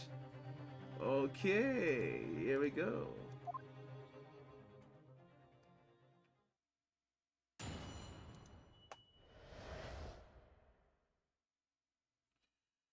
Ooh, all right. Okay, here we go. The mystery of the moving board. I don't know anything about the notice board. I just wiped my hand on it, that's all. You don't look at me. I haven't got a clue about it. I was doing business with some second years at the time. I don't know anything about anything. I'm just a bystander, me. Just a sign at the crossroads of life. It was the Reaper, I bet. He's got a face that screams bored. What the fuck?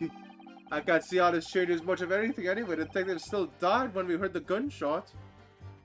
Okay. Okay. Yeah, scream that face that screams bored. I have no idea what he means by that. Okay. But shaken by the crime, the witness with only light a few candles and oil by which to see. We expect the witness to be able to give a more precise account of what happened. That's right, yeah, I don't pay to expect too much. Alright, here we go. One of those statements is a lie. You probably already know it by now. Do you really? In any case, as this said, that's what it shows. Even the notice board was something. Nope. One of them's clearly lying. It's like okay. One of them's clearly lying. Sure, the only person who could possibly have committed this crime is Baruch van Zykes. None of this wrangling over the board changes that simple fact. Quite so. Does the defense still wish to cross-examine the witness despite the circumstances? Most certainly, my lord. Very well, then you may proceed, counsel.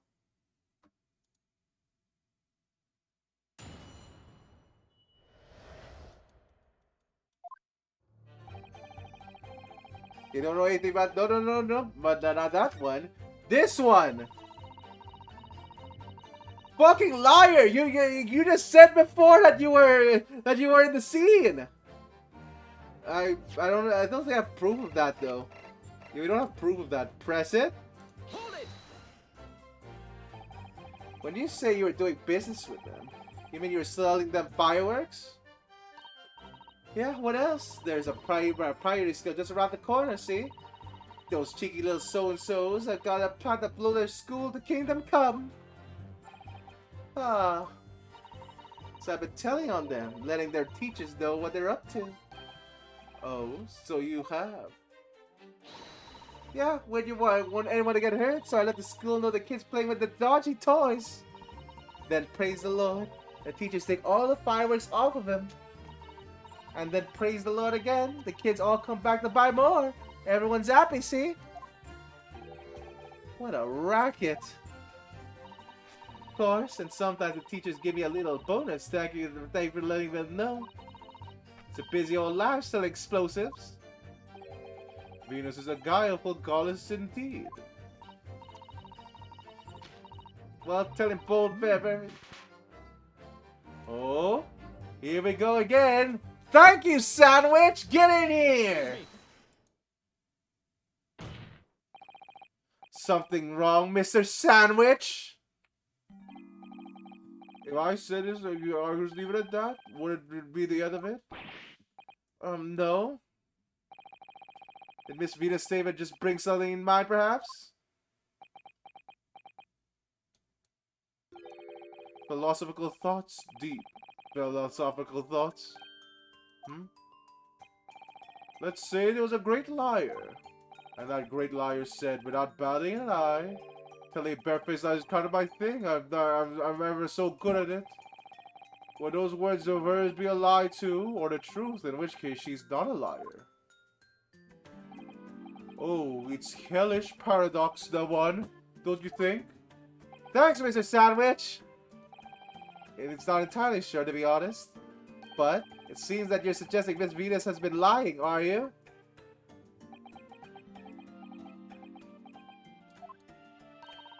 What are you on about, old man? Trying to cause trouble, are you?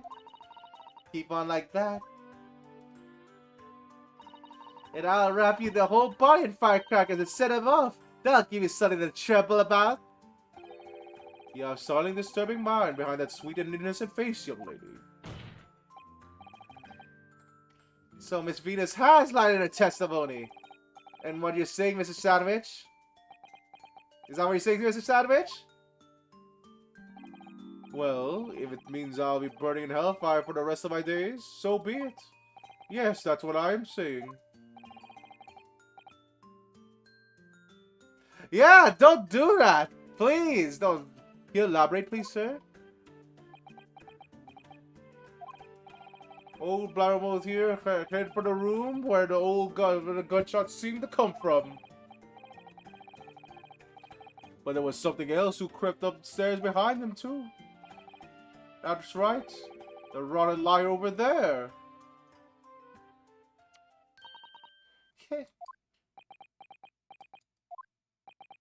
Okay, that was the obvious lie, but that's it.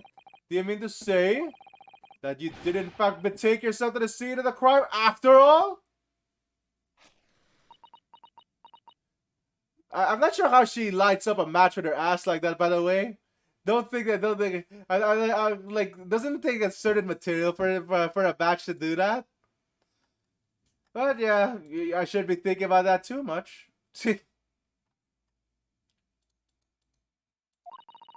What did I tell you, eh?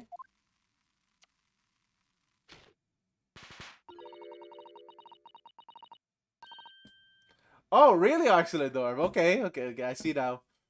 I said I was good at telling barefaced lies, didn't I? Yes, you mentioned it. Well, the revelation rocked the whole courtroom, didn't it? A lot more sulfur. Okay, thank you for the trivia, Oxalador. So you did indeed visit the scene of the crime, you young lady. Good grief! Well, now you come to mention it. I suppose, perhaps.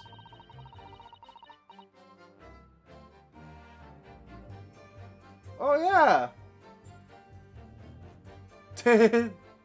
Yeah. Oh, wow. Really? Okay. That I also didn't know. Either you clearly remember it or you don't. Well, I shall consider a fitting punishment for this perjurious act later. For the time being, you will immediately amend your testimony to reflect the truth. Oh, of course, my lord, yes.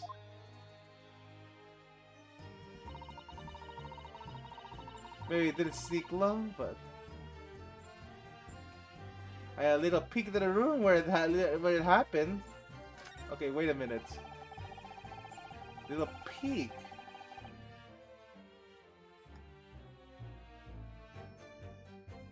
Little peek. There's no way I can prove that isn't. So I press that again.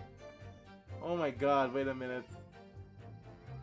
Yeah, a little peek. Okay, so did you have a little peek? What did you notice, I guess? Because I can't tell. I can't contradict that. Hold it! You make a habit of lying, do you, Miss Venus? Well, I suppose so. I don't really know, to be fair. You want my advice, though? I take it. I take everything I say with a big pinch of salt. All right, but you in fact go to the room where the victim was killed in the day in question, didn't you? Of course. Oh, please, as if I would. I can't think of anything more terrifying. The truth, please. Well, all right, just a bit then. I mean, a girl my age is curious about stuff, you know. Did you touch anything at the scene? Oh, please, as if I would. I mean, there's a dead body on the floor. The truth, please. You know what? You know, I like Kazuma. Look how fair Kazuma's being. Like, he could just, he could just like, he could just like turn an eye on this one. He's like, oh, well, please tell the fucking truth. Like, he's so done with her shit. Well, alright, just a bit then. I had to look at to see if there was anything I could sell. So I give a place it over and over, but there's nothing to write home about. Right, now I hesitate to ask, but you didn't move the notice board by any chance, did you? Oh, please, as if I would touch anything like that. Just a few bits of loose change is all I had. The truth, please. Alright, fuck it. There we go. Well, alright then. I thought there might be something worth having underneath it. I blasted the flippin' thing. Sorry, I flipped the blasted thing. You're telling us you did move that board? I think it's that did. I think that did slip out, didn't it? What? You daft barn pot! I don't believe it. That girl doesn't think. So did you find anything then? So that you might have taken perhaps? To sell? Oh please, I should be so lucky if I imagine the truth now! Holy shit, Kazuma's pissed! Kazuma's fucking pissed! Oh, whoa! I might have found this old pocket watch under the board, I suppose. There's a bit of old junk. This can't be worth much if you ask. Ah! So it was you, was it? You're the one who took it! Oh, shit! Gita? Young lady, may I remind you where you are? That watch there. That's President Inspector Gregson for the yard for a big case he saw 10 years ago. The professor case, no doubt. The boss used to wind up everything and without fail when he was waiting for his grub to come to the pub. I see. I swiped it off. Wasn't it applying? Was he upset? He was giving a right. Wait, what? Whoops. He was giving a right. He gave me a right earful. Said he hadn't missed a day in his last 10 years, polishing it and winding it. Well, fuck. And it meant the world to him that watch did. possibly not the best thing to go diving for then. It's not all that though. I took the Japanese last night. How much it's worth, but the old dealer wouldn't touch it. Wouldn't give me a penny for it. Said it wasn't working out. About that he's worthless. He called it. Ah, I knew I should have lifted it.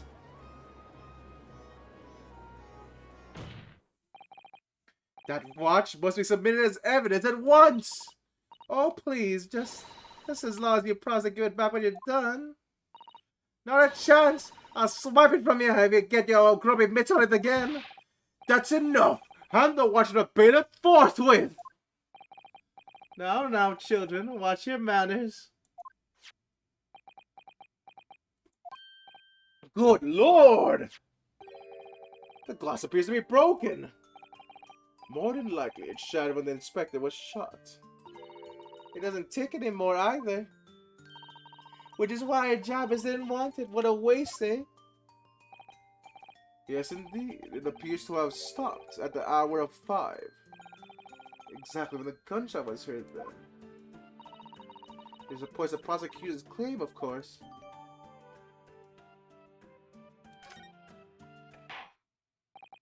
Well, it would appear that the mystery of the moving notice board has been solved, at least. Okay, you know what we're doing right now? You know what we're gonna fucking do? Examine the watch.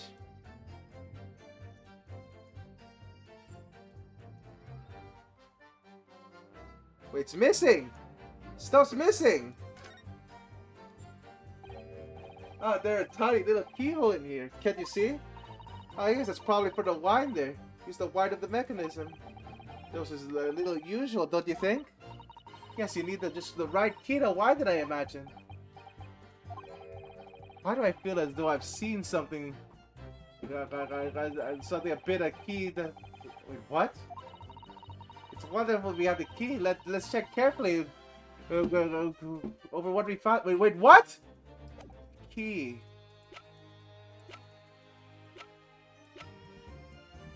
Wait. The key? Wait. Policeman figure? No? Okay, no. Wait, yes? The heaven of this charming police appears to be a little worse for wear. I'm not convinced about the charming part, but yes, you're right. The head part looks like it's been fairly heavily manhandled. Almost as if somebody has enjoyed twisting it around for fun. Wait, what? Shall we try twisting it around too? For fun? Oh! Oh! You were saying Uber Dragon? Yeah! Whoa! Fucking yes! It means there's some sort of key. But it's tiny though, it couldn't be a key. The door, not at that size. So what is it for, I wonder?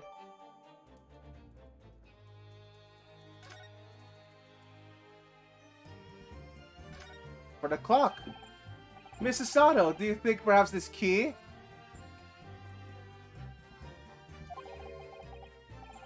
Could this key for the Inspector Greg's, could this be the key for Inspector Greg's watch? Yeah, I just didn't think to examine it before. Oh yes, it could be. Let's try it at once, there's not a moment to lose.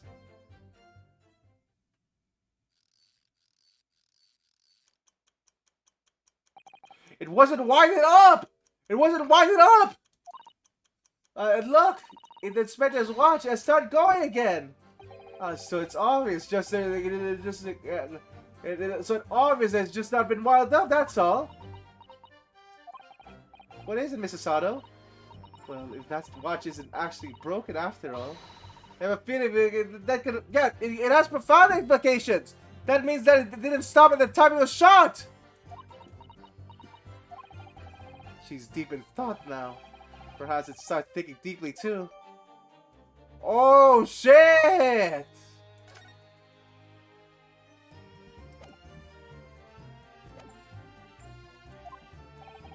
As predicted, there is very little berry on the case. Now then, continue with your cross-examination, please, counsel. Okay, there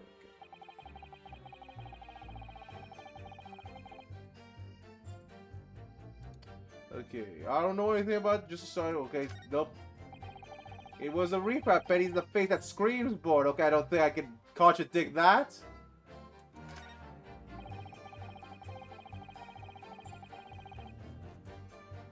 Yeah, we ran out of wind up. We ran out of wind. I'm not sure what to call it actually. I guess you could call it a gear power, technically. Still down when we heard the gunshot, but wait a minute. That's not it, cause the watch. Wait! Oh my god, that's right! If the watch isn't broken, that means that he didn't die when he heard the gunshot. He didn't die when he heard the gunshot. He died way before, because no one was there to rewind the watch. No one was there to rewind the watch. So if it's not broken, then he died way before. This clock did it. So present the watch. I think. Yeah. Yes. Yeah. Okay. I'm not that confident. Objection. God damn, Marcelo, though. You're really on the ball with all this trivia.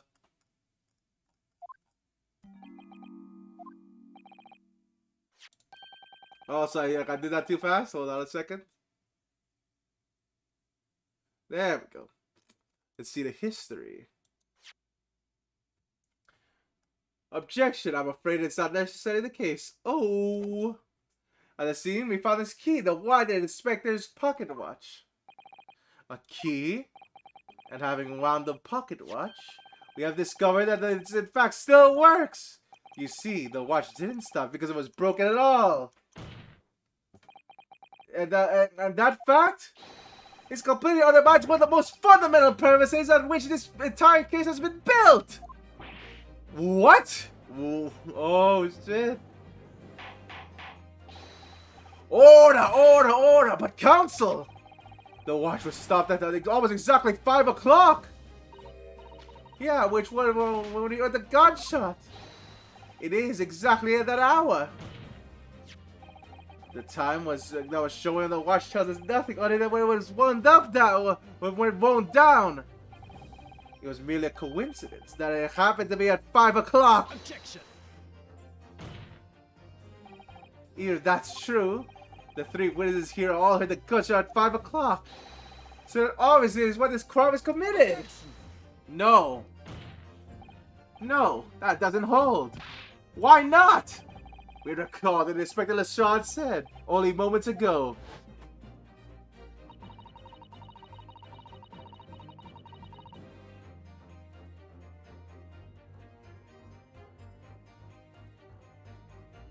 Oh, that's a recent invention. Okay, I didn't know that as well, actually, though.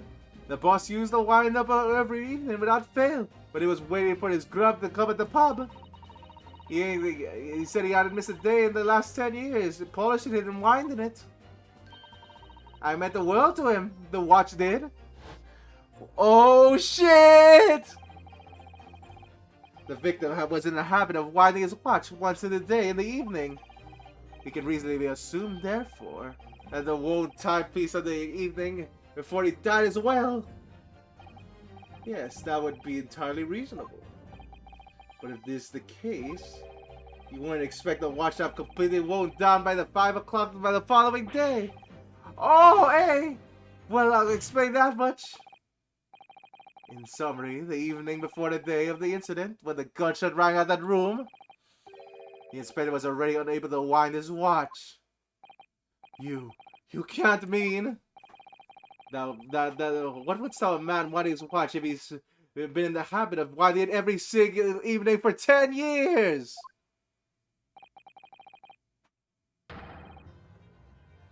The obvious answer is he was already dead!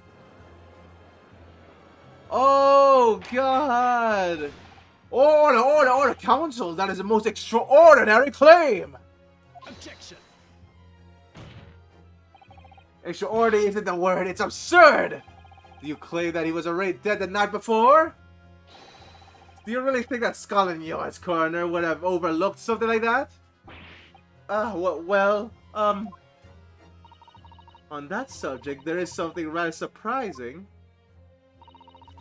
Wait, let me figure it out.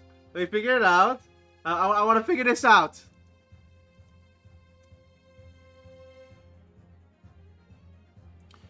Okay, no. Night before. Okay. No, we don't have to prove. Okay, did not say what we have to prove yet. Right? Not yet.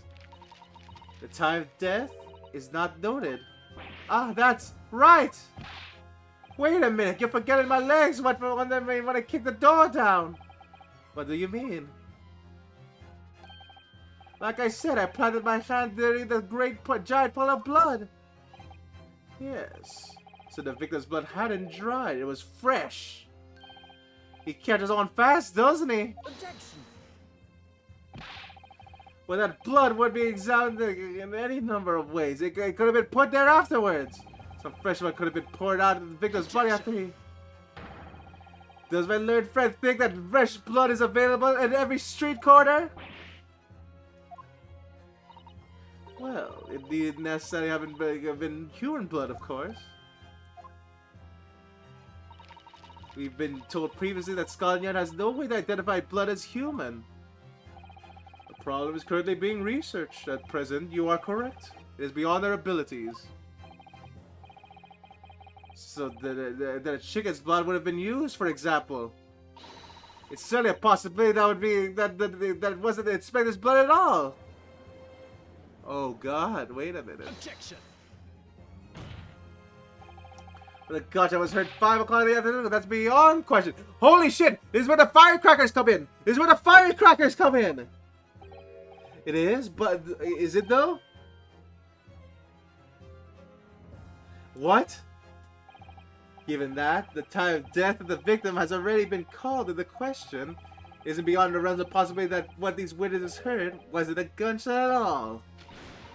Oh, please, what are you trying to say? What would be occurred was a loud bang that came from that room. Oh. Now you listen to me, a street seller's ears are his livelihood. Holy shit, he has a whip! Well, okay, now this is normal, yeah, no, Von Carver had a whip as well, but you know, what the fuck? Are you trying to whip us, old man? I don't doubt your ears, sir, but all you can state with certainty is that you heard a noise. Eh? Explain yourself then, counsel. A noise that sounds like a gunshot could have been made with this. A gun. Okay, no. Venus firecracker. Whee! Yeah, he's also the coach driver. Man, yay! Take that. Well, the cover could have used something like this, for example. Oh, really? A demonstration is in order, then I feel. What? Yes, please. Show the court how you could use that to create a noise like a gunshot. We're waiting, counsel. I may have been mistaken. It looks like you've been making a lot of noise yourself, Mr. Naruhodo. Wait, what? I clicked on the firecrackers, right?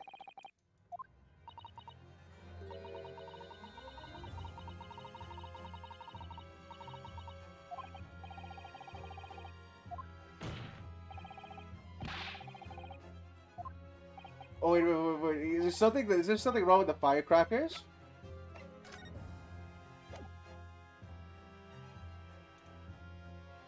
Wait, what? Wait, what's wrong with the Venus firecrackers?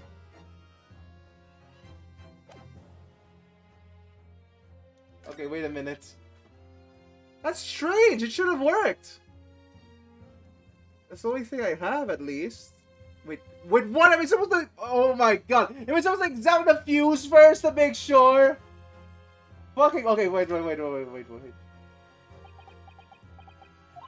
Have you had any idea, Mr. Naruhodo? You're staring at the end of the string.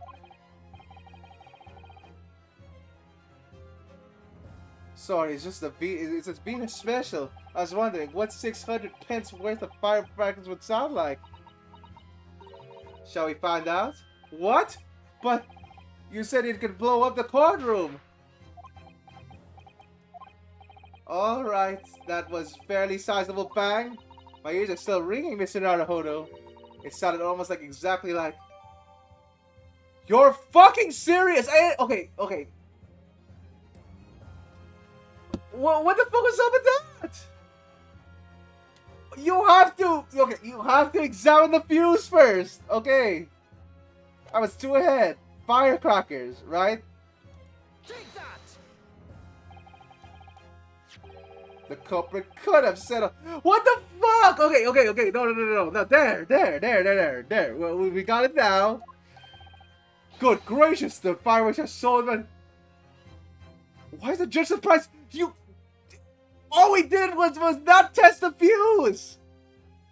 Okay. You know what? Fuck it. It's okay. Fine. Fine.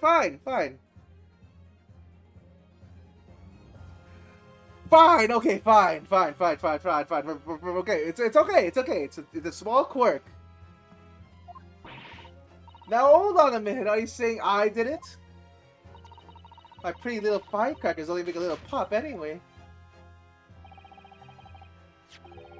Oh wow, yeah, you're right. Now that you inspected the fuse, you're right, Mr. Naruhodo.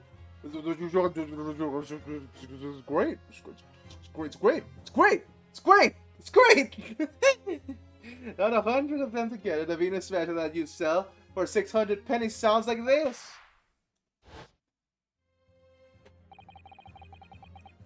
As the cardinal can now attest, it sounds very much like a gunshot, in fact. Ah! You're trying to suggest that somebody set one of those fireworks off at the scene? I'm suggesting that somebody knew the defendant was in the room at 5 that day, and sought to implicate them by creating a sound like a gunshot for these peddlers on Frenzo Street to hear. Objection! But even the accused himself has testified that he has no one else in the room at the time. The candelabrum! Whether it was the gun or firecracker, the only person present that caused that bang was Baruch Van Zykes. The candelabrum! One whiff of match and my firecrackers go pop, see? It's why people like him. I fear for your fingers, young lady. Objection! Recently during my time here in Britain, I've learned of a great, very useful invention indeed.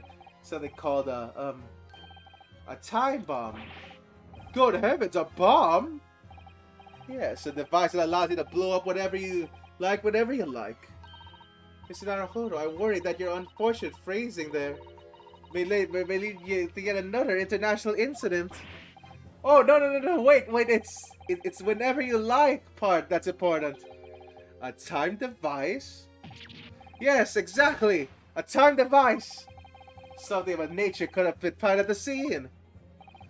A device that was able to produce the sound of a gunshot long after the culprit had left. Your examining claim will have to be substantiated with evidence, counsel. With candles! Candles!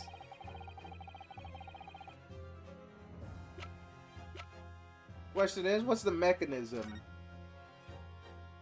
No, wait a minute. That's the mechanism. The fuse is here, and as the candle goes down, as the candle goes down, like it waxes. The fire eventually reaches the fuse, I think, and that's how it works, I think. But do I have to examine anything in this? Well, yeah, it's the candles for sure. Take that! Fucking... Holy shit, I called this... Okay, to be fair, man, I called this way beforehand. As the court already discussed, the tail of the board of the candles of the caliber has been blown off. Indeed, because it was struck by a bullet, which presumably passed through the victim. I don't think it was possible, my lord. Not possible? Why? Because of the scorching. There is a gunpowder scorch marks clearly visible in the broken candle. Oh my goodness. Oh my fucking goodness. I love this so much. There are goodness, yes, but is it not the case? There was also scorching of the victim around the bullet entry wound. That's Judge, you have been in this case before. Scorch marks only happen when the gun is in point blank range. How could you, Judge? You've been in several of these cases where scorch marks are there. How do you forget? That's right, there was, but as we heard earlier, scorching like that only occurs when the target is at very close range, as a matter of few centimeters from the gun. Ah. Which means the scorching of the candle can't possibly be a result of the gunshot. You're suggesting it came from the fireworks? How can it be? The fact that there was such a visible scorching of the candle suggests that the fireworks must have been right next to it when they exploded. Or put it the other way, the candle and the firecrackers were joined together. Holy shit, yeah, there we go! The comet somehow attached the firecrackers at a point partway down the candle. Holy shit, it's exactly as it described! After the scene had left the scene, the candle slowly burnt down along with the other two.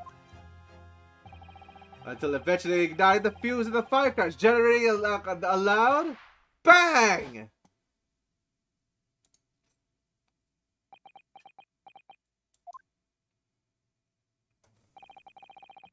This is how the three witnesses came to believe that they heard a gunshot at 5 o'clock. Holy shit, well, what a plot. This implies that the victim could have died earlier than we had led to believe, the previous day even. Now. Oh, just hold your horses! All you here said the victim was going to the building, remember? I couldn't forget the flame-colored hair even if I wanted to. The person you saw entering that building wasn't the victim at all. Considering this? Obviously, anybody can wear a wig. So the person the witness saw entering the building 15 minutes before the incident occurred could easily have been someone else entirely, wearing the red hairpiece. Someone else, do you mean to say? It was the same person who contrived the firecracker trick. In other words, Inspector Gregson's killer! Ah! Holy shit, he's got evil! Oh, very, very impressive, Ryunosuke Naruhodo. Okay, Kazuma? I'm quite amazed you've come this far.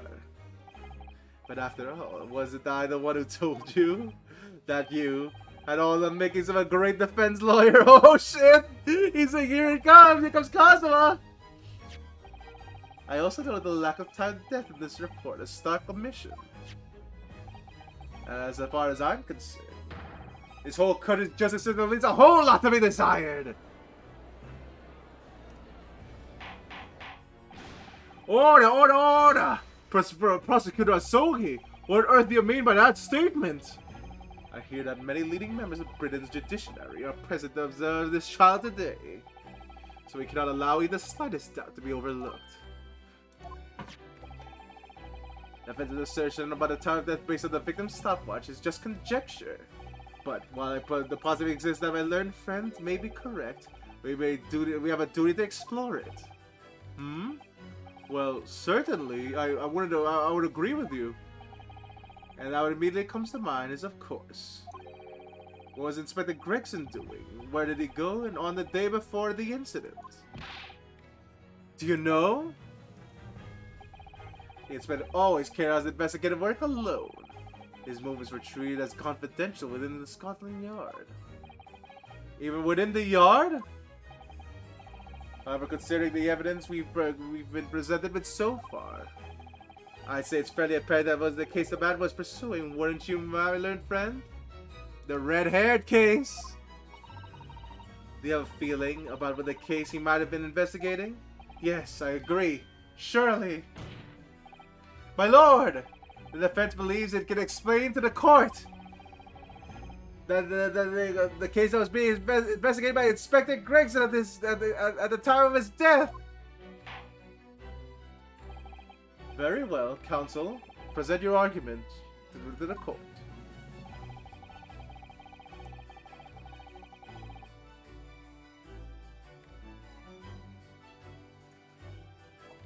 Okay.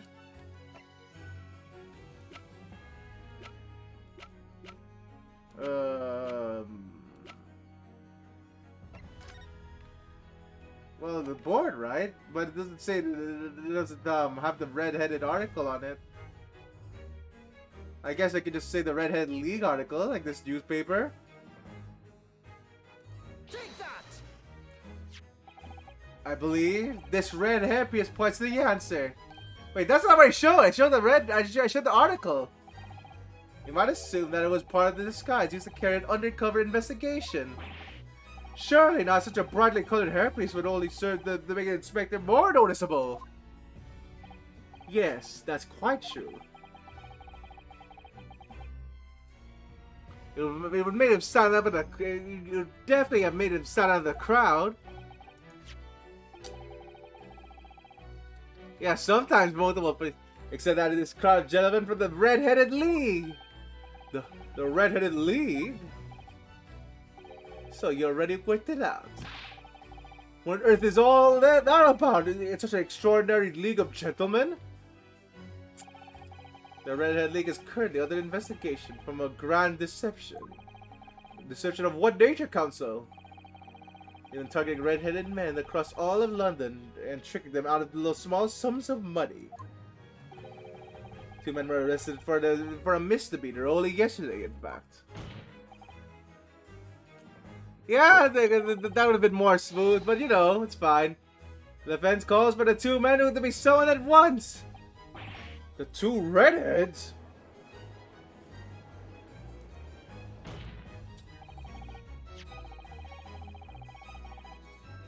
Inspector Gregson clearly infiltrated the Red-Headed League using this hairpiece. It is very likely that he had direct contact with these criminals. And it is quite possible that such a contact led to more serious events.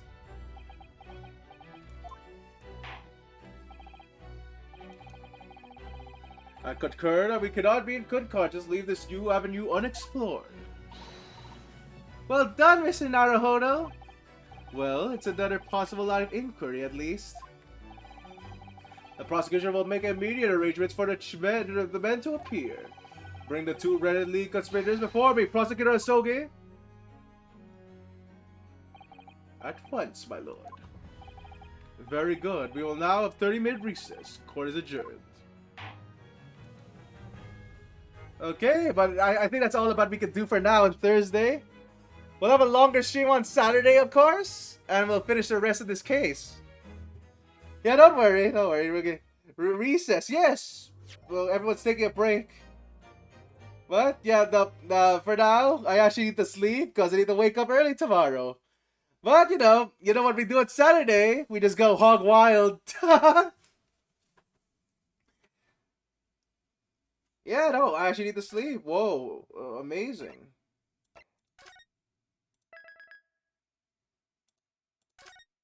But yeah, I hope you all join me on Saturday, where it's actual Mystery Saturdays. Yeah, imagine sleeping. I have to this time, though, unfortunately. So let me just go to the chatting screen. God damn this case, though. I really wish I could continue more of it, but you know, yeah, good stream. Even though this outside, like I still need to. These are the last 2 games I have to finish. I have to finish Trails in the Sky, and I have to finish this. And holy shit, we only have like 1 more week to do so after this week, I think. Which you know, whoa. Yeah, I have to put it. I have to put in more effort. But, you know, we'll try finishing the last chapter of Trails in the Sky on Sunday, I guess. Where I don't have to sleep. Yeah, no, that's speedrun time. Speedrun would mean that I know how the case ends already.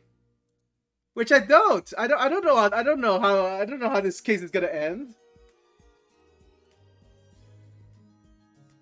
Let me see if there's anything else here.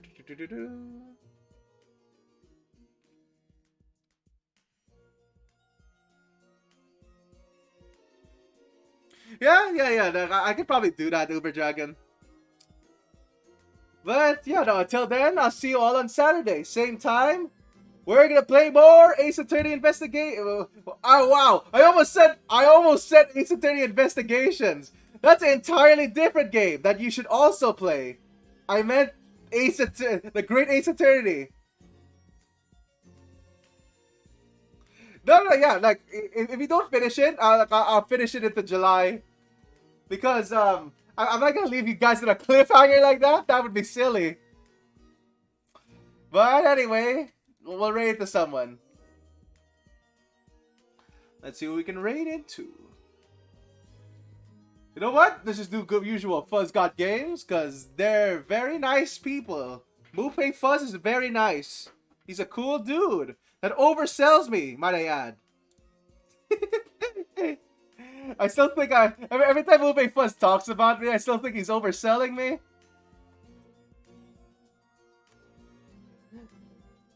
You're welcome, Arxiller, though. You're welcome.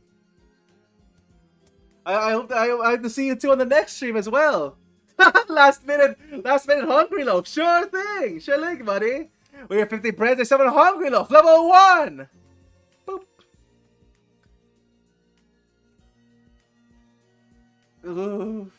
Yeah, you know, maybe one day. You know, that's kind of my goal.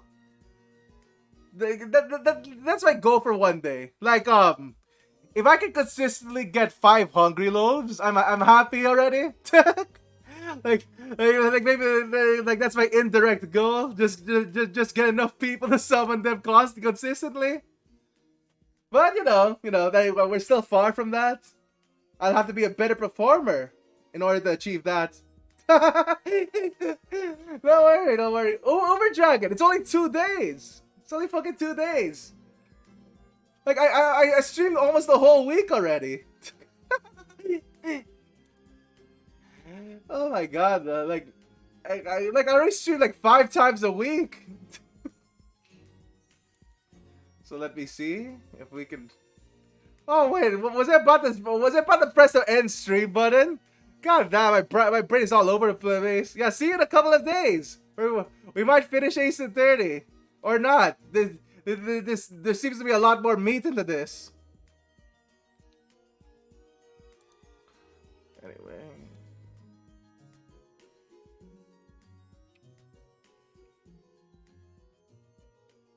Yeah, no, I'm still pumped for it. There still seems to be a lot more to this case than what I'm seeing.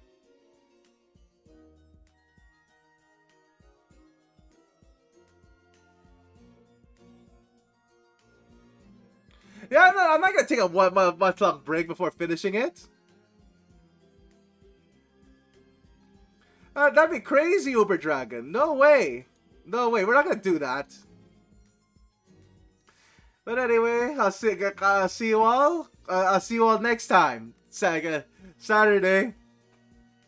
It'll probably take another week because I'm not sure how long this case is. Like knowing our luck, this case is like fucking 8 parts long or some shit. Which, you know, I wouldn't be surprised. Also, one of these days I need to make a fucking raid message. Like, should we just make one right now? Should we just make one right now so that people stop bothering me about that? Because I'm willing to take rest. Yeah, we'll beat this game next time. Actually, you know what? Fuck it. Like, I'll send out a raid message first. I still haven't made a raid message though. Like, I'm not sure what goes into it. Okay, most of the raid message experience I've seen comes from Carmine, and his ones are powerful. Fuck it though. Yeah, we don't have to set it on stone right away. We could just keep objection. You know what? Sure. Let's just have an objection for now. Why not? Why not? I'll just make a promise right now. Whatever we have in stream, we'll settle on a raid message beforehand. Yeah, objection should do it for now. All right? Yeah, objection in all caps. All right, there we go. All right, let's raid the First God games then. Okay. Let's do this. Let's do this. Raid the channel. Hello, Fuzz God Games.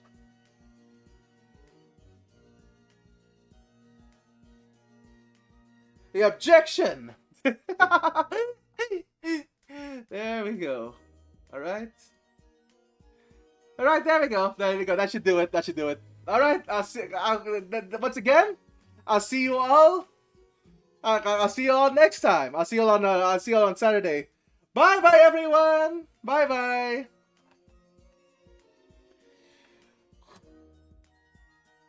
Okay, wait a minute. For a second, I had a heart attack. I thought, oh, wait a minute. Did I not press the raid button? I did. I remembered. My brain. My brain remembered that. Okay, there we go. We're ending. Okay, bye bye.